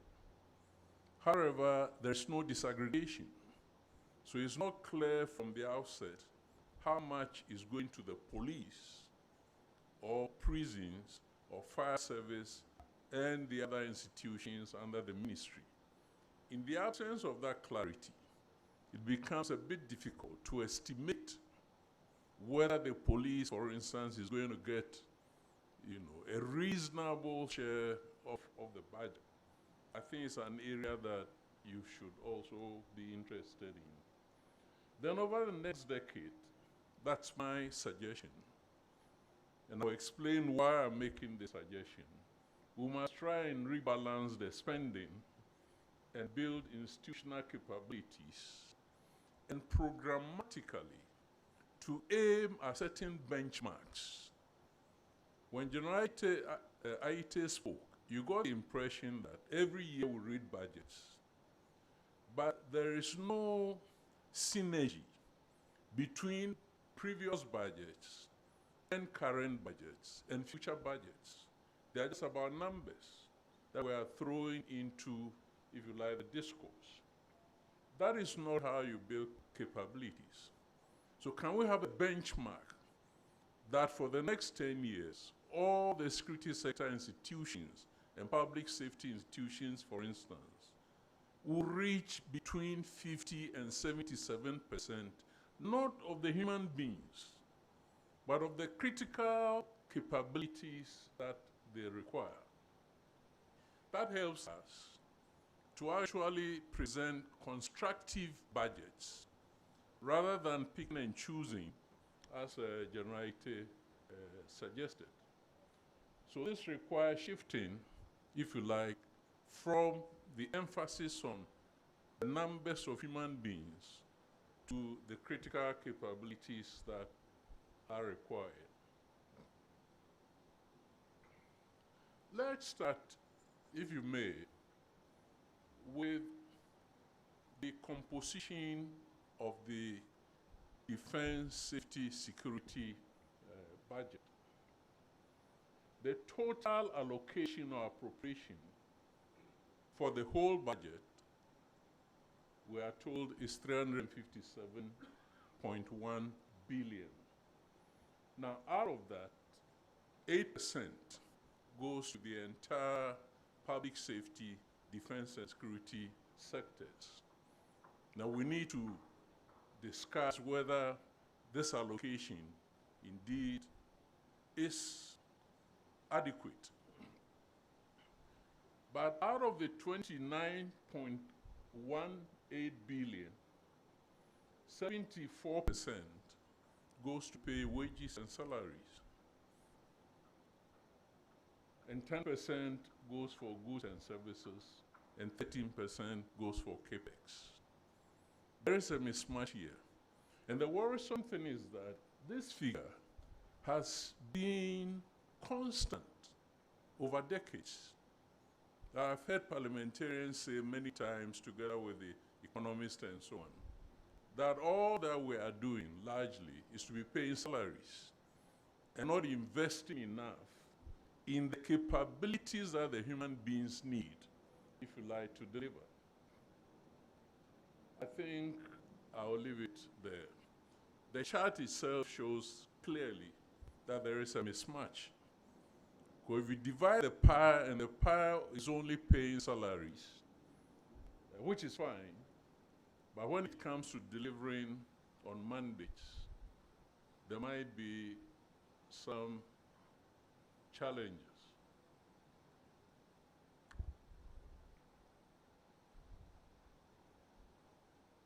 Okay. So this is one way of looking at interpreting the mismatch. Public safety, apologies for the correction, does not get a dominant share of the budget. Only 1 in 4 CDs out of the total budget goes into operations and capital expenditure. The rest, as I've said, goes to pay salaries. And as General Ite mentioned, there is limited funds for fuel, for maintenance, for logistics. And these are the ingredients of mobility. They are the ingredients of surge capabilities for rapid deployment. If you have the personnel sitting in barracks or sitting in their houses, and the balloon goes up, and you haven't got these consumables, for instance, to move them to the areas where you need them, is going to undermine national security. In terms of sectoral composition, the sector, once again, as I've said, remains heavily wage heavy and lacking operations and investments. And the last but not least, the strategic capability and infrastructure needs that General Ite mentioned. Across board, there is limited capability for training. And some of us who were in the system many, many years ago recently have not seen this large-scale military exercises. The po-po-po simulation with your mouth that you are firing your weapon, you know it's quite dangerous because it doesn't actually shoot towards a target. And you'll not be sure whether indeed the personnel, are actually efficient in the use of their weapons, if you look at the military. Mobility is a problem, intelligence is a problem. Unfortunately, the little resources that are allocated into intelligence ends up in people's, private accounts, which is very sad, extremely sad. Because some of the equipment, devices, technologies that we could have purchased to enhance intelligence have gone down the drain. And there is no technology to combat these threats. You see, a defense budget or public safety budget is not a budget that stands alone. It stands against several measurable benchmarks. And one of them, critically, is your safety and security environment and how dangerous that environment might be. So we need more in the budget for surveillance, for forensic tools, for weapons, and for ICT systems that currently are not in the requisite, levels. We need basic infrastructure. We talk about Air Force Base, Naval Base. These are not buildings. These are buildings with equipment, with technologies that make them able to deploy the aircraft and the ships and so on and so forth. I'll show you pictures of some of the barracks, but I won't tell you which barracks until we get there. I think you know the state of our prisons already, and then our border post when it comes to customs and immigration. So let's look now at the sector, or the two sectors, safety and then security. In a way, there is no basis for comparing them. We just can't say that police has got more money than the military. It doesn't work out that way. But having said that, Interior gets about 12.58 billion, which is 43% of the 29.18 billion.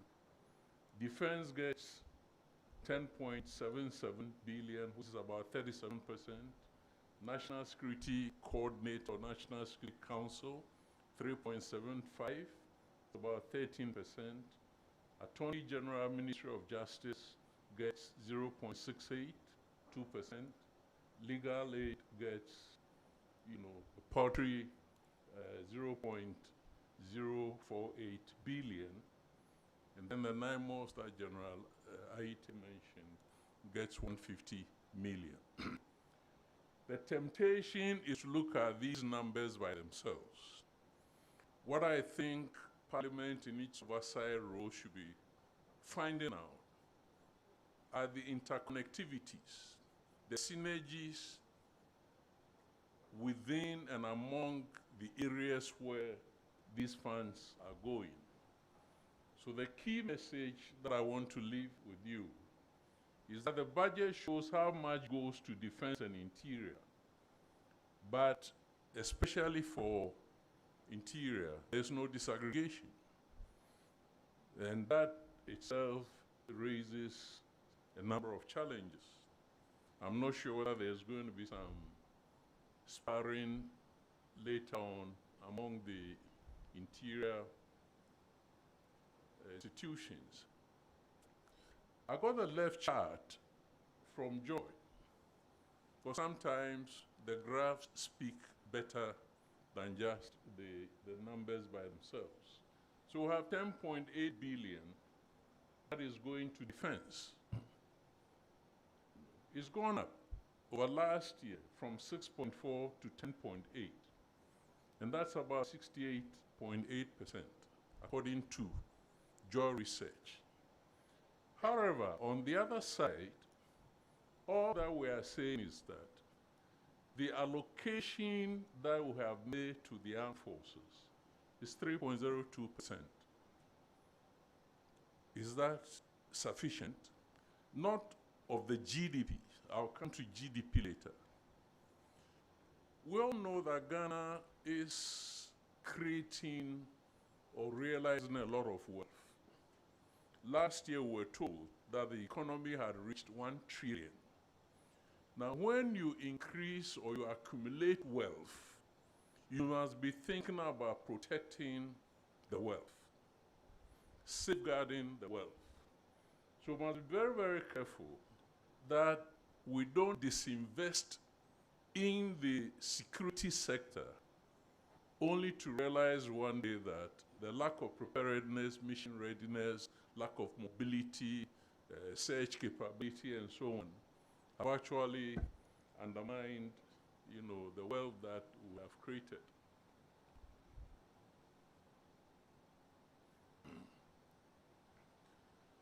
Still on the defense side, United spoke about these numbers.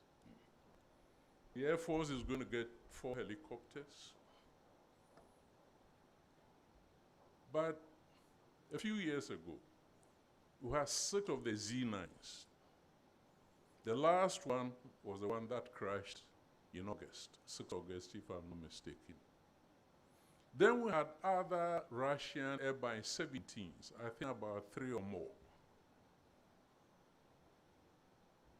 As of now, the Air Force has only, I think, 1.5 Mi-17s, and no other type of helicopter. The problem with helicopters is that for a certain number of hours, you need to ground them and maintain them for 8 hours. The 4 looks nice. It doesn't give us too much redundancy. The paper that I wrote in the wake of the air crash, that's the helicopter, is that the executive use, and when I say executive, civilian use of the assets of the Air Force is more than 50%. Now, these 4 helicopters are what are going to take you around, as well as provide for training for the Air Force, as well as cover, support some missions like Boku crisis and so on. It's a good start. And Generality asks the question, is this the start of a programmatic acquisition or just once-off? Because the 4 clearly are not sufficient. They mentioned the long-range and the medium-range aircraft. Look, during the Champon's time, historically, we don't know where he got the money from, but he ordered 6 Fokker 27, correct me even if I'm wrong, and then 2 of the Fokker 28s, just like these 2. So at the time, a Champon could order 6 of these carrier equipment. Why don't we have the capability now? Of course, the previous speakers have indicated that, yes, we are growing, but so have been the demands, sectoral demands, that we need to cut the pie, and satisfy everybody. We're going to get 19 armored personnel carriers, also the minister said. But you know that as part of the Armed Forces expansion program that I'll come to later, from 2015, we have established brand new 3 mechanized battalions. For the mechanized and armored units, 3 or 4 vehicles constitute a troop or a platoon. You need about 3 of them to form a company, then 3 to form, if you like, a battalion. Divide these numbers into 19, and you realize that this might not even be sufficient for 1 regiment. Or 3 by 3 will be 9, and 9 times 3 will be 27. We don't have enough. We'll have 3 of the mechanized battalions. If you top up and each one of them gets 6, do they still have the minimum, what we call peacetime capability? FOBs, every budget that I've heard, every year we talk about FOBs, 12. And yet, after 10 years actually, of this military expansion program, the FOBs are still not ready.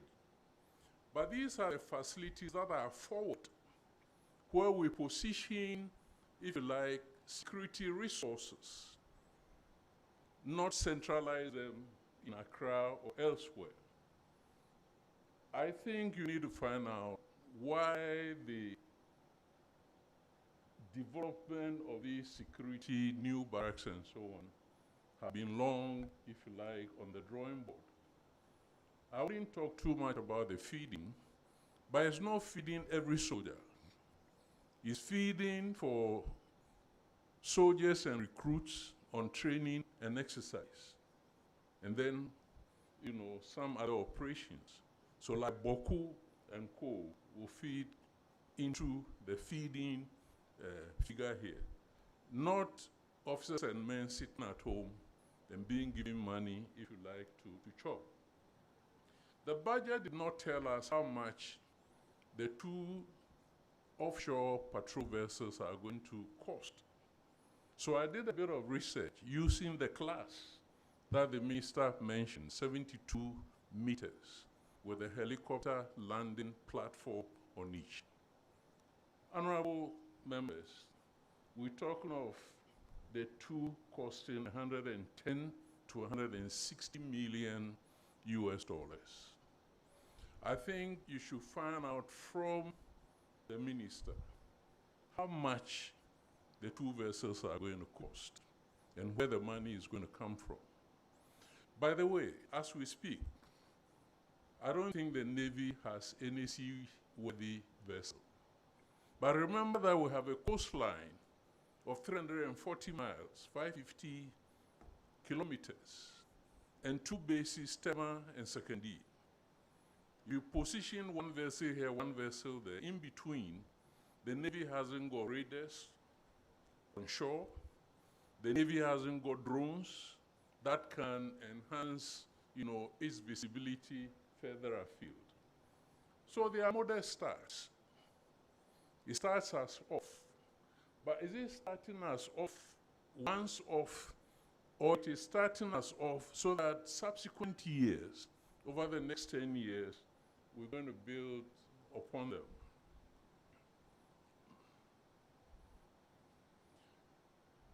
I think the question of adequacy is also important. See, the numbers by themselves, as I have said, are not the issue. First of all, the defense retooling is a positive sign. The fire service retooling, prisons, rations, and so on and so forth are positives. National Identification Authority, because even that has an input into national security and stability.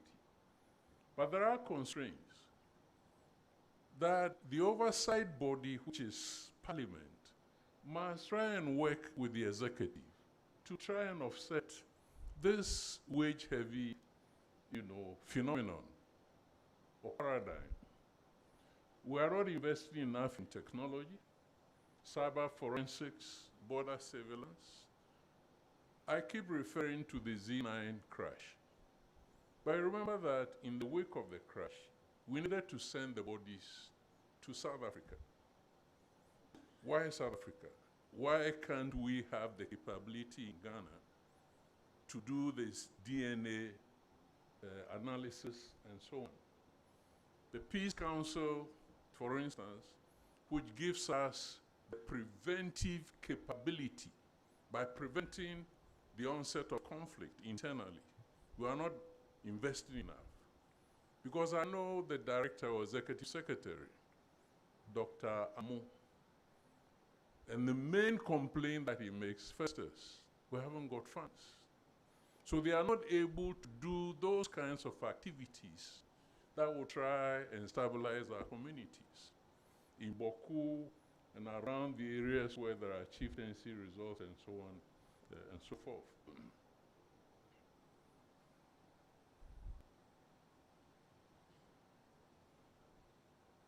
So these are the implications of some of the things that I've said. The allocations by themselves are comfortable with paying the security sector than powering the security sector. The personnel are being kept on strength, but if they are not training and they are not performing the functions that they established, then that investment has not been well made. So there is a grave risk that operations technology and community-based prevention remain underfunded.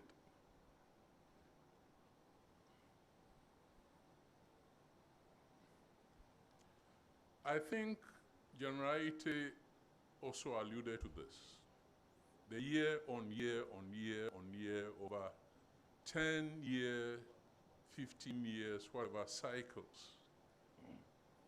So The spending trend is that Ghana plans a steady year-on-year increases in security spending in the 2026 budget. And you need to monitor in 2027 whether that trend continues. There's also an efficiency question that the budget lacks clarity on shifting from salary-heavy to capability-driven allocations. I don't think the minister adequately explained the strategies that the government is deploying or could deploy to do that. Then we don't have benchmarking. You see, we are not in an island. We belong to ECOWAS. ECOWAS belongs to the African Union. We face common threats. So AU has set a benchmark, 2% of GDP spending on defense and security. Is Ghana meeting those benchmarks? Well, if Ghana doesn't meet its benchmark, then the ECOWAS collective security profile becomes a bit unhinged. So Parliament should be interested in following the future budgets to establish that the future budgets establish these benchmarks for comparative, if you like, analysis.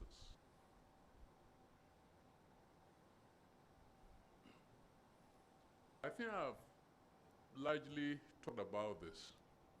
First of all, the soft versus hard prevention. It will serve Ghana well and better if we're able to prevent internal conflicts like Boko. If we had been able to prevent Boko, the country would have saved millions, probably billions of cedis. And that prevention work is what institutions like Peace Council and NADMO, and of course NCC and other SHRAJ and co, do. To be able to do that, we need to also invest in defense capex. My key message will be that the budget lends toward reactive force and funds prevention and peace building because it does not make us fully prepared for some of these future unforeseen tasks. Oversight must assess, that is Parliament, not just how much, but what kind of security is being funded. And then justice underfunding risks undermining the gains in policing and intelligence. I think that is very clear. So structural imbalance between security and justice sector should also be of concern to Parliament.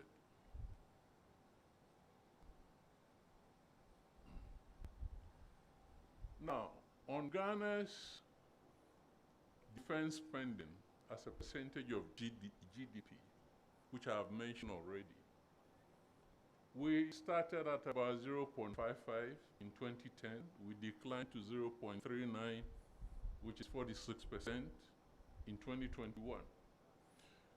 If you plot the graph of Ghana's defense spending as a percentage of GDP, we have always fallen below 1%. Okay. Far under the AU 2% benchmark. We have stayed around 0.4 to 0.5.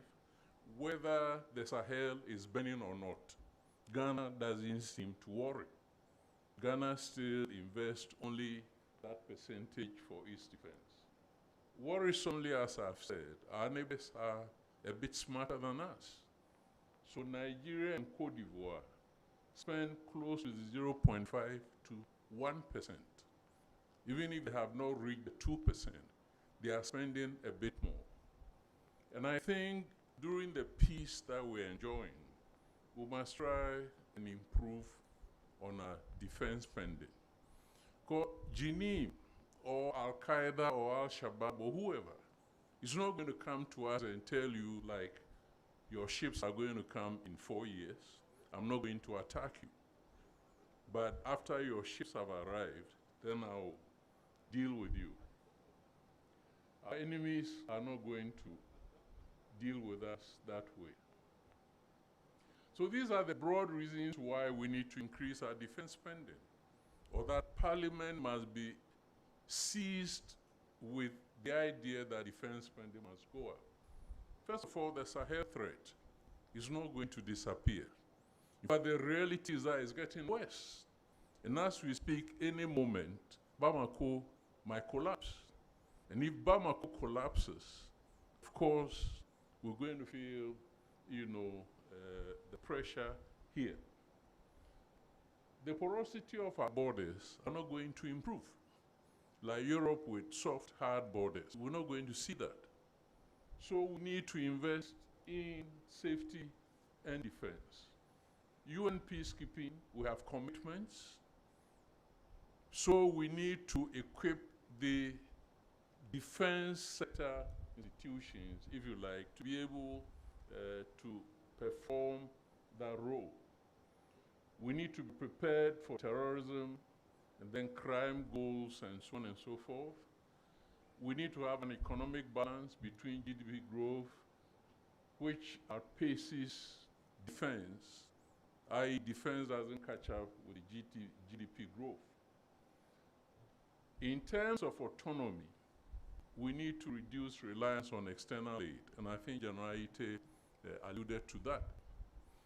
But if we can borrow money from external partners for school feeding programs, why can't we find the money to invest also in the defense sector? So Ghana's current defense spending is insufficient to meet its security challenges. And he alluded to the National Security Strategy, a very fine document. It's got all the nice words in there. That was 2020, I believe. We heard about it in 2019. Before 2019, of course, there were incidents that we were grappling with. So these are my other observations. We have been expanding the Ghana Armed Forces for about 10 years. And yet we don't know where we are. Because from 2015, touch and go, touch and go, touch and go, there's no monitoring of where the investments have gone and what progress that we are making. So the infantry brigades, including the armored brigade, including the mechanized battalions and so on, are still, if you like, not fully established. The Air Force lacks combat-worthy fighter aircraft, but I've suggested elsewhere that rather than buy 5 million, 12 million fighters, let's use those kinds of monies to acquire drones. There are 3 battles that I've analyzed critically. One in May, Pakistan versus India. In June, the 12-day war between Iran and Israel, with the US hovering in the wings. And then the good old Russia-Ukraine war. These battles show that currently, drones are the weapons of choice. They are far economical than these cruise missiles and so on and so forth. Parliament must invite the armed forces to bring proposals on how the Ghana Armed Forces, and indeed the police, and other security, safety sector institutions can acquire those kinds of technologies. 19 APCs, I've talked about them. But honorable members, do you know that as we speak, not every soldier in uniform has what we call a personal weapon. A personal weapon is not a pistol. A personal weapon used to be the G3, now the M16. Like the police, not every soldier has this weapon. So if we cannot even give a soldier one rifle, how can we hope to give, all these other kinds of exotic weapons? I've talked about the OPVs, lack of drone capability. A ferry sword was cut in 2014. As we speak, a ferry is still not ready. But every year in every budget, we hear a ferry. So what exactly are we doing? Is it that we are throwing numbers to bounce them off the wall and so on? And inadequate accommodation. Yesterday I was told there are officers and men who stay at Kaswa to come to work at Burma Camp and elsewhere. I've been given a warning, so let me show you. This is the accommodation. When you hear, I hope the majority leader is here. He's been there before. This is Boku. This is how the soldiers that you expect to pacify Boku, this is how they are living. Look at the two bottom pictures. This is the accommodation. But if South Africa had deployed, sorry for that comparison, they would have provided tents with air conditioners. So when we talk about putting soldiers in the jungle to fight Galamsey, we don't imagine the conditions under which the soldiers are going to live. That is why they might end up there and also take whatever bribes and look the other way. So accommodation is as important as all the exotic, things that we've been talking about. So these are the 7 recommendations that I wish to make for you to think about. We need to have benchmarks. In the absence of benchmarks, there is no way that you are going to be able to, monitor and assess the subsectors.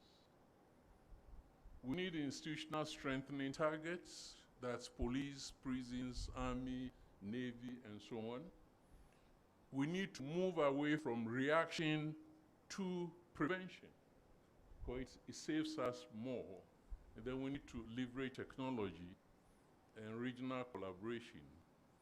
And last but not least, can we have programs, short-term, medium-term, long-term, to try and establish or develop the capabilities of all these sector institutions? My final statement will be that security spending must be smart, and it must balance force with prevention and wages with capability. I thank you, Chair. Thank you very much. Thank you very much.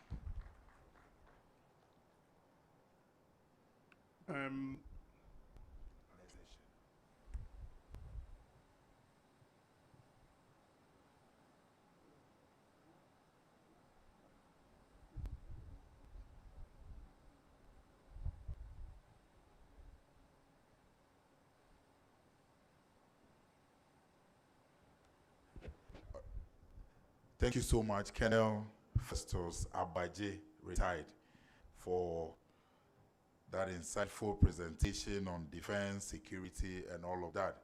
Our expectation is that all of us will enhance our capacity and understanding of security issues, because a few times I've listened to you and how you are always concerned when members of parliament and policymakers make statements that you deem is not right in terms of our security, and so we are grateful for your guidance. Honorable members, we are moving to the last session.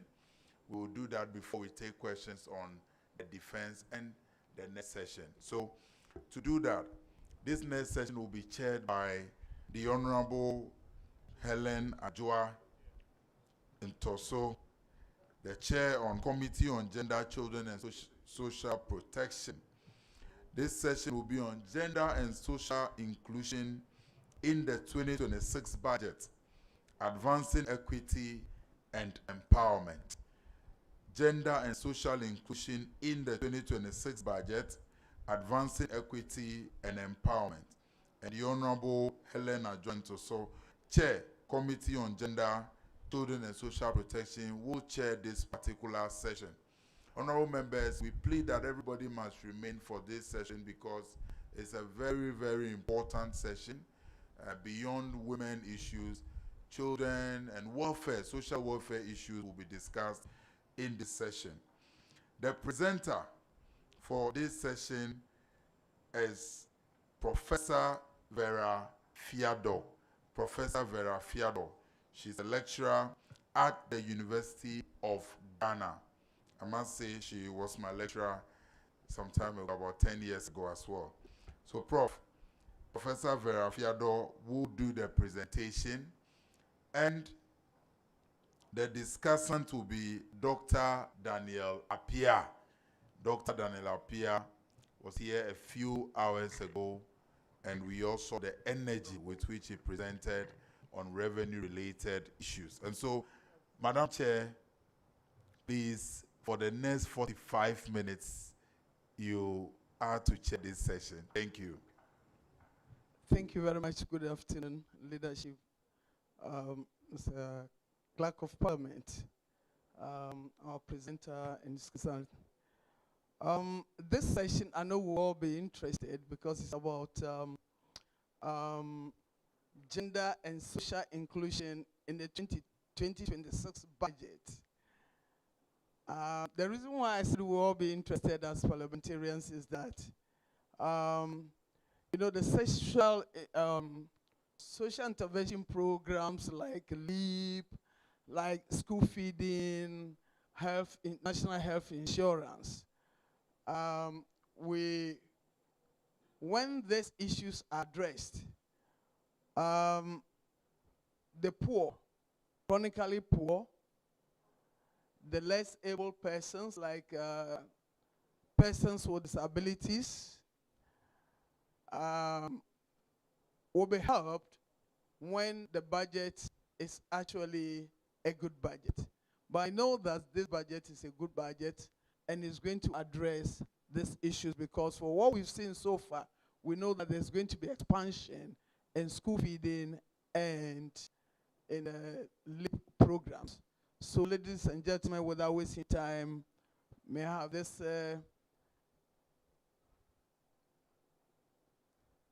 may I take this opportunity to introduce to you the next presenter, who has already been introduced, Professor Vera Fiador.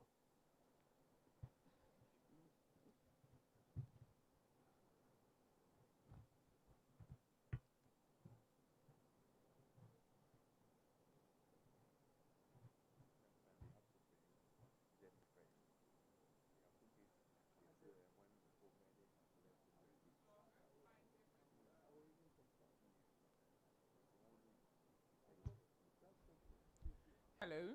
Thank you very much. I'm going to try and keep it very short and crispy, as I realize that the room is emptying out, so that I think I'm the one going to stand between you and lunch. All right.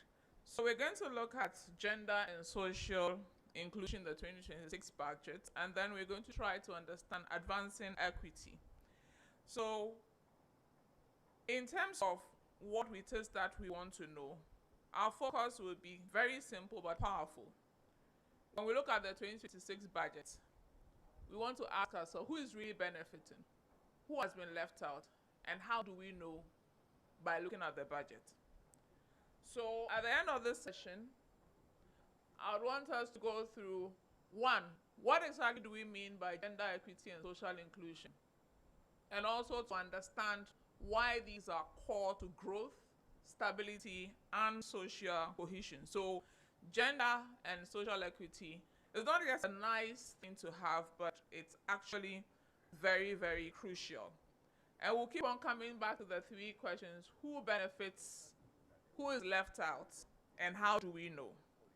And last but not least, in doing the implementation, we want to try to connect our oversight role to SDG Goal 5 on gender, and then Goal 10 on inequalities.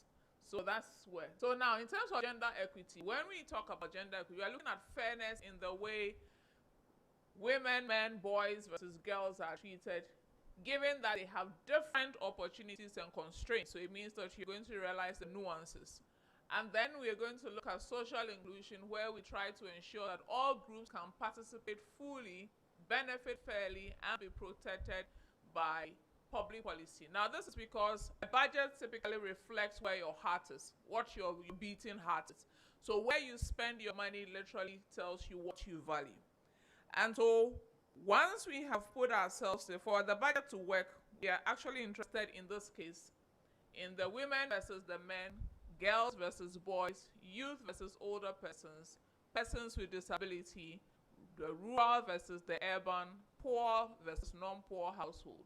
How about our informal workers, our slum communities, minority and marginalized regions? So for every page of the budget, when you take a look at it, ask yourself, how does each text, how does each allocation address issues of women versus that? So in reality, budgets are never neutral. What they do is that on one level, how you allocate or cut spending can either deepen or widen a gap that already exists.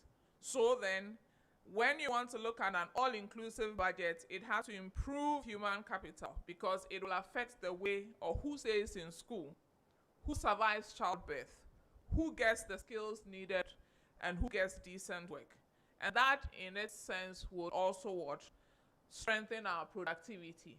So by reducing social tensions, violence, and exclusion, that is what we are seeking to do. So for every page you look at in terms of the 2026 budget, these are the things you look out for. Because when we are able to deploy the budget appropriately, it becomes a tool to translate our growth into fair opportunities for all, not just the ones who are already known and noisy at that. And so we want to protect the vulnerable households from the relevant shocks, because sometimes the invisible ones, we continue to keep them very invisible in how we do the spending. And then, of course, we want to deliver on national commitments and the SDGs. Now that takes us to, when you're looking at the budget, what signals should you look for and the guiding questions? So as much as possible, for every line item you see within that, including the appendices, you're asking who is benefiting from this allocation that is going out, which group are these region, and who has been left out, and which groups are facing barriers to access or are invisible even within the numbers. How do we know that? I want us all to keep asking our questions. For example, do we have data that is sex disaggregated? So it tells you how many boys are going to benefit from that, how many girls will benefit from that, how many women will benefit from that. So the youth, persons with disabilities, what about poor households? How many households are we targeting with this particular spending? And in that case, it will tell us whether that budget amount is sufficient or insufficient. And of course, we need to have clearer targets and indicators for inclusion. So we need to find out, are you seeing targets which, because budgets in and of themselves, whilst being an implementation tool, also becomes a performance item that you use to find out whether you delivered on what you said you wanted to do. So then the signals we look out for: probe the budget speech, both the text, the policy statements. Are we making our women, youth, persons with disabilities, informal workers, the rural poor as priority groups? And if so, are there specific measurable commitments? For example, the percentage of new SME loans to women or the youth, the percentage change in cash transfers to the poorest quintile, like the LEAP program. And then, of course, in looking at estimates and MDA budgets, we'll start looking for programs that are explicitly labeled as gender responsive, youth focused, and disability inclusive. So when you look at the budget and you don't find that, then you want to probe further. We also want to look at allocations to social protection, care services, skills program, and rural infrastructure. All these, in a sense, work to tell us whether we are giving attention to whom attention is due. Now let's get down to just breaking a few of them down. For example, when you get into education, are we closing the gaps for girls versus boys in terms of education? So in terms of enrollment, completion rates, STEM, TVET. Are we closing the gaps in terms of the rural versus the urban learners? And are we closing gaps for children with disabilities by providing what? Inclusive schools, assistive devices, and teacher aids? Now, are the resources we are putting out there targeting safe schools, menstrual hygiene, prevention of gender-based violence, teacher deployment to deprived districts? Do we have allocations, and are they sufficient based on what it is that we want to achieve? So in a sense, does this budget reduce or reinforce existing learning and access gaps? So these are some of the parameters you find within the budget in terms of some of the allocations. Question is this sufficient? And sufficiency is based on what it is that you want to achieve at the end of the day. Now we can go on to look at the health and social protection. You want to look at allocations to maternal, newborn, and child health. You want to look at access to rural communities and persons like the CHIPS compound outreach. You want to look at services responding to gender-based violence and mental health, size and coverage of the cash transfer like the LEAP, and then school feeding, targeting the poorest feeble-headed households. Are we doing that? What about PWD households? What about shock responsiveness in terms of the measures for economic crisis? Now, if you look at that, for example, we have mental health collecting an amount of about, what, 3 million. And then we have the domestic violence fund, 1 million, and then child and human trafficking, 1 million. The question is, does that meet the target that we want to put there given the problems we face? Because typically, even in spending, if you don't spend an appropriate amount, sometimes your spending may not really yield much in terms of anything good. And then that takes us to the next. So our break as well, we have some for women and the youth. And then so we have 2.4 going to the Kodapec for mass spraying at no cost to farmers. The question within the gender and social inclusion is how many women in there, how many youth, how many PWDs, all these. Then we also have 245 million to feed Ghana, the Kukon Kitinkiti livestock program, and then we have 2.7 billion for free fertilizer. Then we come down to the other things which are asking the questions. Are the productive resources reaching those who actually carry the rural and informal economy? So we have a dedication of 401 million to Women's Development Bank. We have 170 going to the National Apprenticeship. We have National Coders, and then we have the Ejumara Enterprise Support. The bigger question is that sufficient? What actually is our goal, and will that do the job? So are the productive resources reaching those we want to reach? So finally, when the MDAs come before you, should this budget go ahead and be implemented, which hopefully should happen, of course you want to find out which priority groups are being targeted with the programs and how are they benefiting the number. You want also the sex and age disaggregated data for the intervention. You want to know how PWDs, rural, poor, and informal workers are being reached, and what is the plan that they have in mind to measure impact on inequality, not just total output. And so how does this program, all in all, contribute to SDG 5 and SDG 10 in terms of concrete numbers?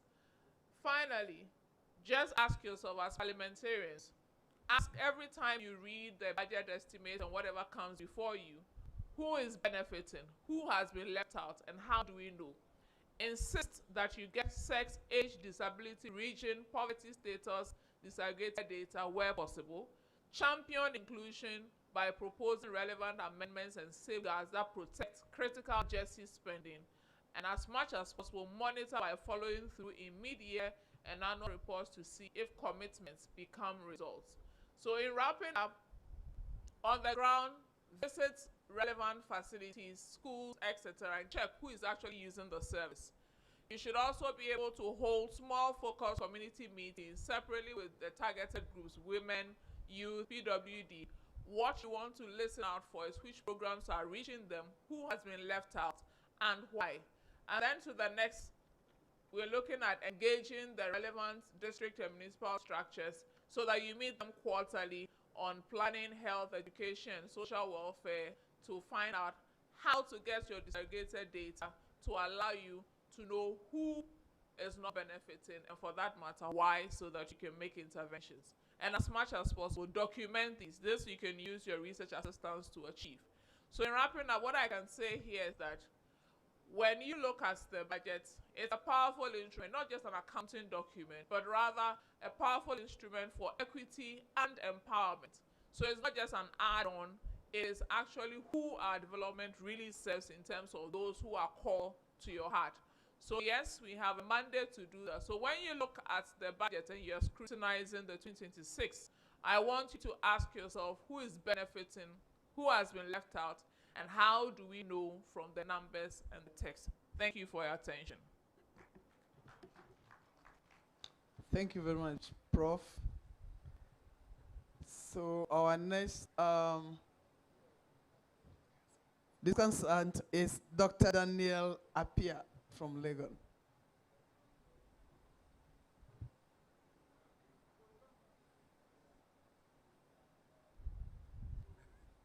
Right, so I'll make it brief. So we can go and then we eat. Right, so I'll focus on just only one side, which I think for me is very, very serious, and we have to look at it.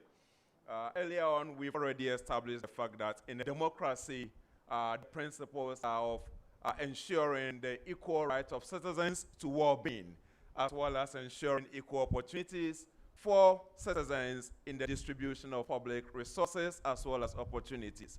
And then thirdly, there is a need to ensure equal treatment of citizens when it comes to the application of the law. It is on these basic principles of democracy that we derive SDG 6, SDG 5, which is the United Nations Goal, Sustainable Development Goal 5, which advocates that there should be gender equality when it comes to creating opportunities for leadership and then decision making.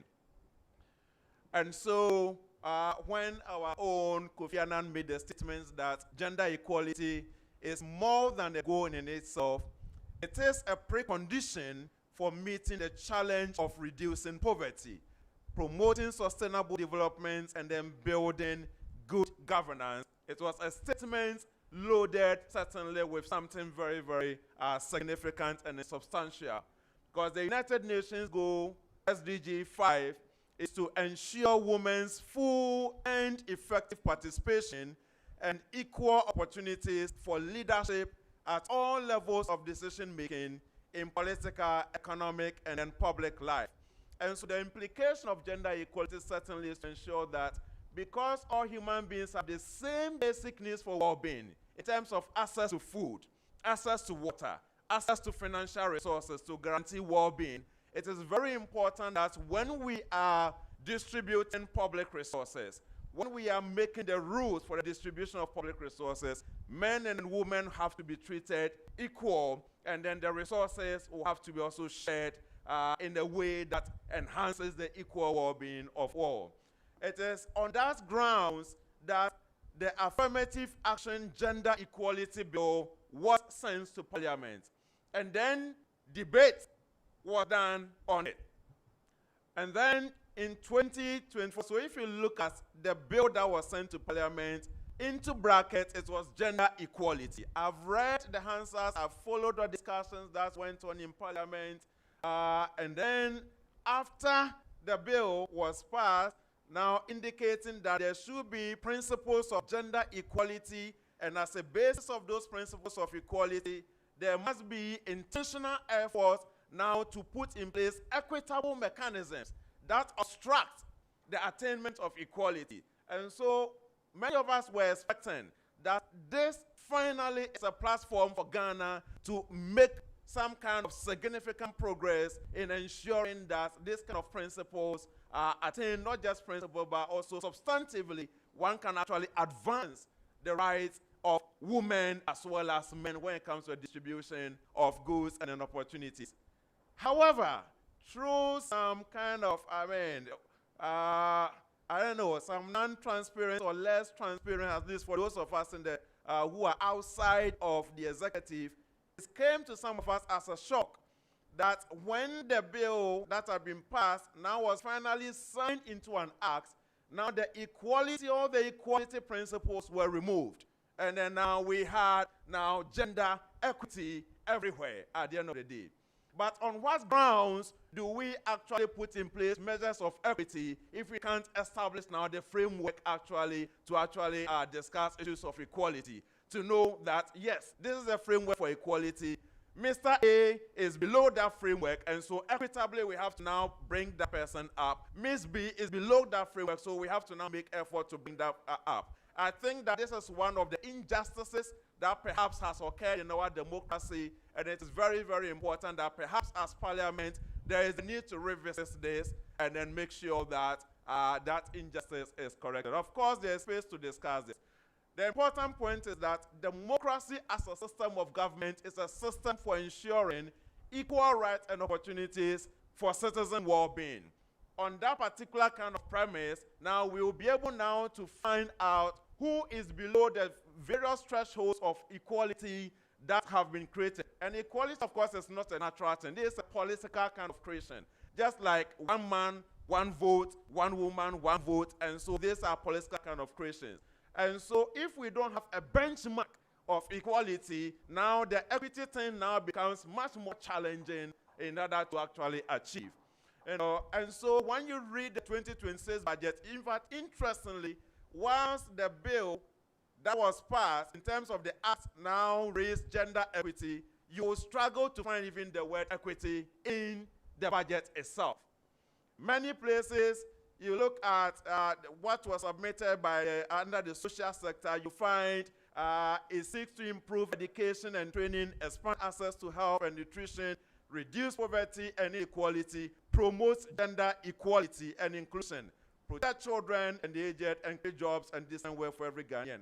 You go to the one, the budget under the Ministry of Education, you find one under paragraph 553 to promote gender equality in education and reduce absenteeism. 6.6 million packs of sanitary pads were distributed to girls in public basic schools. The one from the budget under the Ministry of Health is where you miss the word promoting gender equity in workforce. The budget under the Ministry of Gender, Children and Social Protection, you find that paragraph 602, Mr. Speaker, to deepen gender equality and protection, the legal instrument for the affirmative action that will be submitted to Parliament in 2026. So as the LI is being prepared, it is very important that we have to be very clear in terms of which direction are we really going. Of course, at the end of the day, it is important to put in place the structures, those equitable structures that obstruct persons from gaining those kind of equal rights, equal opportunities in the distribution of resources. But if we remove that kind of platform and then we now go straight now into issues of equity, it becomes very difficult. The appendices do not have anything required that the law actually requires, that there should be, at the end of the day, the disaggregation of data, as my colleague said, that we need to disaggregate the data in terms of who is benefiting, how the projects are going to benefit those in the equal gender stream, and then what the consequences will be. So I will urge honorable members to pay particular attention to that so that Ghana really will also be able to advance and then move forward. After all, it is not that we cannot find enough men and women to govern our public space and public organizations. There are more than enough men and competent women to do their job. Let us make sure that what has been won in the House is not changed outside the House, and then we set the platform right. Thank you very much. Thank you very much, Dr. Daniel Appiah. I agree with you, Doc, because when you go to the budget, you realize that out of 3 billion, 3.182 billion, 3 billion goes to LEAP and school feeding.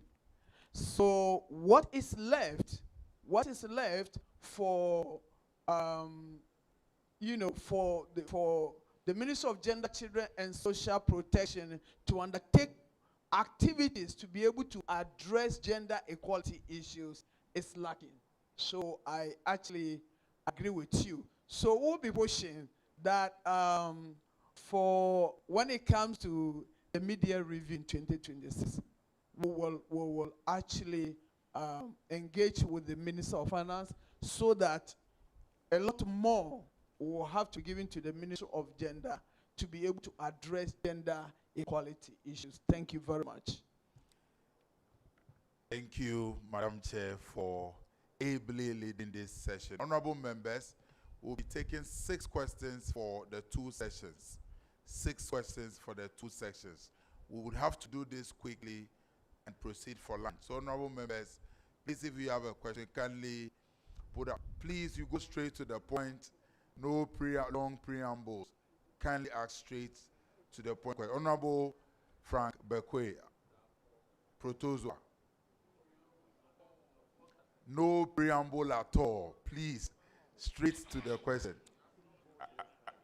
I have some comments and a question.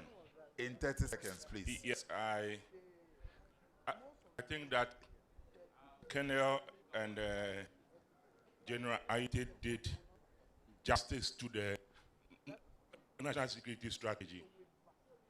And I think that Parliament should pick the NSS document and study it, because I know the kind of work that General Kotia did on this national security document.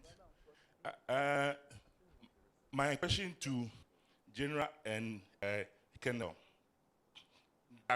does this budget address the to a large extent our human security component of our development in trying to safeguard our national security strategy? Thank you. Thank you so much. Honorable Peter Lanchene Toby. I hope I didn't butcher the name. It's very difficult when you are given a few seconds close to lunch to ask a question on a very topical area like the defense sector of the country. We are virtually looking at how we can make relevant SDG 16, peace, justice, and strong institutions. I will throw a question to Colonel Retired Aboji and General Aite as well. To the north, we smell terrorism, and the borders are porous. We've dreamt of FOBs over the years, and the best we've gotten is repetitive appearances in our budgets over the years. To the south, we have a 550-kilometer coastline, which is not secured. So when we talk about insecurity in the Gulf of Guinea, Ghana sits on fire. To the west, we are seeing our brothers and sisters in Côte d'Ivoire who are spending much more on their defense than we are doing. To the east, I am quite convinced Togo is doing better than us. We are in the middle. And the last time we suffered insecurity in this country is 44 years ago. And now that we don't even study history in our schools, there are a lot of young people who do not understand what it means to suffer insecurity. They don't know what instability can cause. So when we talk about the fact that without security we can't have development, people think that it's fiction. Gentlemen, what can we do as a nation to reset our thinking, to prioritize security, and let our budget show that, not just on paper? You and I know that when we move away from program-based budget, and we move away from resource-based budget, and we are not talking about program-based budget. In the program-based budget, gradually you don't find the results. So you see a budget that is delivered peacefully and nicely. After some time, at the end of the year, we have 44 days to go now for the 2025 to end. Go and take the 2025 budget. What is the impact? What are the releases? We have read another one. Are we just joking as a country?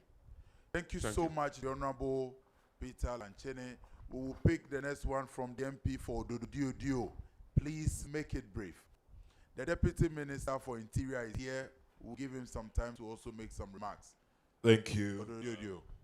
And thank you for the chairman and the discussant as well. General Aite made it clear that it is very difficult to meaningfully and professionally assess funding, assess defense and security budget due to lack of fundamental documents. We all know that peace and security are very crucial to the survival of our democracy. So my question is, having known this all these years, how then do we ensure sustainable and predictable funding for long-term peace building and security initiatives in Ghana?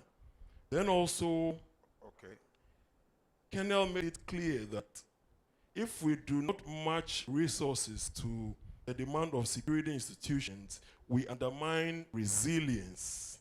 Now, he also made it clear that year-on-year budgets, we do not see consistency, and there is a need for benchmark policy over years as he proposed.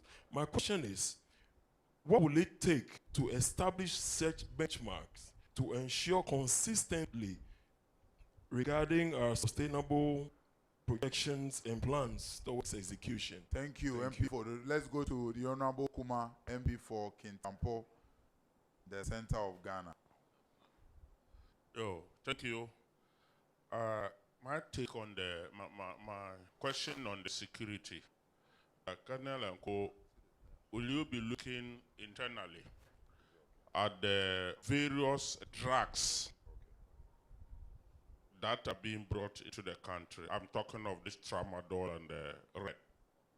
In fact, that issue, those drugs are becoming or contributing to insecurity in the long run.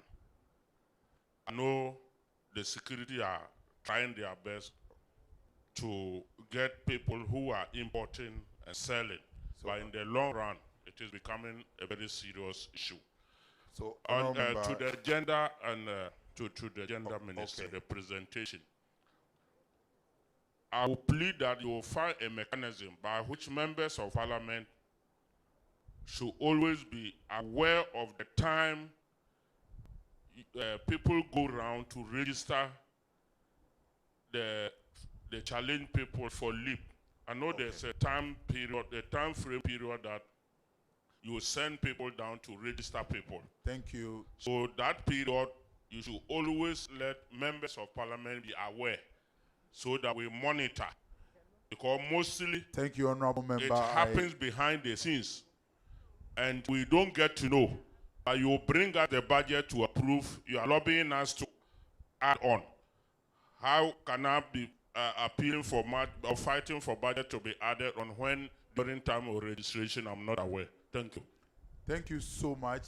Honorable members, no, I can't see any hand up. It means we have brought the, okay, so the Honorable Deputy Minister for Interior will give a brief remark. Thank you very much. I would make some comments on that which was delivered by General, right? Let me start by saying that the national security strategy is under review, and as I speak, it is before cabinet. The other thing too is that on the issue about policy underpinning this budget, all the agencies presented their programs under the ministry, and that informed the Ministry of Finance.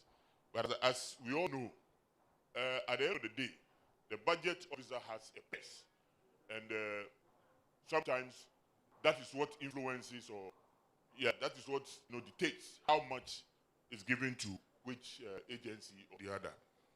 Now, it is true that we are surrounded left, right, our borders are porous. There's so much happening, up north, Côte d'Ivoire. But, colleagues, the fact that Ghana is not experiencing what is happening in Mali, Côte d'Ivoire, just last month, just before the elections in Côte d'Ivoire, we had an influx of refugees to be, because they were just running away from what they entertained some insecurity. So they came into Ghana. What it means is that Ghana, aside the fact that maybe we will not be directly spending on the tools that will require, the equipment and whatever, Ghana is doing something different, and that also goes with a cost. And that is why we are enjoying the kind of peace and security that we have in this country. We cannot joke. We can't wish away or joke with the the democracy that we are practicing, that is an envy to, I mean, our sisters in Africa, if not West Africa. And the fact that some Ghana is doing something special. I'm saying this because if we want to compare just how much they are spending on, in Nigeria, what is being spent in what do you call it, Mali and Cote d'Ivoire, we may be getting it wrong. Because Ghana is also spending in other areas. And that's what is leading to the kind of peace and stability that we have in this country. That notwithstanding, I think that the ministry is also working hard to make sure that we get a requisite support for our agencies so that they can continue to protect us as we want to see in this country. Thank you very much. Thank you so much, Minister. We will take quick responses from General Ayite and also Colonel Abuaje. Very brief responses from them.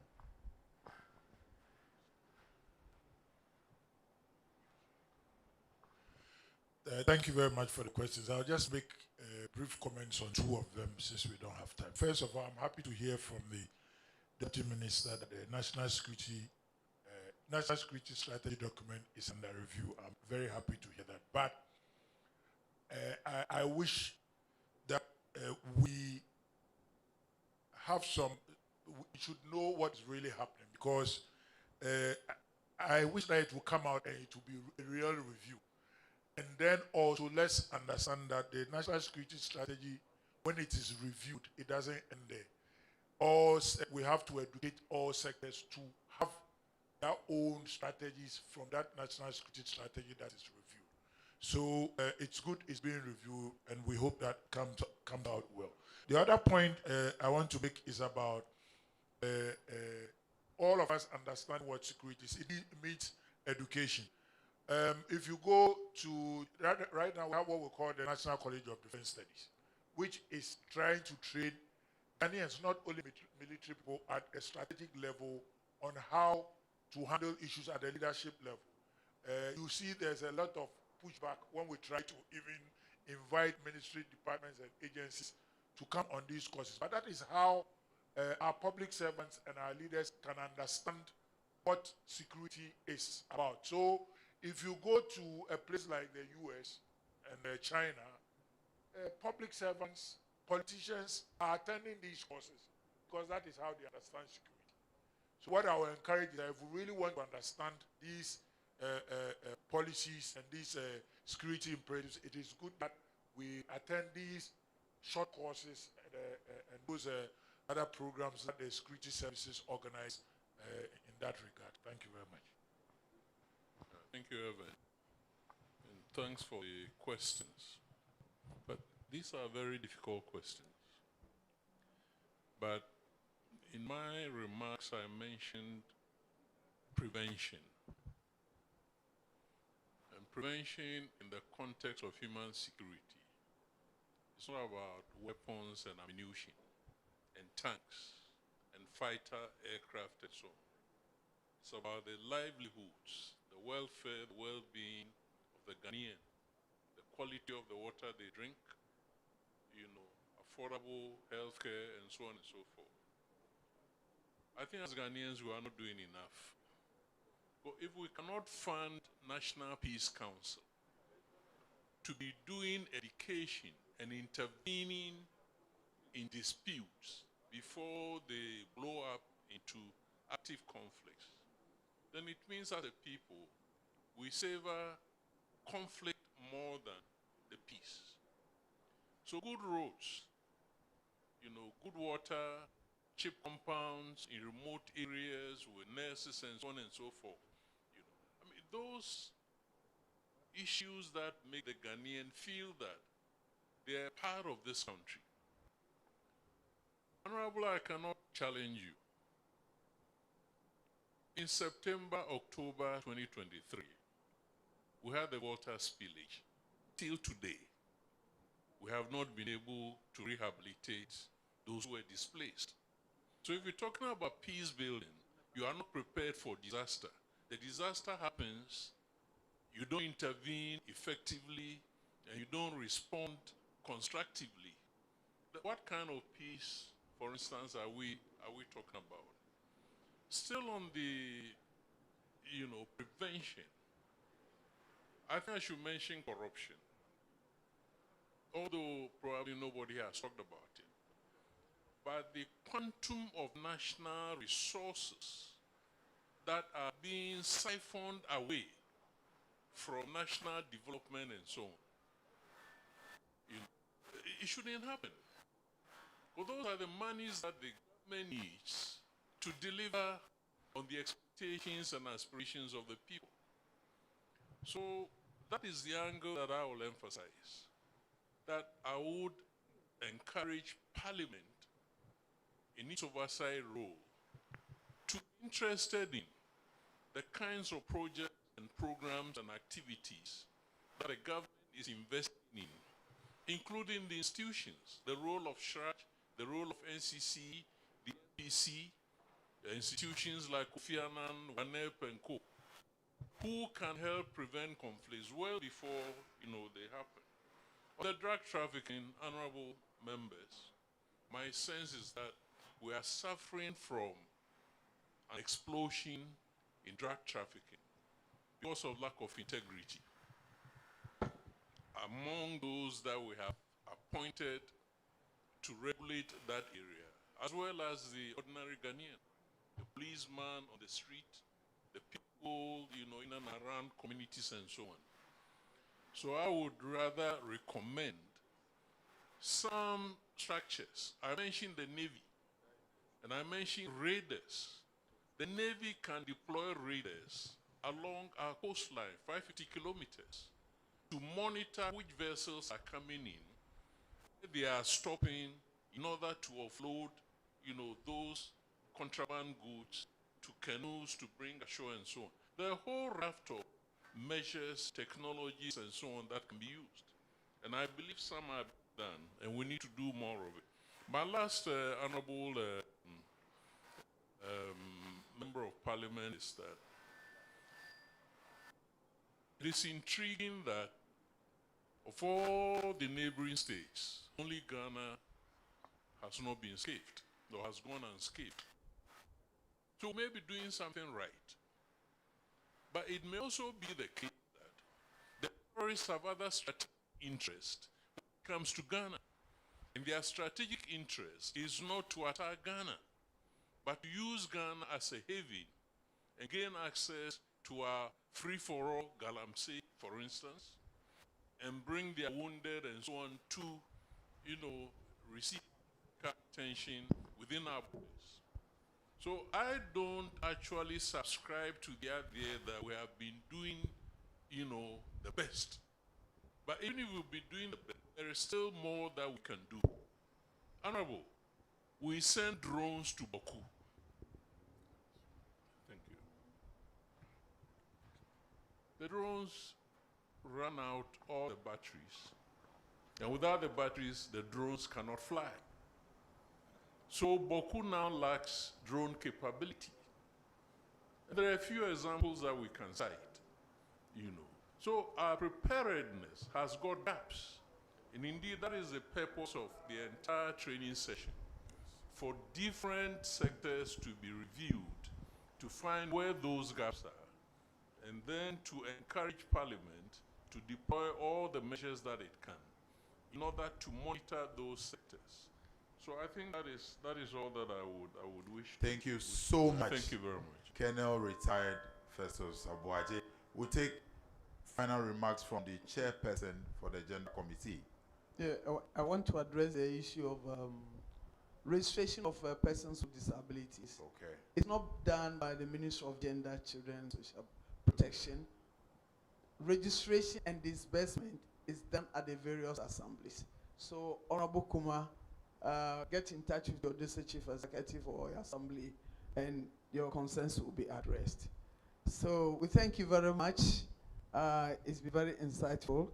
Honorable members. But the leadership wants to, Honorable wants to make a comment. Honorable members will take the Honorable Deputy Minority Leader. Yes, please. Thank you very much. I observed that Dr. Apia, in your discussion, you were very disappointed with the kind of affirmative action law that we passed. And you mentioned that even in the budget documents, all that you see is gender equity, gender equity, gender equity. But I have a concern.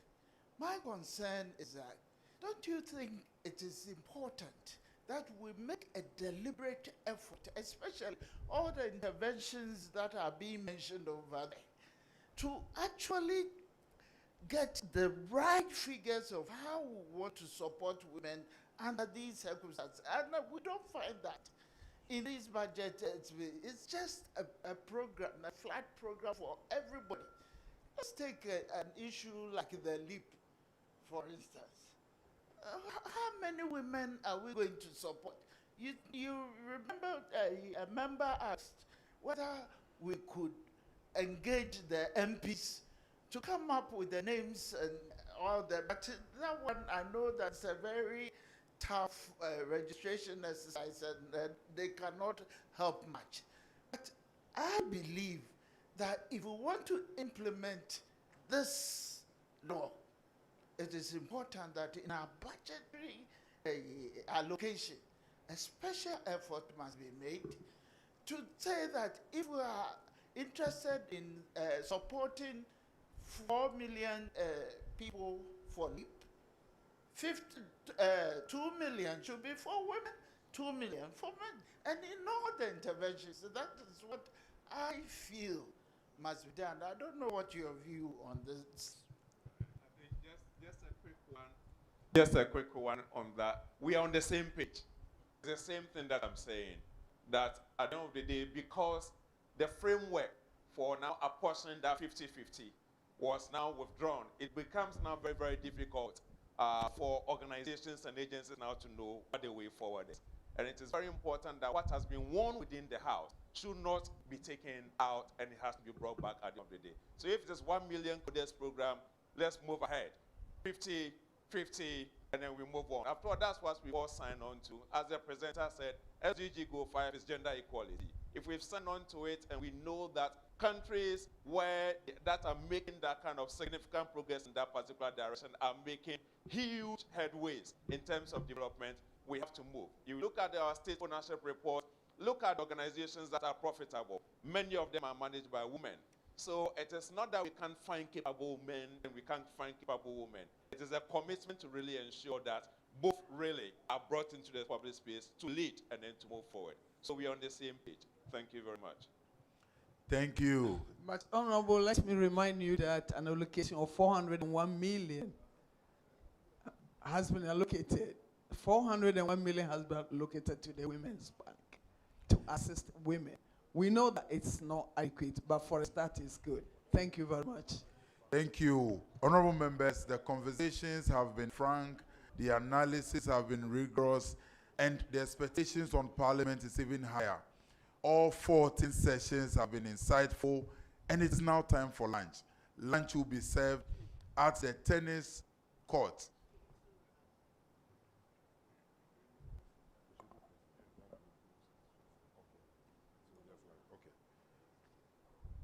So, honorable members, we will have the closing session briefly, then we can proceed for lunch. And to do the closing, I invite the clerk to Parliament, Mr. Ebenezer Ahuma Jetro, who has been with us from day one and never missed any of the 14 sessions. Let's give it up for him.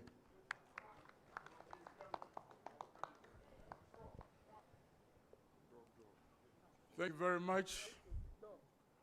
Members of the leadership here present, all members of Parliament, colleagues, members of the Parliamentary Service, eminent resource persons, members of the media, ladies and gentlemen.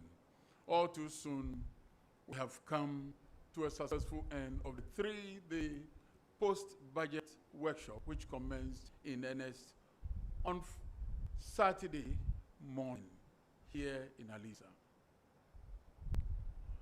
Let me indicate that we have had a rather packed weekend into the first day of the week with a number of programs which have necessarily compelled a number of the members of the leadership, including the speakership, to be present at one fora or the other, at one meeting or the other, at one program or the other, all of which are equally important.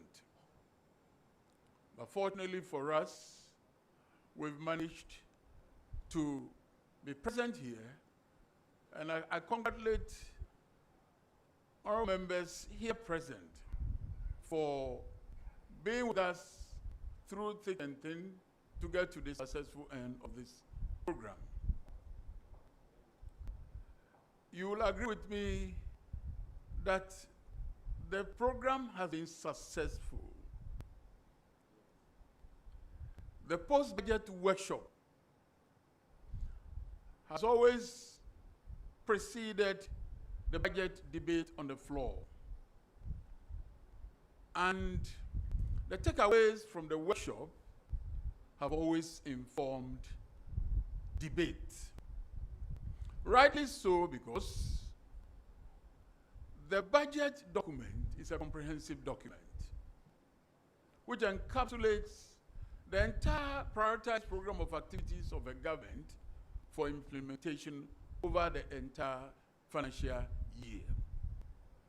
I dare say that not even the one-week debate or more that may be allocated in the House from tomorrow through Tuesday next will be adequate to afford us space and time to be able to bring all the perspectives we are required to bring to bear on the floor of the House. And for that matter, it is important for us to be assisted by experts and practitioners, both within and outside, to assist us with their views so that it will be added on to what we already know so we can enrich the debate. And that will enable the implementers of the budget to take appropriate cues in the implementation process so that Ghana will get its money's worth. At the end of the day, development will be extended to the good people we represent. The topics, 12 topics, very, very insightful, intellectually stimulating, and the interventions which have come up have definitely added to our knowledge and will go a long way to enrich the process. Let me indicate one or two things which I believe are very critical from here. From our discussions from Saturday morning through this afternoon, it is quite clear to all members of Parliament here present that whether you like it or yes, the citizenry, your constituents, have great expectations from you. Some of your expectations impose on you obligations which the Constitution does not impose on you. Some of the expectations have far-reaching consequences, and the very mandate that the Constitution imposes on you does not even contemplate these expectations. And yet you find yourself within the spectrum of governance as a leader in your constituency, and so they will look up to you. Majority Leader just indicated that when you mount a political platform, tell them what you are capable of doing.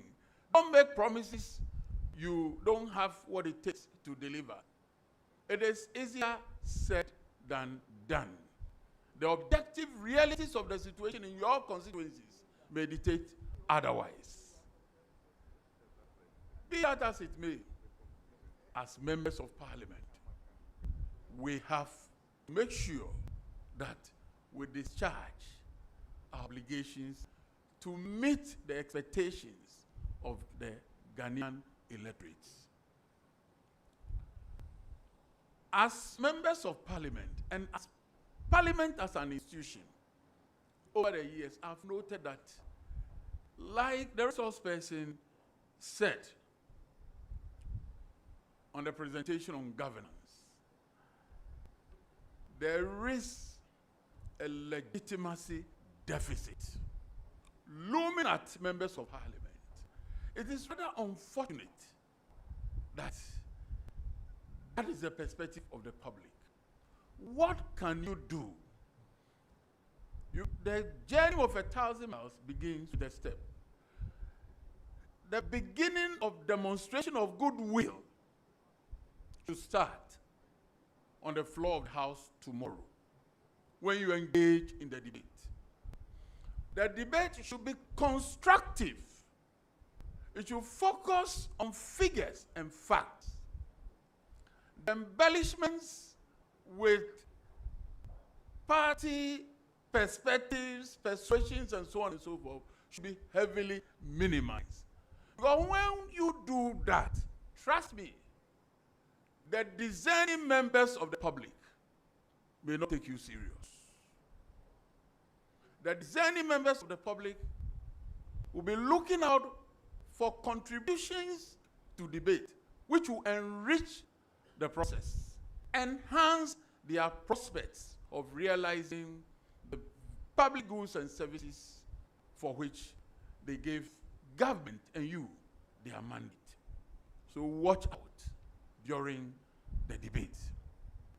It is also important that the research be properly done. The contributions should be enriched with information, relevant information, which will help government modify some of the projects, the processes in the implementation period. Quality debate will serve as a guide in this process. And honorable members, the responsibility is on you.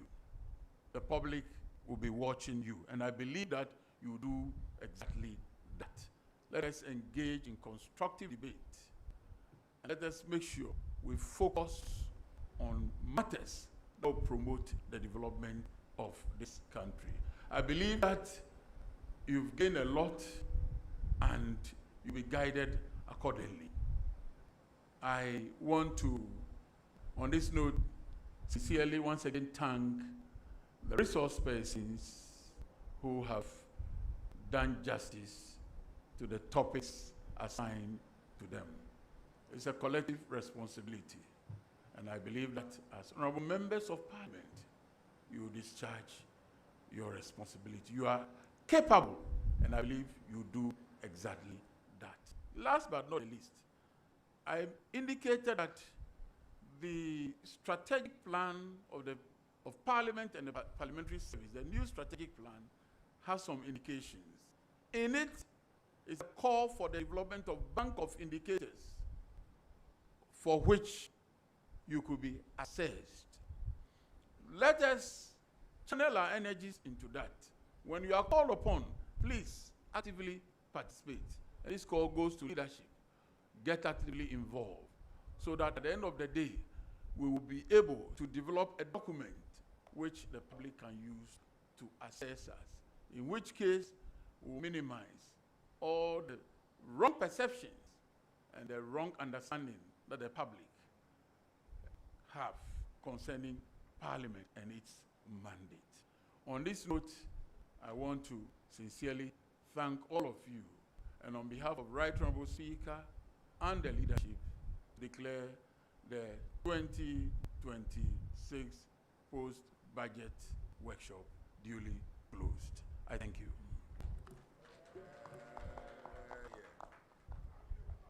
Honorable members, another loud here. Respectfully. Thank you so much, Clerk of Parliament, for that succinct closing remark. Honorable members, we are drawing the curtains down. we'll take a brief vote of thanks from the Honorable Irabena Obin, after which the man with the longest name in Parliament, Honorable Duke William Allen Kwame Ofuriata Amwakwata, will give us a closing prayer.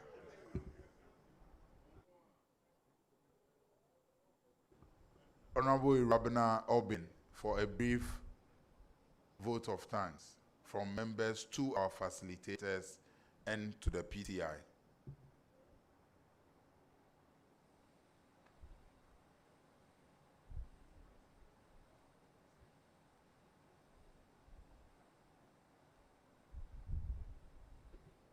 Thank you very much. It's a humbling opportunity to be called upon to give a vote of thanks. Good afternoon, everybody, and I hope we have all enjoyed the session. To our honorable leadership, honorable members of Parliament, valuable resource persons, and all participants, as we come to the close of this workshop, I'd like to extend our sincere gratitude to each and everyone who has contributed to making this a success. First, our deepest appreciation goes to our valuable facilitators for sharing your valuable knowledge, insights, and experience. Your guidance has enriched us and given us practical skills we can only carry forward. To all our participants, thank you for your active engagement, thoughtful contributions, and willingness to learn. Your energy and involvement truly has made the workshop meaningful, myself inclusive. Let me use this opportunity to also acknowledge the hard work of all our organizing team and everyone who has supported the planning, logistics, and everything that has gone into this to make it a success. All efforts behind the scenes ensure that everything runs smoothly. And on this note, I'd like to say a special thank you to sponsors and hosts for providing this resourceful and supportive workshop needed to make our journey more impactful. Finally, thank you to each and everyone for taking your time to be here. And I hope that the knowledge shared today and during the sessions will only continue to benefit us all in our roles and future endeavors. Once again, thank you, and I wish everyone a safe journey back home. God bless us all. Thank you.